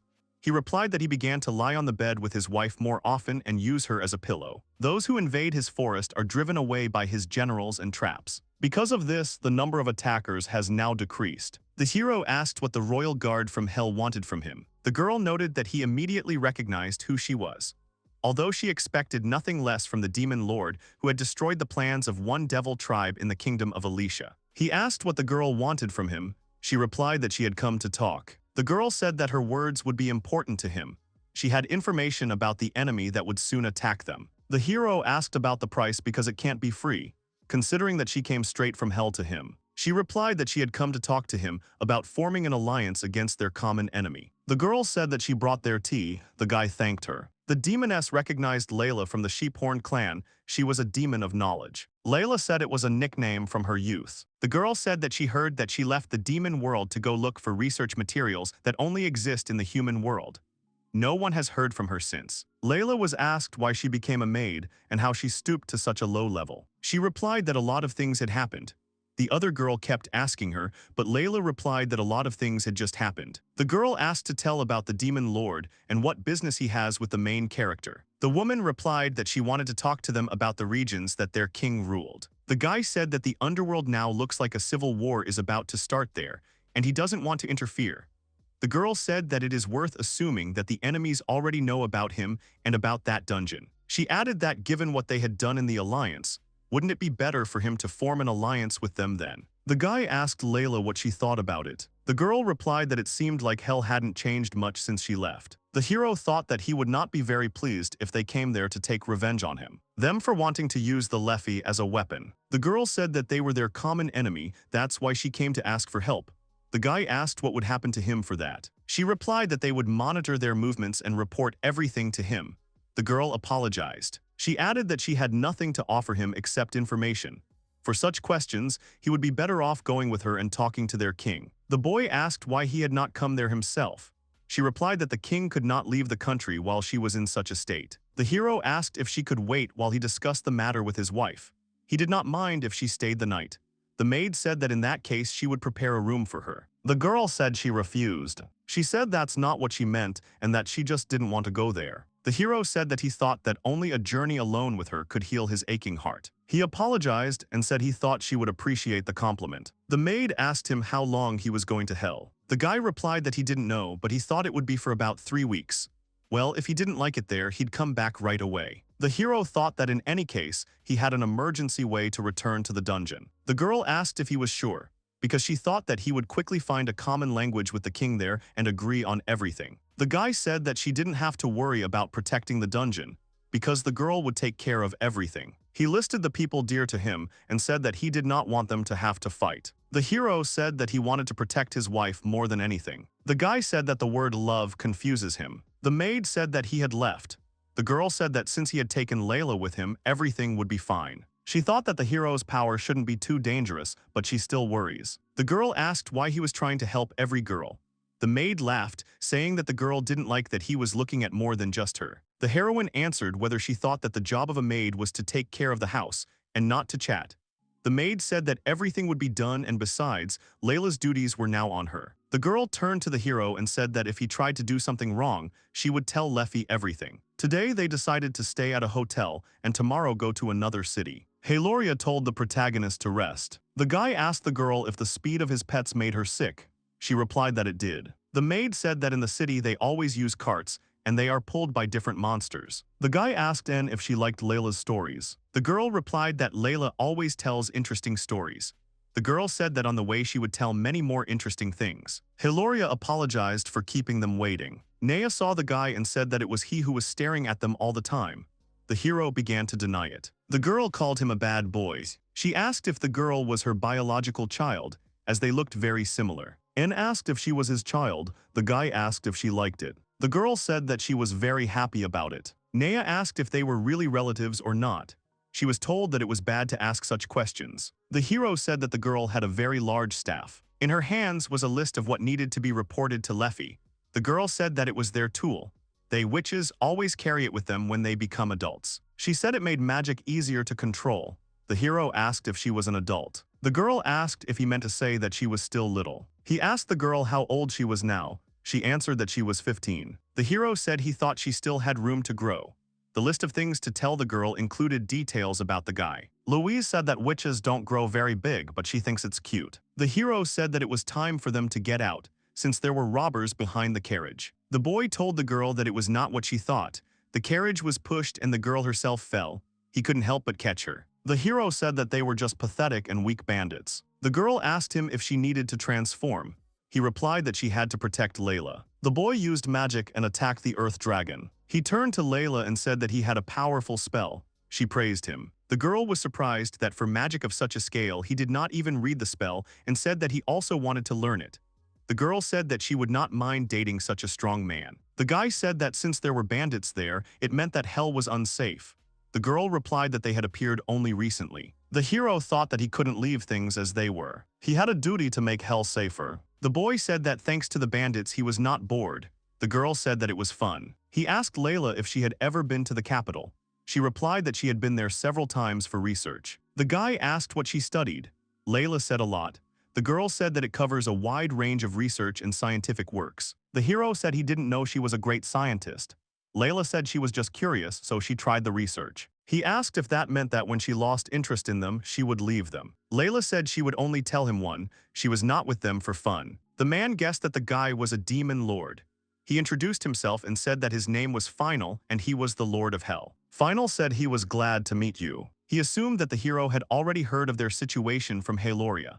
Lord Ada said that since the hero was tired from traveling, he would get straight to the point. He said that he was very good at plotting and covert operations, but was very weak physically, so he was of no use in combat. That is why he wants the hero to become a symbol of their country's military might. The guy said they wanted to make him a scapegoat. He asked why they thought he was strong and how they knew. The hero asked what his benefit would be from that deal. The demon said that the answer to question 1 is simple. The girl with the appraisal skill he sent came to him and said that she did not see anything, so the difference in their levels is significant. He said that since the guy defeated him, it means he definitely has strength. Question 2, first of all, he will receive information. As far as he knows, the hero was born in a labyrinth, which means he doesn't have enough information about the world. That's why he can give him not only that but also everything he wants. The demon said that he could ask for whatever he wanted. The boy said he wanted gold, silver, treasure. The ruler said he understood that. He said that he would also organize excursions for him and provide a guide. He heard that he had recently gotten married. He thought that he would enjoy spending his honeymoon there. The demon said that he could give him girls, because he heard that the hero is very loving, but it seems that his wife is very strict. The guy thought the demons were hostile to him, but there was no point in acting alone, he would be well paid. He asked the last question. The hero asked about the demons that were active in the capital and whether they were subordinates of the Lord. The demon answered that he had not given such orders, and even if he had, the guy would never have known about his plans. The hero thought that if he did anything suspicious, he would kill him. He said that he agreed to cooperate. The guy asked to first consult with his maid about all the nuances. The ruler allowed it. He said he was glad to have a hero on his side. The man said that he had kept them waiting. The hero apologized and said that the conversation had been long. The guy did not agree to help them because there were very few demons like him. He introduced him to the Lord of the Mountain Dwellers and the King of the Dwarves. He also introduced the ruler of the forest, the Queen of the Elves, and the ruler of the Beastmen. He also introduced the main character as the Master of the Dungeon and the Lord of Demons. The man said that he did not agree to welcome such a greedy and worthless demon lord. The dwarf agreed and said that he also refused to trust him. The king said that there are exceptions everywhere and he is special. The girl said that the rulers are stupid, and she is afraid only because she does not see the characteristics. She said that if he says he can be trusted, she will follow his orders. The king remembered that she had an appraisal skill. The protagonist saw that she had appraisal level 9, and it seemed that she could see all of his characteristics. She asked if the demon lords in the dungeon could leave it and come to hell. The boy thought that he would gladly not come. The hero told them not to worry, he left it with his wife. It was the safest place in the world now. They began to talk about the supreme dragon, about whom legends are made. The girl said that the elves were always open to an alliance with him. The dwarf also agreed. The guy thought about how monstrously strong his wife was. The man laughed and said that he looked far from his characteristics. The king asked if he could then be friends with Yuki. The man said that friendship is when you can exchange fists, and not something that can be easily accepted. He said they needed to have a competitive fight. The king said that since they had met, the meeting should begin. The girl said that the Queen of the Elves gave it to her. It is a proof of trust and a symbol of partnership. Just showing this thing to the elf, he will be honored. The guy said that for his part, he gave the elves and dwarves elixirs. The girl said that at the meeting, he decided that he would cooperate as a dungeon demon lord as military aid for the Hell Demon Lord. Another meeting would be held soon to settle some details. Layla asked if he was sure he wanted to help them with his military force. The hero answered negatively. He said that demons had already brought him surprises in his life more than once, so it was better to get rid of them right away. The guy gave her a gift. It was a device for returning to the dungeon. The girl was surprised by the teleportation device. The guy said that to activate it, you just need to pour mana into it. He called Anna Beauty.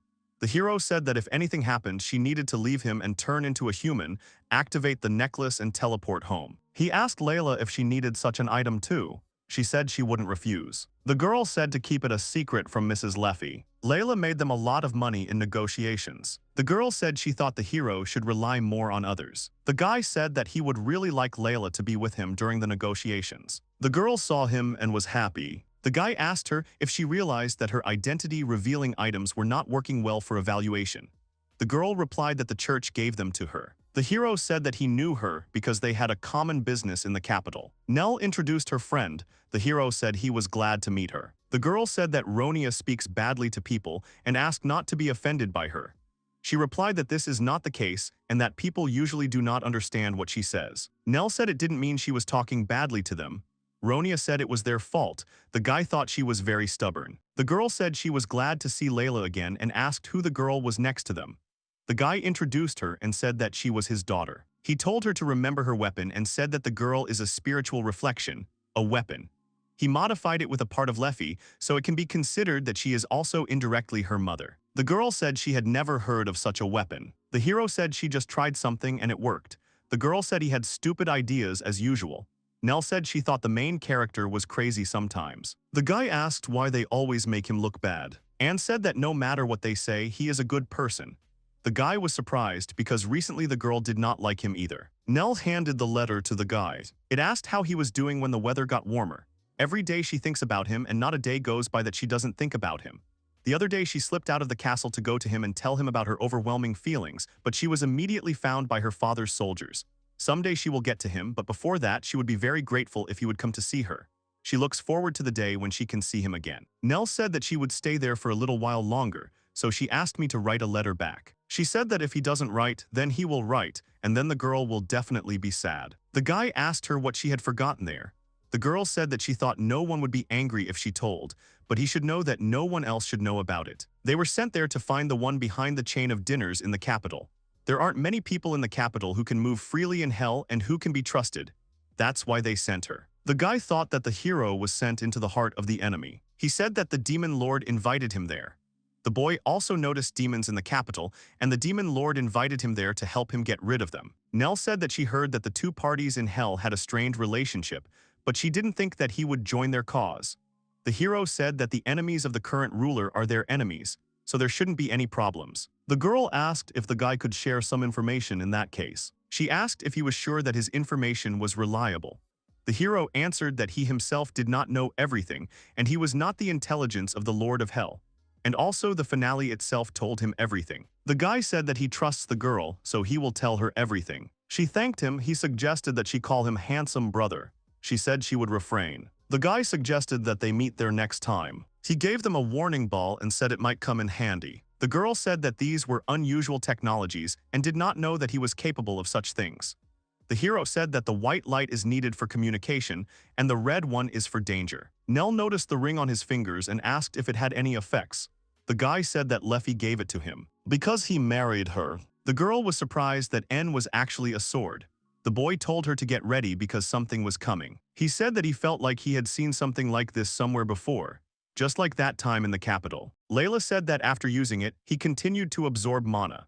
This substance enhanced a person's magical and physical abilities and increased the amount of mana. Once consumed, they will not be able to stop absorbing mana and will reach a state where the amount of mana exceeds its own limit. A similar case happened about 10 years ago. They quickly sorted out the tenderness and the entire production of substances. The current demon lord has banned it. The guy said that the effect of the substance is incredible regeneration and strength. He was told that no other features were noticed. He said that this meant that all such monsters should be at level 1.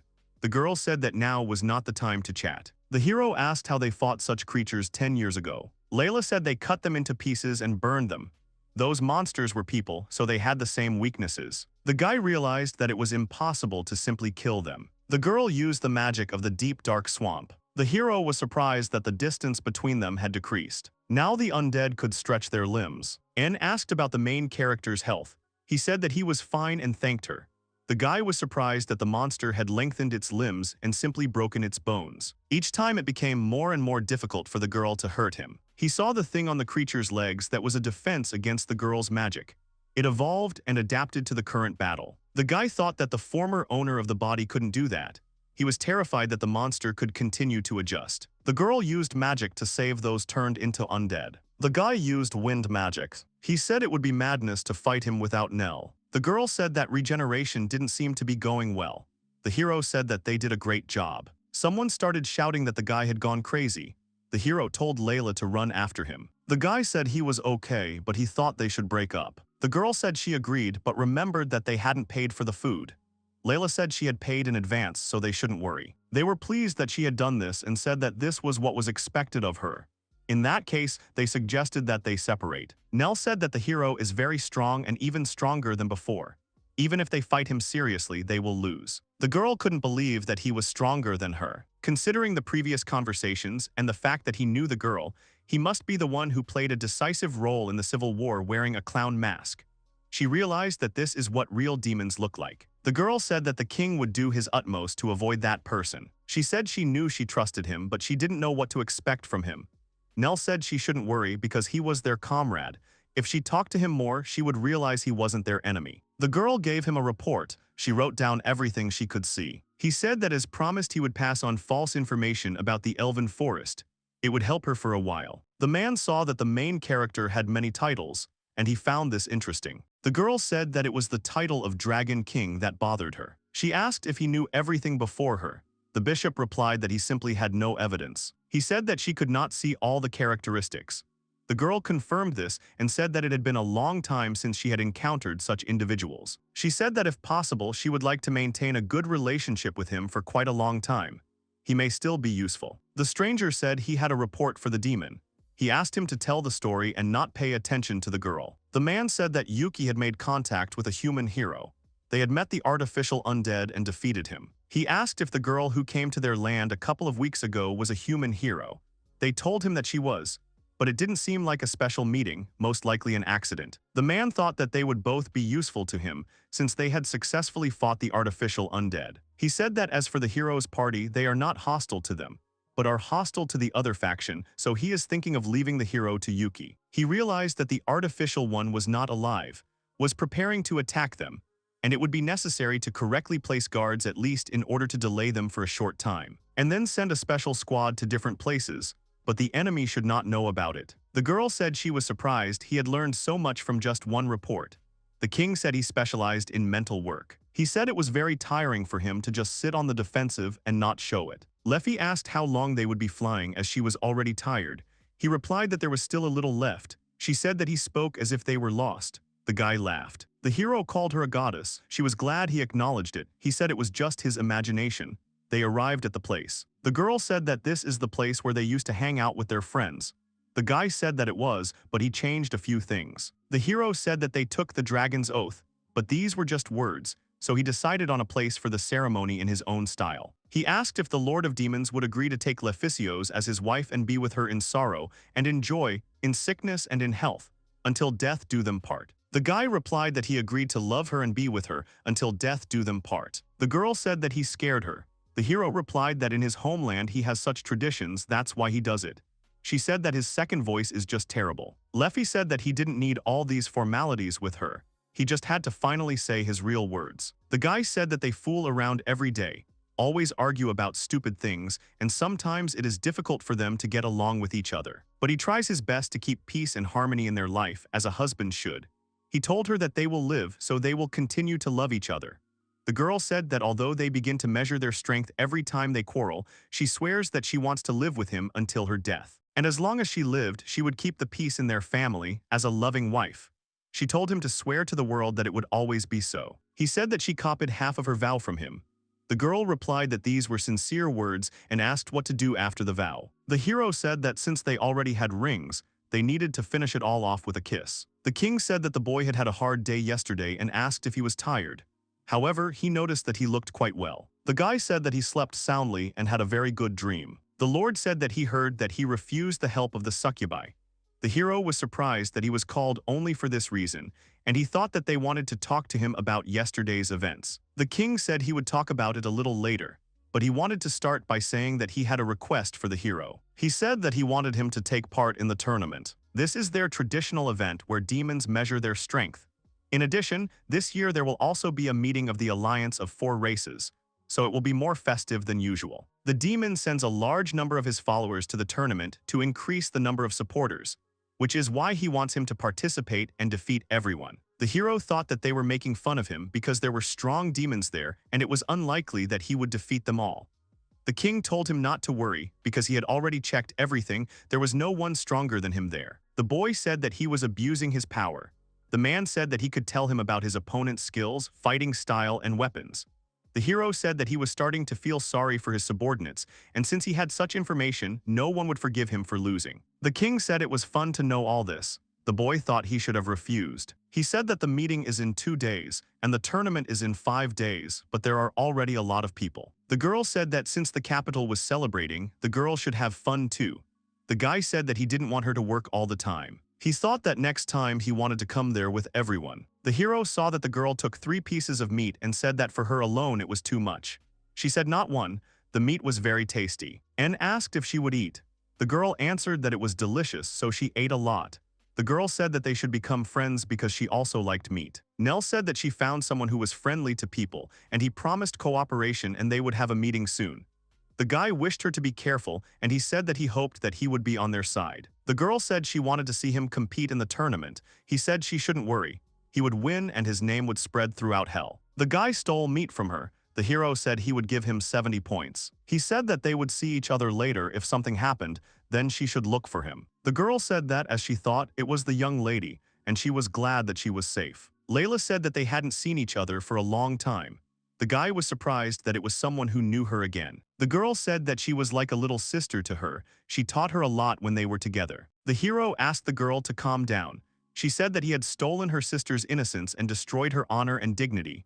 The girl scolded him for working as a maid. The guy said she was insulting him. Layla replied that she had a very rich imagination. The girl recognized him as the demon lord in the dungeon. The hero asked if she was in her right mind.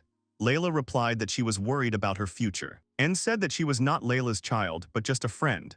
The girl said that she thought that she was the child of the Lord and Milady. She said that only a fool without a brain and a grain of reason, true to his principles, could retain common sense in the face of Layla's beauty. Layla said it was rude and the main character is a very good person. Emu apologized and said she was sorry. They called her baby and asked her not to worry. She was outraged by such a nickname and said that one day she would become as beautiful as Layla. She said it had never happened before. The girl said it made her nervous too. M said it was outrageous and it hurt her. She asked if Layla was planning to return to the academy. The girl replied that she was tired of it. It was a closed place, so it wasn't suitable for high-level research. She was thinking of doing research for the main character. The girl said that she would then convey her words to the old men and told them to rely on her. The boy asked her if she should at least go home once, because someone might be worried about her. The girl told him not to worry. As far back as she could remember, they were members of the Sheep's Horn clan, those who rush forward with curiosity. In any case, if she wanted to go home, she would have talked to Lu first. She ran away from home and was captured by people. Her parents are probably very worried about her. The guy said it was the first time he heard about her running away from home. Layla said she forgot that she had promised to keep quiet. Layla assumed that the girl had come to watch the tournament. She said that everyone was saying that the festival would be amazing this year and she had come to watch. But most of all, she was happy to see Layla. The girl asked if she had come one. Mu said that she had come one but had taken good luck charms with her. Layla said that the master's talismans were as amazing as always. She said that they would be there for some time and would be living in the castle, so if they needed anything, she could come. The girl was surprised that she was talking about the Demon Lord's castle. Layla said that she was just accompanying the protagonist. The guy saw Naya, who also came to the festival. She said that today she is not with other girls and besides, they do not always need to be together. Naya saw the main character's companion and called him a heartthrob. She asked why he didn't go with her, and he replied that he was married. The girl began to persuade him. The hero said that he would refuse because he was still with an employee and besides, his wife had a good nose and she would find out anyway. Naya said that in that case she would first ask his wife for permission. The guy said that she shouldn't do that. The girl said that she was joking. Layla said that the guy seemed to like talking to her. The hero said that it was not what she thought. The man said that because of the demon lord of hell, they couldn't observe everything properly and the stats increased dramatically. He thinks that they have reached the limit they wanted. He would like to test them further, but the demon lord is ruining all their plans by increasing the guardian. They were told that the demon lord is dangerous. The man asked if he was sure he wanted to contribute everything to their plan. He replied that it was the only thing he could do to help. Although he wanted to do some more research to test them better in combat, that will no longer be the case, so he hands them over to him. He regrets that he cannot be sure of their completion, and he wanted to give their leader the best. The monster said that he needed to hurry because time was running out. The king said that it changes the color of his eyes and hair as soon as he puts it on. He is worried that his enemies might recognize him, so he asked him to wear it. The hero thanked him and said that to activate it, he needed to pour mana into it. He was surprised and said he liked it. Layla giggled. She said that he now looked like his wife. The hero said that he didn't do it on purpose, because he just wanted some bright color for himself. In one day, 24 demons were destroyed, and he personally destroyed 12 artificial dead. And then the enemy entered the castle with more than 20 artificial dead. Their plan was to conduct a full-scale attack on the castle and the lord. But the finale had calculated everything in advance and ordered them to return to the castle in time. With his help and the castle's forces, they destroyed all the undead and captured many demons. Their goal was to return alive to their comrades, and then rise again with renewed strength. Their leader said that they must survive at any cost, because their goal is to control the army. He said he heard from the finale that someone had to control the dead from the shadows. The guy made the right decision after looking around. He said that fear makes people so weak and stupid that the one behind the mask knows his business well. The king said that his plan was brilliant, that's why he stayed in the castle. He was surprised that the opponents didn't figure it out. The guy asked if he realized that the others went wild while he was sitting it out. The man said that he had said that he specialized only in mental work, and besides, he could not imagine a ruler on the front lines. He said that the passages were already empty, and he learned this from the prisoners. So the Lord thinks that soon they will find and destroy them, and there he will need the help of the heroes. The guy asked him to rest a little. The Yard said that he needed to build more muscle and eat meat, training his body. All the demons around him were very strong, but he was frail. The girl fed the main character. Layla said she bet she tried the food she thought she wanted the hero to try. The girl said that food tastes better when you share it with someone, and so she suggested that Layla try it too. The man asked if the girl was his child. He said it looked like it and said his daughter was about her age. The man said that children are good, just being around them calms and warms the soul. She said that her name was Sinful Flame. The man asked if that was really her name or if she made it up to appear stronger. He asked her if she liked meat. She said she was happy when she ate it. Devor said that even a little girl understands that meat is the basis of life and then it becomes muscles. The man said that you need to eat well, exercise and rest, and then you will grow up very strong. The girl called him uncle with a fluffy beard and said that he would eat a lot and grow. The dwarf laughed. The man said she had a great future. The boy said she did because he was the one who raised her. The woman asked why she needed a strong, muscular body. She asked to look at her and said that she was the ideal woman to whom she should strive. The girl said that the main character would take part in the competition. He will enter the arena, and there the opponent will be chosen randomly. The preliminary competition will be held in the format of a royal battle, where about 40 people fight at the same time. The hero said that 40 people was quite a lot. He was told that there were many people who wanted to take part, so he should be able to pass the preliminary selection. There are a few of the management staff who have slipped in. If he needs anything, he should ring the bell she gave him. The guy said that if something goes wrong, then you need to immediately return to the dungeon. He asked the girl to take care of Layla. The girl saw that he was participating on the recommendation of the bishop. She asked him to touch the ball and pour mana into it to confirm its registration. He was shown to a waiting room and told that he could take anyone and wait for the moment. He thought there was a good atmosphere there. The registrar told him that there were 40 participants in one fight, so he would be in 3 fights. The girl said that in the afternoon the Lord of the Final himself would come to them. The Lord would also be present, and they just had to wait. The guy thought that it was not planned for 2 different faction leaders to come at once. The girl turned and said that they were starting the first fight, and she asked the participants to come out to the arena. N said that she was a much stronger guy. He said that was true, but you shouldn't underestimate some opponents, and it's better not to let your guard down. The girl said that she often told him that the guy was losing his guard. The girl announced the start of the 3rd fight and asked the participants to enter the arena. The guy said that it was not possible to stand out. He suggested meeting Layla and having dinner. People were asking about the guy in the mask. One of the men said he was called to the final a few days ago. Another man said that his abilities were truly amazing, and this is the one that the tree mentioned. They wondered why he was there.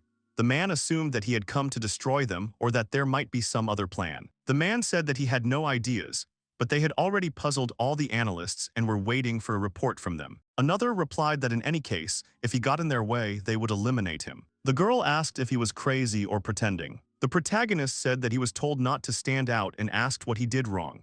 She replied that he had defeated everyone in less than a minute and thus stood out. The girl said that because of him, the entire enemy side was in motion. But the king had foreseen this course of events and had already taken action. She said that they were short of hands and now she had a lot of work to do. The king had puzzled them all very much. Many of them thought that it was an honor to die for the king. She thought so too, but she didn't like the idea of dying from overwork. The hero apologized to her. The girl said that apologies would not help the matter and she spoke out. Their affairs were progressing well and in order to destroy the enemy, they accelerated. The king said he had sent someone special there and would be glad if he won. There were speculations that it was the one who quickly ended the fight. Everyone was eagerly awaiting a new fight. The man said to enjoy the tournament. There was plenty there that would surprise them. The guy thought that he looked more like a demon lord than he did. It irritated him. He also couldn't see his characteristics. The man said that the finale did not change his face. The king said that he had such a stupid face as always that he would do better to hide it. He laughed and said that he was the only one who allowed himself to be treated like that. The king said that in that case he had few friends. He considered everyone his comrades and they communicated freely. The man said that this is why no one respects him, because he is a laughing stock for the ruler. The king said that he has a very loyal staff. The man said he doubted it. After all, he was hiring God knows who. The king said he wasn't interested in talking to him because he considered everyone to be pawns. He was outraged that they dared to mock him like that. The girl said that before the competition began they should shake hands. Gajam said he can't wait to see his expression of complete suffering, pain, and humiliation. Final said he is also interested to see his face at the end of the match. On one side they have the one who, without drawing his weapon, defeated everyone with his shout. And on the other side he participates 10 times. Palgro asked the boy if he was scared, if he had anything to say for the last time. The hero apologized and said that he was breathing so hard through his nose that he couldn't hear him speak, so he asked him to repeat it. Everyone was asking who the main character was, because his opponent was destroyed with one blow without ever being able to get close. The presenter called the main character an amazing opponent, because he was not afraid of anyone or anything and even competed with the audience. Yuki looked at his item and decided it was time to use it. The boy understood what spatial magic was because it was the first time he saw it in action. The man told him that he was quite perceptive. The hero thought about the man standing in front of him. It was a demon guard. He had good characteristics. The guy thought that this demon was strong. The man asked the hero why he had called him. Yuki remembered his original purpose. He said that he wanted him to check whoever was trying to attack him from the audience and eliminate him if he turned out to be an enemy. This man was sitting in the third row if you look from his side. The hero said that he was wearing glasses and was sitting next to a bunch of children. He wanted to add something else but forgot. The guy apologized for that. The man said that everything was fine and that he had enough information. He would take care of everything from now on. The demon smiled. A dark aura hovered around him. He said that the protagonist had a keen eye. The guy said that Final has strange subordinates. The girl who announced the results said that the main character had won again. She said that Epsilon won again in the blink of an eye. Some people started to encourage him, while others, on the contrary, wanted the main character to lose as soon as possible. The guy saw that they were divided into two camps, but he didn't care. He was more interested in the fact that the killer had done his job. The protagonist asked him what she thought about the tournament. The girl told him that it was very noisy. Yuki laughed and said that she was right. Anne said that she hated those who laughed at him. The guy replied that she shouldn't worry because he didn't care what they thought. He told her to think that he was playing some role there. The girl said that he should be more serious because he is a demon. The hero said that she was right. He thought that he still couldn't reveal his true identity. The hero was approached and asked to enter the arena. He was asked to sign something, but he refused. Anne asked if this is what a demon lord should look like. The protagonist answered yes. The girl who commented on the battles said that on one side they have someone who can defeat an opponent with one hit, and on the other side is a killer with excellent ball-handling skills. The protagonist asked the man if he was Nell's acquaintance. He confirmed it, and asked if he was the demonic helper the protagonist had spoken of. The boy was surprised that the man knew everything. He replied that he had only heard about his sword. The man said that it was a shame for him that the hero was still standing, but he was grateful to fate for the opportunity to fight such a strong opponent.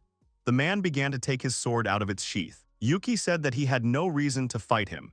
His opponent replied that this was precisely why it was a shame for him. The guy thought that he definitely shouldn't fight him in the middle of the tournament because he was very strong. His sword skill was at level 10. This level was the highest. He also had many titles. The hero did not understand whether his opponent was human.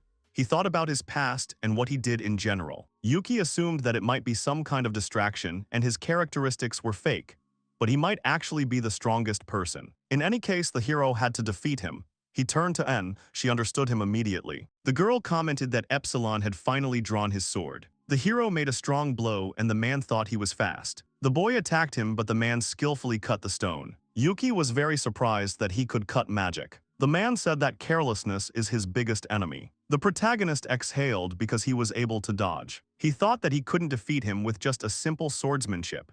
Even though his status was much lower, he had to find a strategy against his opponent. The main character realized that he could use wings. He turned to N and told her to use magic. She obeyed him. The guy used red flame. The man said it irritated him. The hero said it was not for him to talk about it. N asked how badly the protagonist was injured.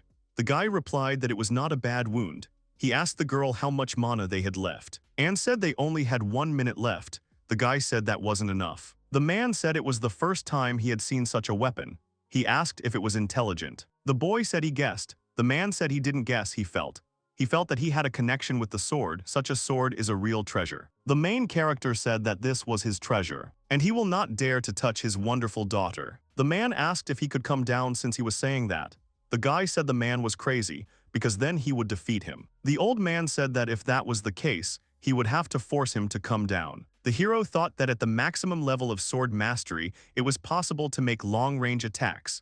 He once again wondered if his opponent was human. The man saw that the boy had dodged, but it had taken a lot of effort. The old man was amazed that the main character could parry attacks just once after seeing them. The guy said that now he needs to choose his attacks more carefully. He thought that he just sent a spell through the sword, and he can't do anything like that. He thought that up until now, none of his attacks had hit his opponent. He had dodged all of them with his special foresight skills. He also thought that he had a huge gap in the number and experience of battles with him, but he had an advantage in the amount of mana. He decided to release the spells. The guy just uses a lot of them at once because the old man won't be able to dodge them all. The hero said to cast a spell to end the life of the old man, who already had one foot in the grave. The man said that he should be more respectful to his elders. The girl commented and said that they had an amazing battle and wondered who would win. The guy made another attack and he hoped that the man wouldn't be able to dodge. He thought that his only chance to win was to use the most basic attacks. The main character summoned an earth dragon. He laughed and thought that he had not been able to dodge the magical Emina. The guy said that he definitely wouldn't lose to this man. The main character stepped on the man's chest and said that he won. The man realized that he had lost and said that everything had started well. The guy thought that if he were younger, he would hardly have been able to win it. The hero extended his hand to him and said that he was very glad that he was old. He thought that he had learned a lot. Humans have low physical abilities and a short lifespan. Well, to compensate for this, they constantly hone their skills. That must be their advantage, to pass on knowledge from generation to generation. Demons and demihumans are strong because of their longevity. That's their advantage. The guy said that the real indicator of strength is the possession of skills and knowledge, not the numbers in the status. He exhaled and said that he was tired. The hero told the girl that he felt like he was having a nightmare. She agreed with him and said that the old man was a truly powerful opponent. He was full of energy. The guy confirmed her words and said that apparently he was not going to die either. The girl asked the hero how he was feeling. He said that he was fine, but he would get better later. He saw the girl and asked if something had happened to her. She replied that she had received an urgent message from Layla. He asked her about the urgency. The girl said that the ball glowed red. Nell said they are there for them, and they also asked to remain neutral. Fairies was the leader of the man-wings. He said that the humans were weaker than them. He asked why they thought they would agree. The girl said she heard that they demons always follow the strongest. The monster said that he shows respect to those who are stronger than him. Well, if a person shows him due respect, then he is ready to listen to him. Nell asked if she could tell it like it was.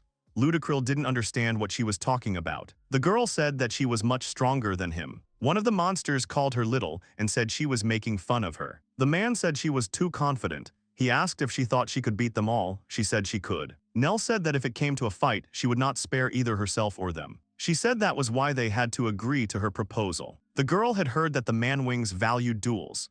She said that if she couldn't win, then other people certainly couldn't. He asked if she understood that she would not be able to defeat him in a fair fight one-on-one. Nell replied that she was ready to take risks, even if it cost her her life. That was why she came there. And if she wins, she wants them to remain neutral. Manwing burst out laughing and said that she had courage. He said that she was not afraid, and he appreciated that, so he agreed to neutrality. The man said that the leader had gone mad. He replied that he should shut up because it was his decision. The leader turned to everyone and said that he forbade them to touch the girl and her comrades with even a finger, because from now on they were their brothers and sisters. Ludoing said that he would give them a room and that they would have a small feast in the evening. The girl thanked him. The leader asked not to misunderstand him. She and her comrades were the only ones they considered their own. Nell replied that she understood him. The girl fell on the bed and said that she was very tired. She was told that they had worked hard and the meeting had been a success. The girl said that she had tried her best. Nell replied that she had been very nervous. Makina said that now they can hold back the demon people a little. The girl said that they are going to remain neutral. This will reduce the scale of the war when two factions go to war against each other. This already means a lot. Nell replied that they still had to try hard. The girl said that she had done a good job. Nell replied that if it had really come to a duel, she would hardly have survived. Makina asked if he was really that strong. Nell said that only Ramiro could defeat him. It was because even though he was an old man now, he used to be the #1 adventurer. He was an orichalcum rank. She still had a long way to go to reach his level. Makina said that she wanted to be at least a little useful in battle. The girl said that in battles with demons she was also just a burden and nothing could be done about it. Nell said that they do what she can't do, and for that she is very grateful to them. The leader said that the girl had won. She thanked him for the fight. He was told that he was losing ground. Ludicril said that it was a good experience. He was surprised that there were strong people among humans too. The girl said that Nell worked hard and won 3 out of 3.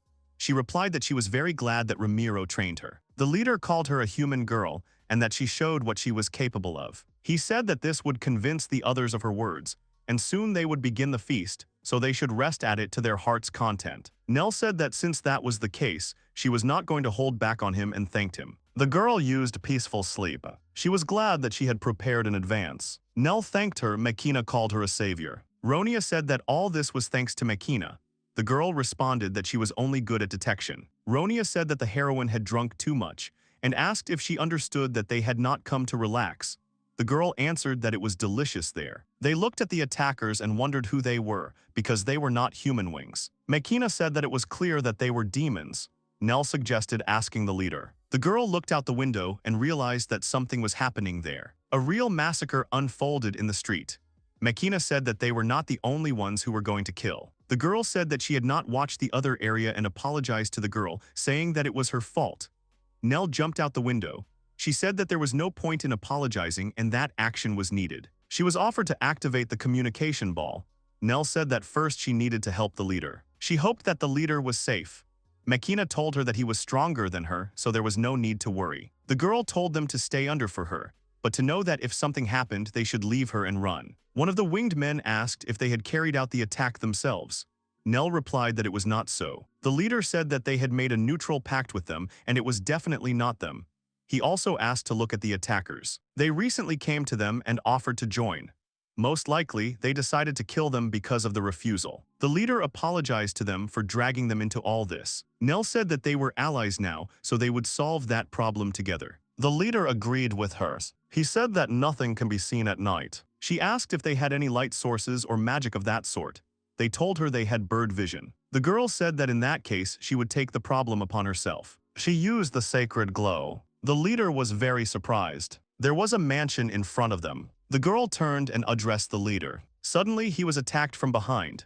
One of the winged men pierced him through the back with a sword. The girl and another monster ran towards them. Nell turned to Makina. The girl understood her immediately.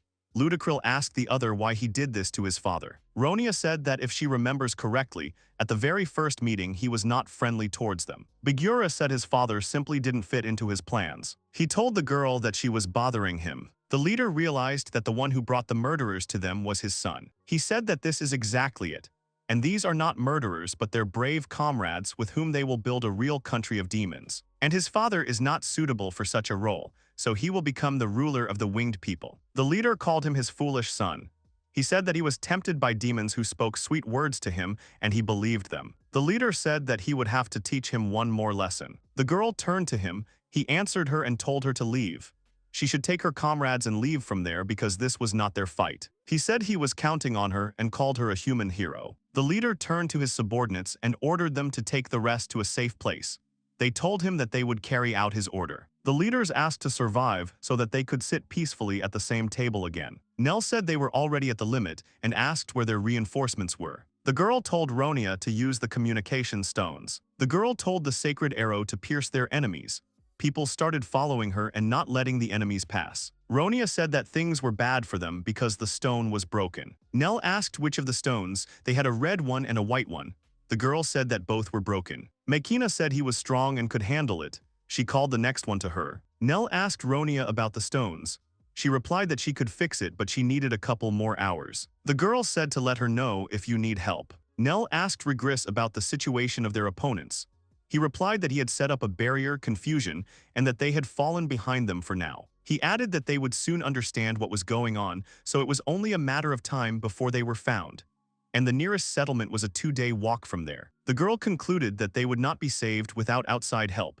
She said that Ronia was doing everything possible to restore contact. The leader asked if they could definitely rely on those they were calling. The girl said that as soon as he noticed their signals for help, he would come immediately. She said that he was several times stronger than her, and until then they just had to hold out. The leader asked if she meant to say that only one warrior would come to their aid. One of the wingmen said that if it was true, he must be a powerful warrior. The leader said that if she didn't mind, he would like to have a training duel with him later. His subordinate said the same. The one who was sent on reconnaissance said that an enemy detachment was approaching from the southwest. He said they would be there in about 10 minutes. The girl said that was very fast and asked if there was a place they could hide. They told her that there was a valley a few hours away. They could hide there. But with so many wounded, they would not be able to go long or fast. The girl caused an insurmountable barrier. She was asked what she was doing. She asked the leader's subordinates to take care of the others. The girls turned to Nell. They asked her not to do this and not to be stupid. The girl said that if Ronia wanted to help her, she had to fix the ball, because she was the only one who could do it. She told the girls not to worry because she would definitely survive. They couldn't kill her. She said they had to go. Nell said that she should be allowed to be sentimental for a little while. The demon asked if she had put up that barrier. The girl confirmed it and said that she would not let any of them through. She thought she had failed. She failed to finish off the commander with her one attack. There were too many opponents. Even with her back to the wall, she couldn't dodge all the arrows. She didn't have time to think. She had to move and defeat the enemy in front of her. She needs to dodge, cut, slice. She spent too much mana on the barrier. Unfortunately for her, the demons got help. The girl was in a bad way. She had serious wounds which caused her to lose a lot of blood. The barrier was gone, but it didn't seem like the demons had gone after the others. That was good. They had tracking skills and the barrier of interference was useless there. She needed to run, hide, escape. She was supposed to survive. Nell is a hero, she couldn't die like this. The main character greeted her and said that the girl's affairs were really bad. She told him that he was late. The protagonist said she looked bad. He called her a ruthless killer. The girl told him to shut up. The guy said that Ronia was worried about her and could barely hold back her tears. The others were worried too. The girl was glad that everyone was safe. The hero reminded her of a conversation in which he said that if he was needed, she should call him immediately. Nell said that there was no time for that and apologized. The guy said that in order to give her a healing potion, he had to pull out the arrow, otherwise it would stay in her. But it would hurt a lot. He asked if she was ready for that. The girl said that she was ready because she was a hero and would endure everything. She laughed and said that he had the same hair color as Leffy. The guy said he was entering the tournament as a silver-haired demon in a mask. The protagonist said that he had dealt with the girl. She thanked him and said that she could now fight again. He called her silly and said the potion healed, not restored stamina. The main character told her not to worry, and he would handle the rest on his own. He said that the hero should rest. The guy handed her the mask and said that if she wanted, she could put it on and be the demon lord. He praised her. The girl thanked him and said she was glad. The protagonist apologized to N and said that she would have to lie in the inventory for a while. She agreed with him. The main character said that they would all die in terrible agony. Nightmare is a powerful spell that casts a nightmare on enemies within a certain radius. Enemies will begin to cripple themselves and thrash around in terrible agony until the spell is cancelled or its effect ends. The girl announced that there were only a couple of fights left, and the next fight was the semi-final. The boys were getting mad. They all became food for the worms except for their commander. He was tough. The hero couldn't calm down. He thought that he should have made him suffer more. The girl announced that they had a winner. The guy couldn't calm down. Since he's now an evil, greedy, and arrogant demon lord, he dyed his hair, plays the villain, and even wears a mask, so he doesn't need to hold back. People started calling for Gajima. He was told that he could refuse. The man replied that he knew it. The ruler laughed and said it was a good sight. Gajim asked if this was his doing. The ruler replied that he had nothing to do with it. He was as surprised as he was. However, the spectacle was interesting. The ruler asked him if he would run away, as he always did. He said it would be bad if he got hurt. Gajim got upset because he thought he was running away and told him to stop saying that. He said that his little tricks wouldn't work on him. The guy said it wasn't a trick, it was just regular smoke. He asked if he wanted to take revenge on him for his friends. The hero said that his people had already told him everything. He said that he should be more careful in choosing his performers. The man began to thank him for the warning, but before he could finish speaking, the hero attacked him. Gajim called him impatience. He said it was even for the best because he was the same. The boy thought about the cursed magic sword. Its characteristics are much greater than his sword. He should stay away from it. The man was glad that the boy noticed his sentient weapon. It begged him to drink his blood. The boy thought that he was strong. Gajim asked if he wanted to compete with him in willpower. The hero decided to attack him with magic. Gajim asked if he was good at magic. The guy was surprised that he also had a grade because he had no other way to know that he was bad at magic. He said that he would then defeat him without magic. The hero saw blood, but it was not where he had struck. It was a curse. If that was the case, then Gajim was also a poor magician. He thought he needed to create a hole in his defense. The man said it was wonderful to feel pain because it meant he was still alive. Gajim said he was tired of it all. The guard said that the main character needed to be captured. The guy decided to run away, but he was not allowed to do so. Gajim said that he was sorry that they crossed paths under such circumstances. He still had to meet him. The hero told him to come back and fight him. The subordinate asked the chief if he was injured. The man replied that everything was fine. He was more annoyed that he had decided to interfere with him. The subordinate apologized and said that he was ready to humbly accept the punishment. He apologized for being arrogant. The man added that if he fought too long with that sword, his life could be cut short. Gajim told him to just clean up the mess. The subordinate said he would obey. The guy said that even though it was far from there, he would guarantee her safety. The man said he was glad she was safe, but he was annoyed that he couldn't help her in any way. The old man said that nothing could be done, because the main character was also busy with other things. The boy said that Nell and the others were there by pure chance. No one knew that the winged people would also join the opposition. He asked what the man was going to do now. The old man said that he and his two companions would return to the land of demons. But first, Lady Ronia and Lady Mekina would return to their homeland and report the results. He said that they both asked him to thank the hero on their behalf. The guy said to say hello to them when he sees them. The man said that he was also very grateful to him for saving them, and if he needed anything, he should let him know. The hero said that there was nothing wrong with that, and he did what he had to. He offered to let the old man teach him how to use a sword. The guy said that the man was Nell's comrade, which meant that they would see each other again someday anyway. He wouldn't mind starting training the next time they met. The hero said he wanted to learn how to better control his baby. The man said he agreed to help. He said no one could have thought that the girl would be a sentient weapon, and said that she was the best weapon. The hero said that they had come to an agreement, and that they also needed to return home. The guy apologized to the finale for being disqualified. The man replied that it was no big deal because he had worked hard enough. He wanted to ask him for something else, but decided to put it off until next time. The hero thanked him for his care of the girl and hospitality. The guy said he saw the girl getting better. She hit him and told him he needed to knock. Leffy asked him if he knew why he was kneeling in front of her. She asked him to have a little conscience.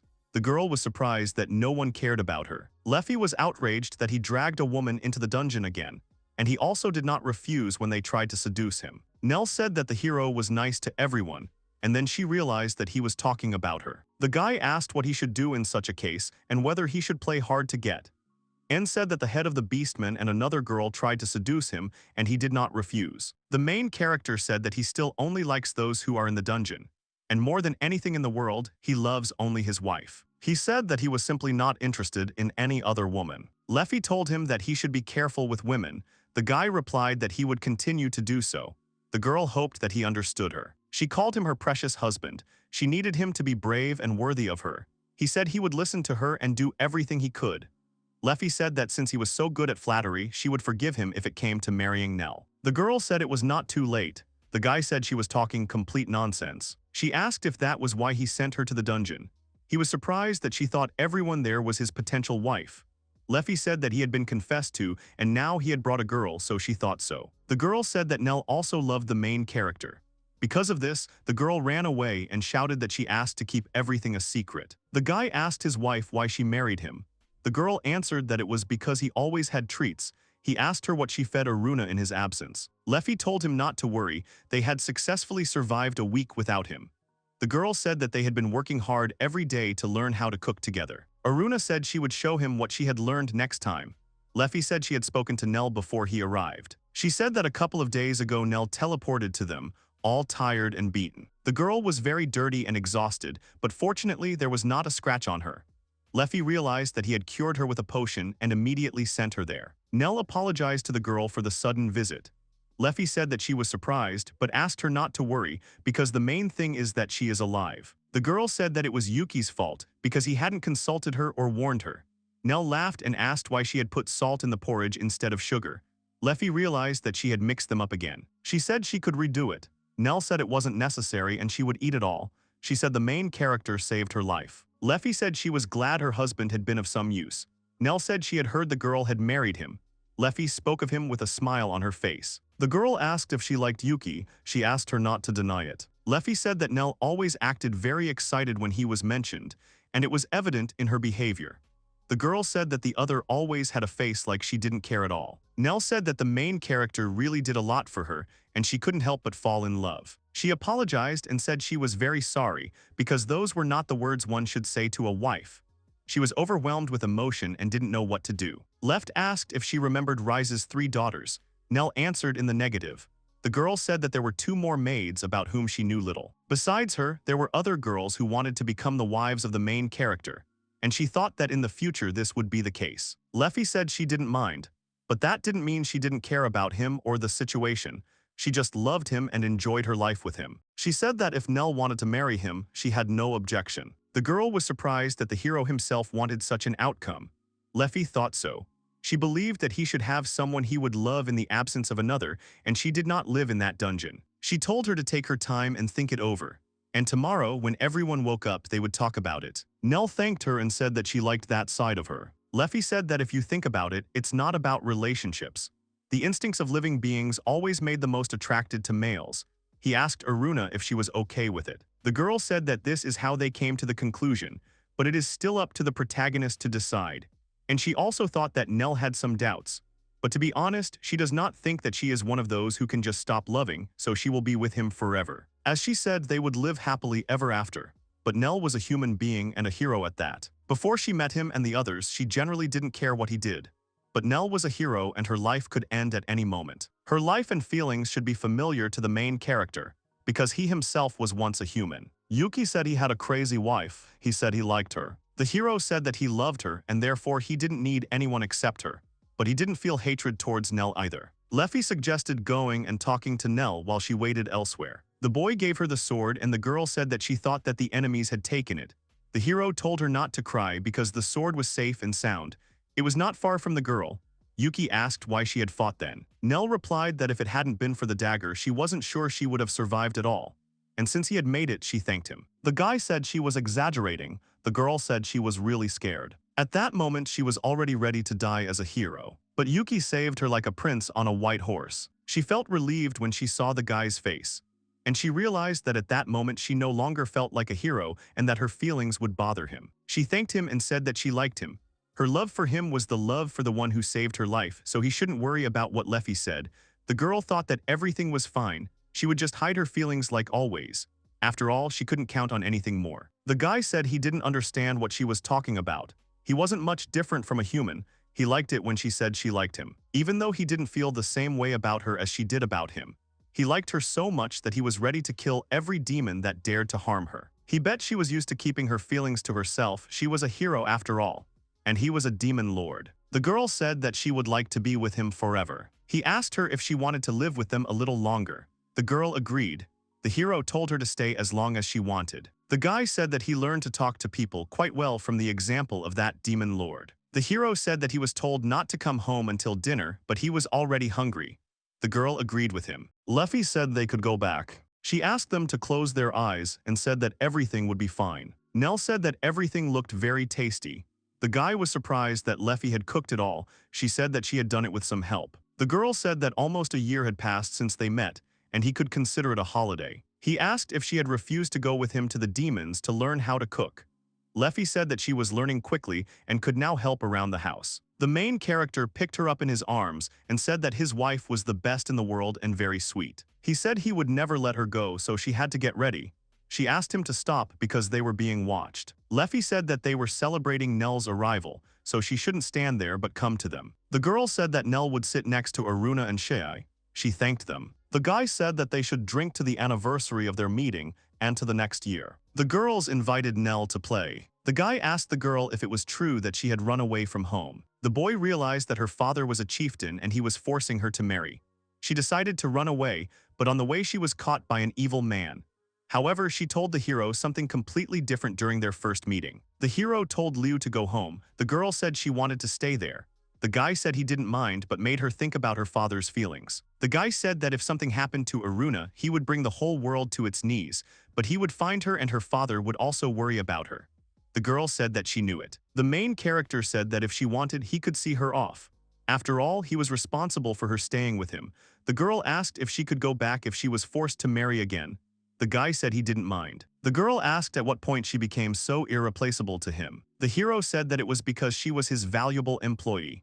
Without her, he would have too much work to do around the house. The guy told her to get mentally prepared because they were going to leave next week. The hero thought that he should have helped them, and now he asked to let him leave Liu. She was completely safe there. He suggested that they separate peacefully. The man said he was making fun of them because there were a lot of monsters there and there was no talk of any safety. The guy said they were his because he was not a man but a demon lord. The chieftain said that the hero was the same demon lord who kidnapped his daughter. The guy said there was no need for bloodshed and everything could be resolved peacefully. The man said he would kill him here and now. He said he was very glad that Liu was safe. The man said he thought she was finished when he heard she was being held hostage by the demon lord. The girl said she was okay. The man was very happy about that. Liu said that no one had kidnapped her, she was there of her own free will. The girl realized that her father had already done something. The man apologized to Yuki and thanked her for taking care of his daughter. The guy said that he was partly to blame since he didn't know about her escape, so everything was fine. The protagonist made the girl apologize for worrying her father. The man said that he couldn't believe that the demon lord was so insightful and generous, and he was ashamed of his ignorance. The guy said that in that case they both said too much. The main thing was that everything was fine now. The man said that thanks to his expensive potions there was not a scratch left on them, and even those who were seriously injured were healed. He said that he owed him a lot, including his daughter. The hero said that since they had decided everything, he offered Liu to stay with him. After all, she had gotten used to everyone there and did not want to go anywhere. The man said that was another matter. Liu said she didn't want to get married. Her father said that there was no better man in the whole village than him. The girl told him to shut up because she just didn't want to marry anyone. They apologized to the guy for the showdown they had caused. The protagonist said that it was not his business to interfere in family matters, but Liu was already an adult. She could decide for herself who to marry and what to do, and he would take care of everything himself. The man said that this was not right. Among the war wolves, men decided the fate of their children. He would not forgive her if she ran away again. The guy realized that Liu didn't even have another choice. The hero apologized and said that he would not give him the girl. He just wanted to say that for now she was working for him and would not go anywhere. The man thanked him for looking after her, but said that he was taking her. Liu asked them not to quarrel because of her. The man turned to the main character and said that he was challenging him to a duel. The girl tried to stop her father. She asked why he was doing this. She was told that she wouldn't understand him anyway. He wanted her to be happy. Her father told her to stop talking and told the hero to fight like a man. Liu apologized to Yuki. The guy said that if that duel convinced him, but there was no need to apologize. The girls started wishing him luck. Leffy said that if he lost, she would laugh at him for the rest of her life. Nell told him not to overdo it. The hero asked about the picnic they had. The boy offered to start. The man said he would not be his opponent. He wished Lynott luck. He said he was very grateful for saving his comrades, but this was too much. He would never be forgiven for kidnapping his fiancée. The guy said he was challenging him to a duel. The hero thought he had gotten out of some game.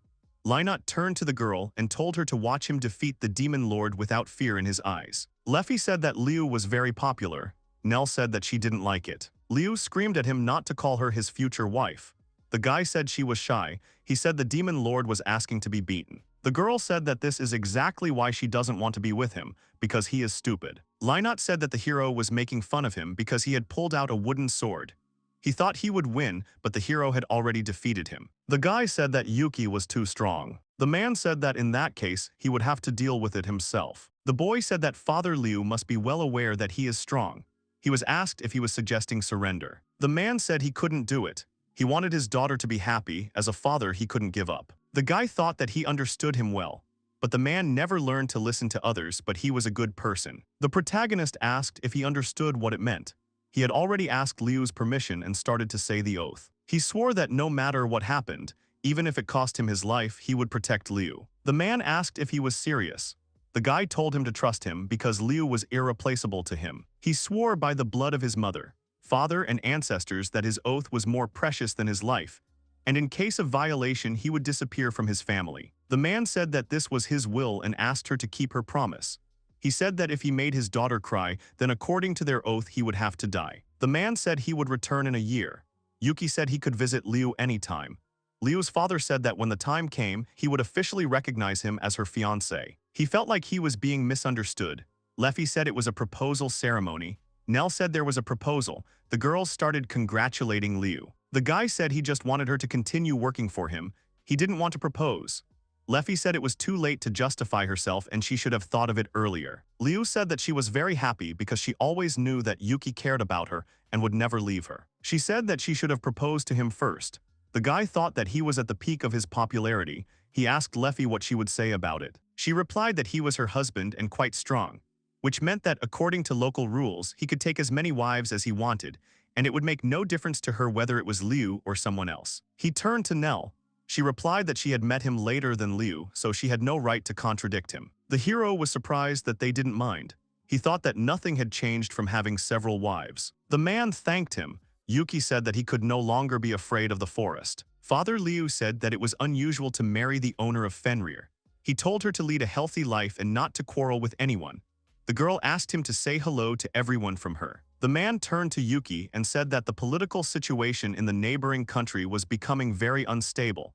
He didn't think they would try to enter his forest, but he had to be careful. The girl said that she is not holding the first marriage meeting today. She said that there are no differences or ranks between them, and they are all equal, so they should live in harmony. Nell said she was glad Leffy said that, but out of all of them, she was the only legal wife. The girl said that they should be happy because now they are one family. Nell said the main character had it all written on his face. Leffy said he liked to roll them on his shoulders. Liu said she would ask him about it next time. She asked why he always looked at her hair after the bath. The girl replied that if she fluffed up her hair, he would stare at it. The main character asked what was going on and the girls scared him. Leffy had recently helped him earn some money, so he wouldn't have to work for a while. But the girls were weird the other day. He doesn't know what kind of games they have.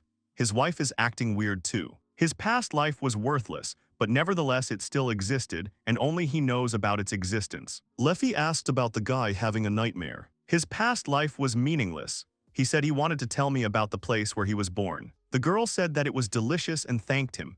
Nell realized that she was a vampire. The guy said that it was so, although she did not differ from a human in appearance. Shai said that she also wants to drink his blood, because Aruna said that it is delicious.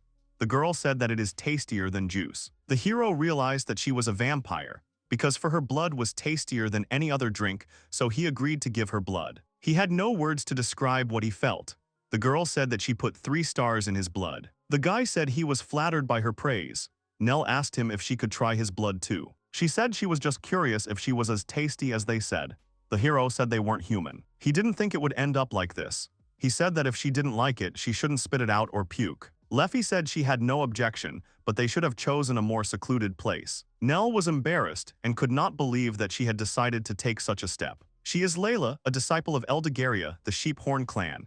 Right now, she was working as a maid in the Demon Lord Master's dungeon. She had not yet finished her observations, but decided to write a report. Her employer is a demon lord named Yuki. He has only been a demon lord for a year, but his skills and knowledge are very high. This confirms the theory that the dungeon itself creates an administrator of mature age to protect itself. The number of his familiars is small, but they all have strong abilities. For example, one of them understands human speech from its original form. It takes the form of a little girl. The weapon it uses is a living weapon.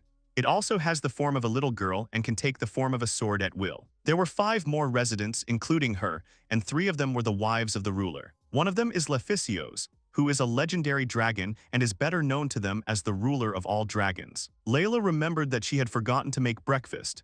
She turned to Nell and asked why she was sleeping at such a late hour. She replied that she simply couldn't sleep. Layla said that she would make her some herbal tea and it would help her sleep. The girl thanked her. Nell, a human and a hero of humans, is the second wife of the Demon Lord, and she has been a bit worried lately. She turned to Layla and asked if he would let her stay there forever. The girl asked if she had any doubts. Nell said that she had no doubts about the feelings of the main character. She felt very good there, they treated her well, it was fun, so she did not want to leave. Layla said she was right, and she didn't know if she would stay there forever either. She was there out of curiosity. If the hero's interest faded, then she would no longer have a reason to be there. Everyone there enjoys the protagonist's time and attention, including her. but she doesn't think anything can keep her there. Each of them has an unforgettable past and an unknown future. On the one hand, it is upsetting, but on the other, it is interesting. It was very nice and cozy there, and she didn't want it to end either. Nell said she was right. She should have loved herself more and started enjoying life. Layla said that next time she wanted to hear about her heroic deeds. The girl said that they would be boring. She was told that on the contrary, they would be interesting. Suddenly, the main character became a child, and he screamed, not understanding what was happening. Leffy laughed and patted his head. She said that now he not only behaved like a child, but he did not measure up to one. The protagonist asked her to stop insulting him and asked her to calm down. The only thing that comes to his mind is that yesterday, before going to bed, he was putting his inventory in order and saw an unfamiliar potion that could just make his child. It was of very high quality, so it was a shame to throw it away. He decided to drink it. He doubted that he would die from it. The hero said he had done nothing before going to bed and didn't know what was wrong with him. Leffy said he had definitely done something. Liu said he was cute. All the girls thought so. The main character is finally back to normal. Leffy thought it was boring. Layla said that the potion's effect on the boy's body only affected time. He was glad that he finally returned without his body. He called them to bathe because they were dirty. Nell said that Leffy said that it was normal for a couple to go swimming together, but she was not familiar with the local customs. Liu said that she felt a little awkward too. Leffy asked if the main character would also take Layla as his wife. He was surprised why she was talking about it. The girl answered that the four of them were sitting together, and she thought that the girl would be offended. The guy said he loved them all. Leffy said that when he was an innocent child, a piece of childish honesty was awakened in him. The protagonist said that it was hard to find the strength to say it. He was surprised that while he was conducting the research, she secretly poured her magic power into one product. The girl said that she forgot about it and maybe it really happened, but he drank it himself, so it was his own fault. The hero said that this does not change the fact that she had a hand in it. Nell said she wanted to go home. The guy asked her if she wanted to leave because he was boring her. The girl told him not to joke. She said she had sent the letter, but she wanted to sort it out in person and her loved ones were probably worried. The hero said they would go tomorrow. She was surprised that he would go too, although she could manage on her own. He said that he would also like to explain their situation. The girl thanked him. He said that then they would go on a special fast transport. She answered that it was not urgent. The guy said that it was fun. Nell said that if they went at a normal speed, they would enjoy the trip. The hero thanked his pet and said that they would return with the help of the return device, so there was no need to worry. He asked him to look after the house. The guy said they would go on a cart from there and relax. The girl said it would be better than sitting in the constant shaking. The heroes saw the commander. He said that the girl's behavior showed that she did not know about the situation in the capital. She asked about what had happened there. The man said that they would not discuss it there, so they should go to the estate. The hero said that they had not seen each other for a long time, and now he and the girl are married. The man said that he had a headache again. The boy offered him a potion to drink. The man said that he had nothing special to say to him and could only wish him happiness. He said that since the main character became the girl's partner, it also concerns him. He asked them to sit down and said that he would explain everything. The rebellions involved too many people, and neighboring countries decided to take advantage of their weakness. Skirmishes occur on all their borders, they plunder trade routes. And the officials who are busy solving the problems are too inexperienced everywhere. Spies and corruption are thriving. The girl thought that she should have stayed in her country. The boy told her not to say that because she was doing her duty as a hero. Nell thought that she, along with them, wanted so much for life to never end. The protagonist said that it was his fault that he made her stay in the palace for a month. He should have contacted her in another way, not just through letters. The man said that the hero's absence was kept strictly secret, but somehow people found out about it. They couldn't report every move the hero made, but there was no point in explaining to the people. And what's worse, the current government didn't have enough power to suppress the dissatisfied. People were discussing that the hero had returned. Someone said that his subordinates had confirmed it, and right now she was heading to the capital from a border town. They were discussing that this was a city where the king's dog ruled. The other man replied that there was no point in saying that because his plan was already in action. Before she can return to the capital, she will have nowhere to return to. The hero asked the girl if she felt better. She couldn't believe the situation. She felt awkward. The guy said that the local hotel looked rich, but compared to the castle, of course, it was still weak. The man asked if they were okay with one room since they were married. No one objected. The hero said that the room would have to wait. He said that a group of monsters was approaching, and that it was likely less than 30 minutes before they arrived. The man ordered the guards to be assembled because they were going to head to the mansion of the city's ruler. Nell asked from which direction the monsters were approaching. The guy answered that they were coming from where they came from, although there had been no signs of them just recently. The girl said that she would protect the city, so he should help her. He told her to rely on him. He was outraged that they were interrupting their rest. There were different races there. It didn't look like they were acting in concert. The hero put on a mask and said that now it is better that no one knows that the hero and the demon lord are acting together. Otherwise, it will complicate their lives. He saw that the monsters heading towards them were mostly goblins, and he saw other monsters as well. There were many of them, but they should be able to handle it. The guy said he would fight unnoticed in the rear. He told the girl to show them what she could do. The hero said that there was an enemy in the city, and it was not a monster. He said he was keeping an eye on him, so there was no need to worry. The guy didn't think he would dare to attack, but he didn't need to let his guard down. The girl said she was scared. The hero said that with her physical abilities she wouldn't even get hurt if she fell. Someone saw them fall and asked for light and opened the gate. The girl asked to rely on her and used an impenetrable barrier. The boy saw the barrier magic. It was her unique skill. She said that now we can fight without worrying about the city being damaged. The hero gave her a potion to drink. The girl thanked him. The guy turned to his gun and apologized for waking her. She replied that everything was fine. Nell asked the hero what he was doing. He replied that he thought it was enough. He poured his magic power into it. The guy said that when an enemy appears, she should try to wave it and imagine how magic flies at the enemy. The girl remembered his instructions and realized that in other words, a magic blade should fly out. She thought the hero had gone too far because it was so powerful.